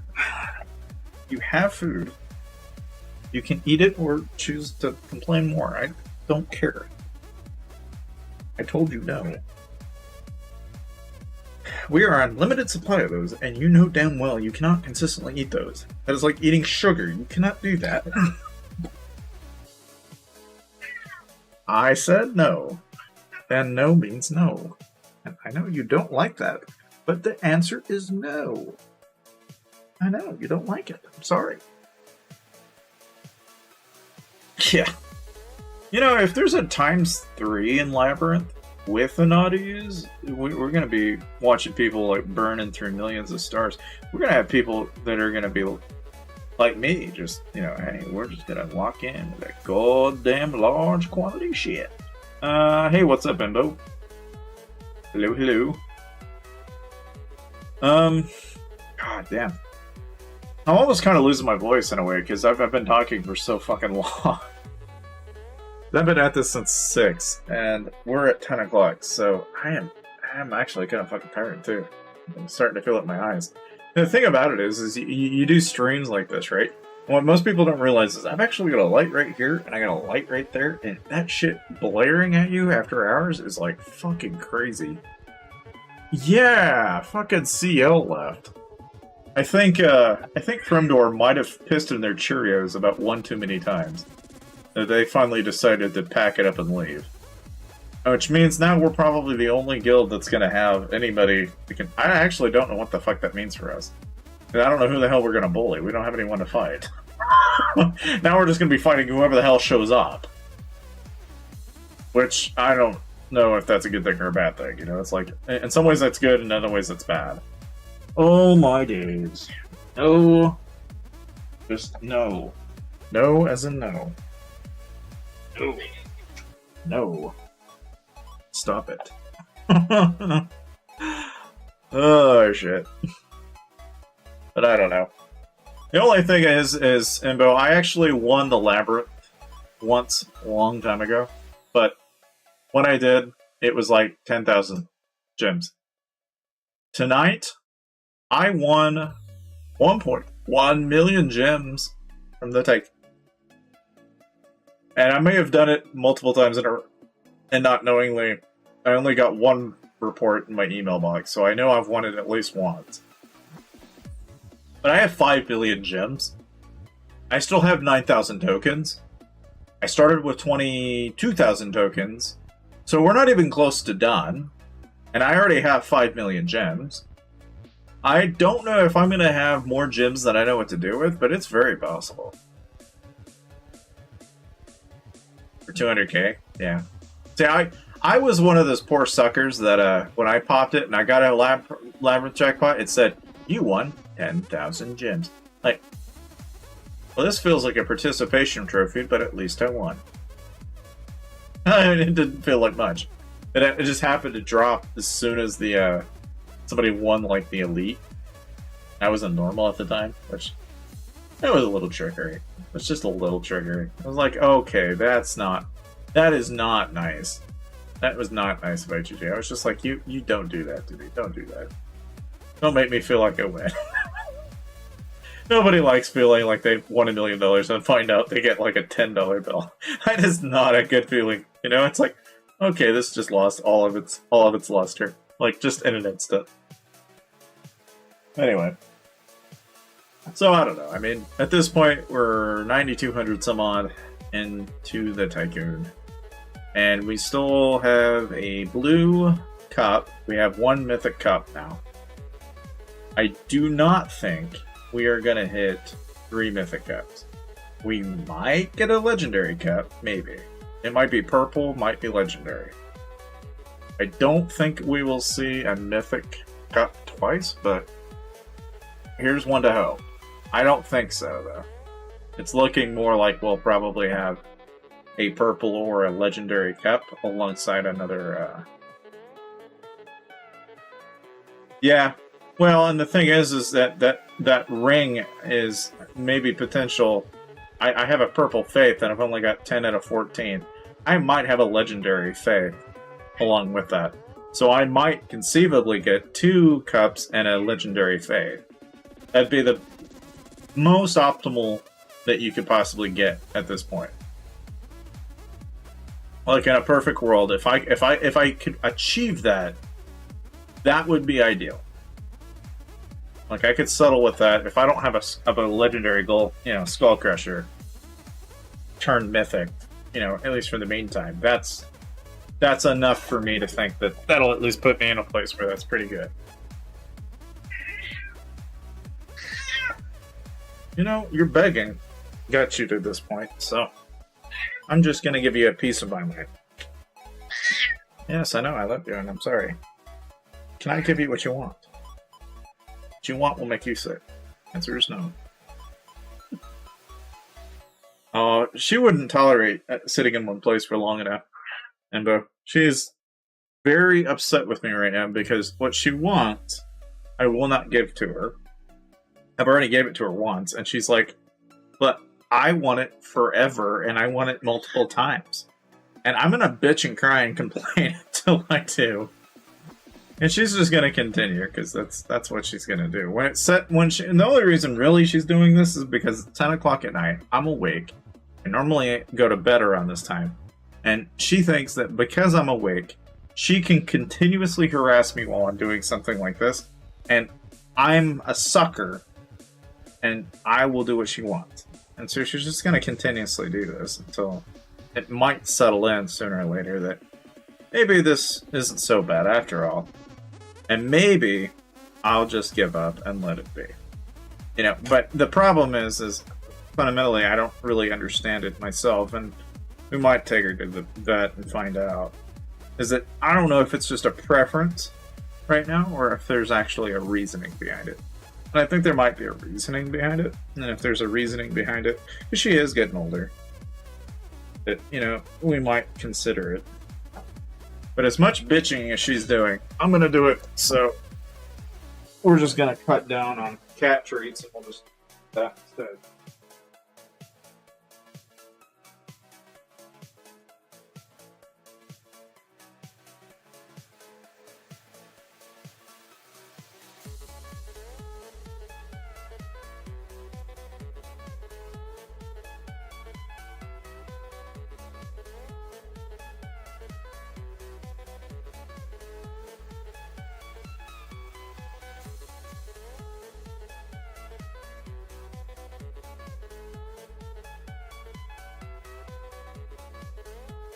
And that's probably the last one I'm going to give her. But, I mean, I figure if she is really hungry, that'll keep her from starving. What it will probably not prevent those the actual issues, so sooner or later I'll have to take a look and find out what exactly is going on there, but in the meantime, that's what I'm going to do. Yeah, we're still gonna be rocking and rolling. 9100. I don't know how long this will keep going, but we're gonna keep going for probably several hours at this rate. The thing is my capacity to like function as a human being is being tested because I've been up since like 12 of yesterday, and it's 10 of the following day, and my head really starts to hurt when I'm up for any further than that. It's not that I can't do it, it's just insomniacs. It's not good for you, let me put it that way. So, I've gotten enough sleep, I've got like 4 or 5 hours of sleep probably, but like, it's not good to do it in any amount of excess. So, I'm probably going to go ahead and just leave the stream running as is, and maybe, I don't know, I might just even just call it quits for now and leave the 9,000 tokens where it's at, and we'll just pick up where I left off today, tomorrow, around 6, 7 o'clock, and just do it that way. Because this is not going to end in rotation in, like, one day anyway. We can always come back to this, because we've got, like, what, 5 or 6 days still? So the rotation's not going to be going anywhere anytime soon. I'm thinking more towards just opening the chests for tonight and then probably calling it quits for the night because I'm honestly getting kind of beat. I'm like, my brain is actually starting to like give me the early signs of like my brain's going to shut down at some point. So with that in mind, I'm going to go ahead and we're just going to take a break from this, I think. We're at 5 million gems. I mean, that's just fucking nuts, okay?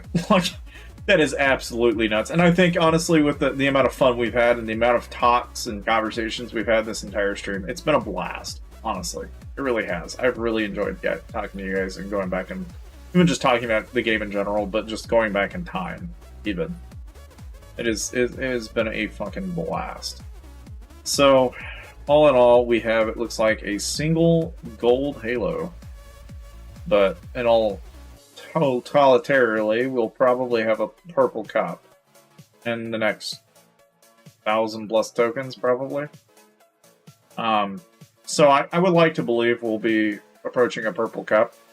I'm not convinced we'll hit. We may not even hit a legendary cup, honestly. I don't know. kind of skeptical of that, but we'll see. Either way, let's look at the drops, because that might change it all for the better. So that did not make me feel better at all. Why the fuck is the drop rate so god-awful? See, look at that. Only 2 uncommons out of the entire fucking chest. Good lord. And, okay, and then we got the one fucking epic that makes it all feel that much better. Okay, alright, so there we got a little bit back. And, you know, the 6 or so. So that's, yeah, okay, that's fine. That makes me feel a little better. Now, one thing that I did not want to forget is the star scroll count. So, what is our star... Okay, we are at 53 star scrolls. That's obviously not 615 star scrolls, but that's still a fairly sizable amount of star scrolls for somebody that doesn't buy star scrolls. So, that's pretty interesting. Alright, well, aside from that, what else is there? I guess there's this merging speeds. How many of those do we have? Oh yeah. Oh yeah, we've got a lot of those now. We've got a lot of merging speeds. So we're really not doing too bad there. We've hit 88 more Bon Appetit packs though. Good lord. I've got 95 of those and another 65 of these. I got more fucking packs that I know what to do with. You know, because the rotation timer thingy redid itself, let's go ahead and pop 2 of those and then call it quits. To try and make the maximum on our XP bonuses here. And we'll just rotate and rotate and rotate until we finally have Jade Worm finally maxed out. Of course, I'm kind of falling behind on Chronicler, but that's aside from the point. You know, it's like that's just one of those things that we'll get to, you know, but it takes a while to get to. But at this point, at least with the current set I have, I now have a Barogial Cup that is at Mythic, and I could potentially start dumping Astrolite into that, but I don't think I'm going to, at least not right out of the gate. Jewel-wise, I probably could tweak it, though. And if I could, I would, but I don't think I've got enough jewels either. And that's something else that I'm like, severely lacking in. I don't have enough jewels yet, either. But for a very similar problem. There's just more things that we can work on, but in a perfect world, we'll probably get to it at some point. It's just something we're gonna have to work on at some point. Because, like here, you can see I don't have any range jewels. I don't have any cav jewels. If I had cav and range jewels here, I'd plop those in. Because it would help, but now at that stat point, let's take a look and see what does that look like. Let's go ahead and do our quick sweeps for this, why not? Go ahead and do those real fast. And then we can check and see what the core stats look like now. Don't necessarily need it on ×1 though. Don't want it to take like 2 centuries, I just want it to get done and over with. Okay, there's Cav next. And okay, so let's take a look at our next stats here. Let's just see how exactly those are coming along.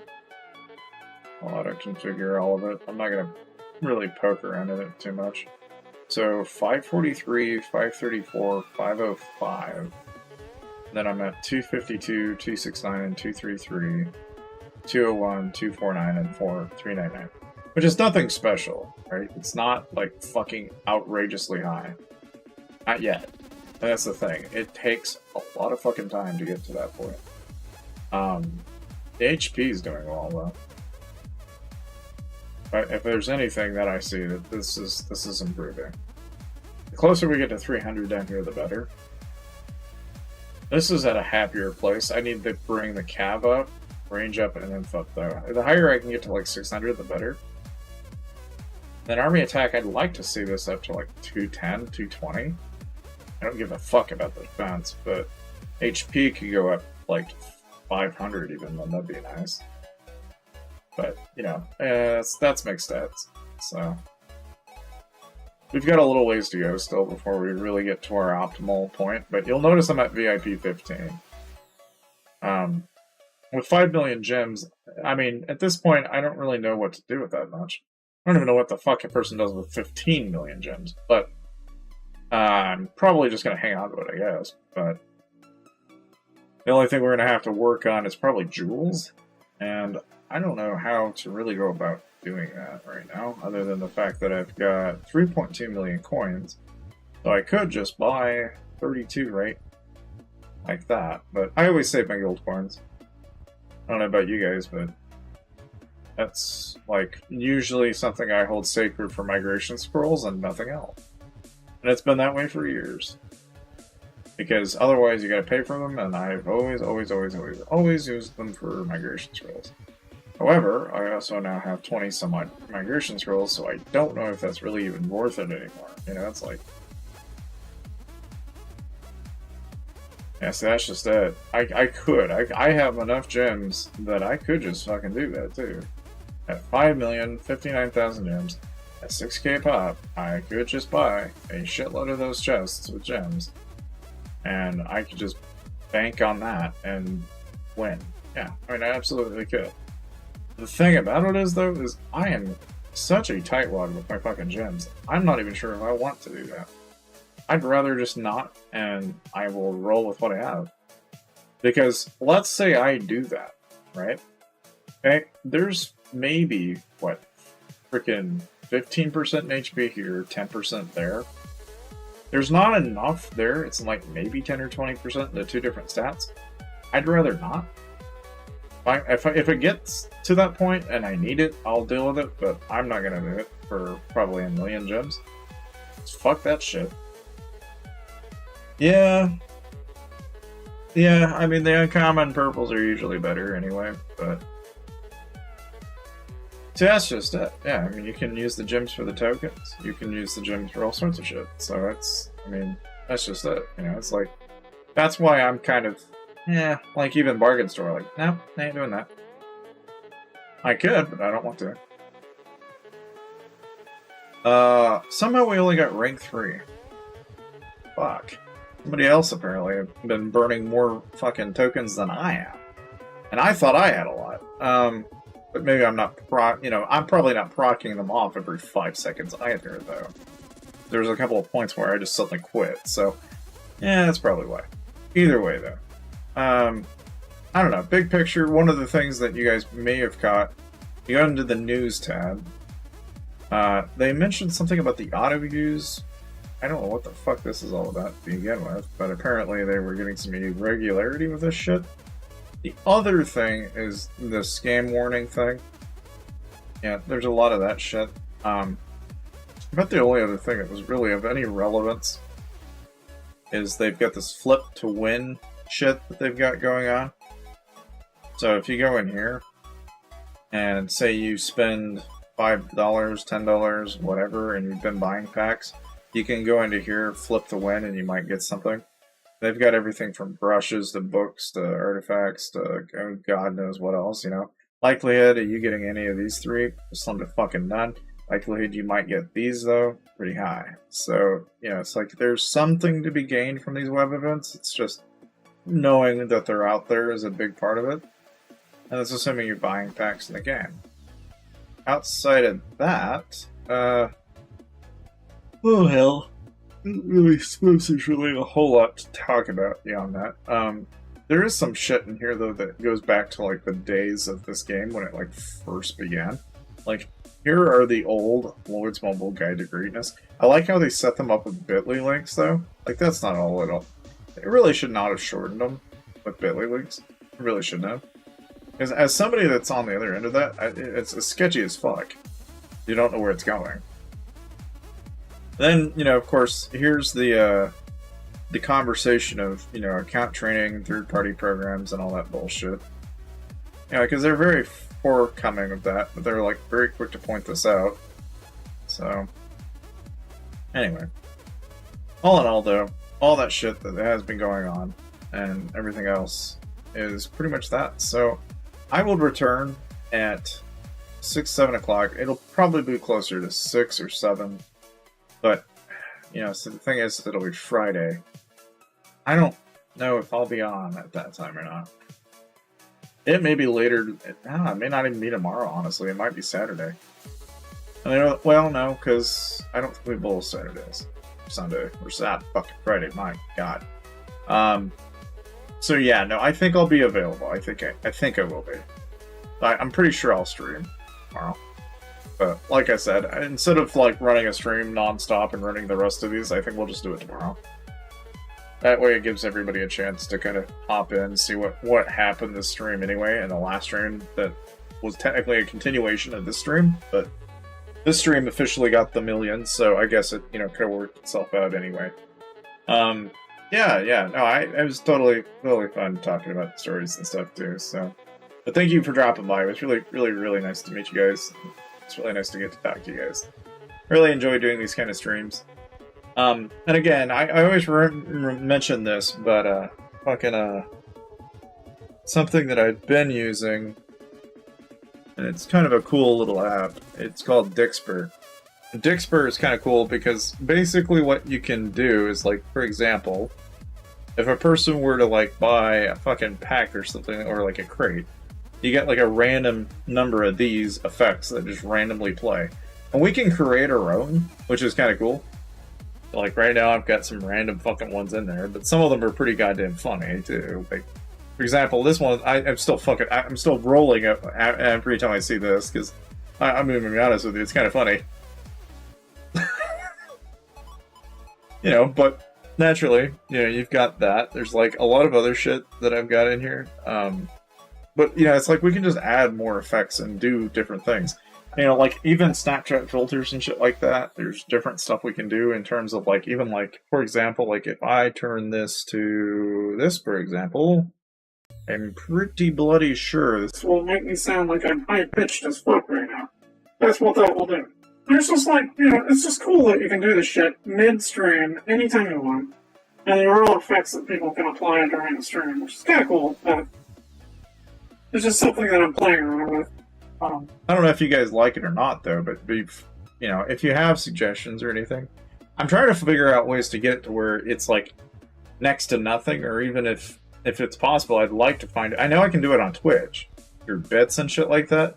I know you can also do it through channel points, but on YouTube, you don't really have that many options, and they don't really have an ecosystem or a tool that is similar in the same way that Twitch is, that also integrates with third-party applications like this, so.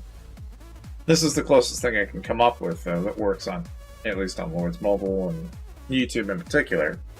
But it's just something that I'm kind of playing around with. So I'm all ears if you guys have any suggestions and thoughts on it.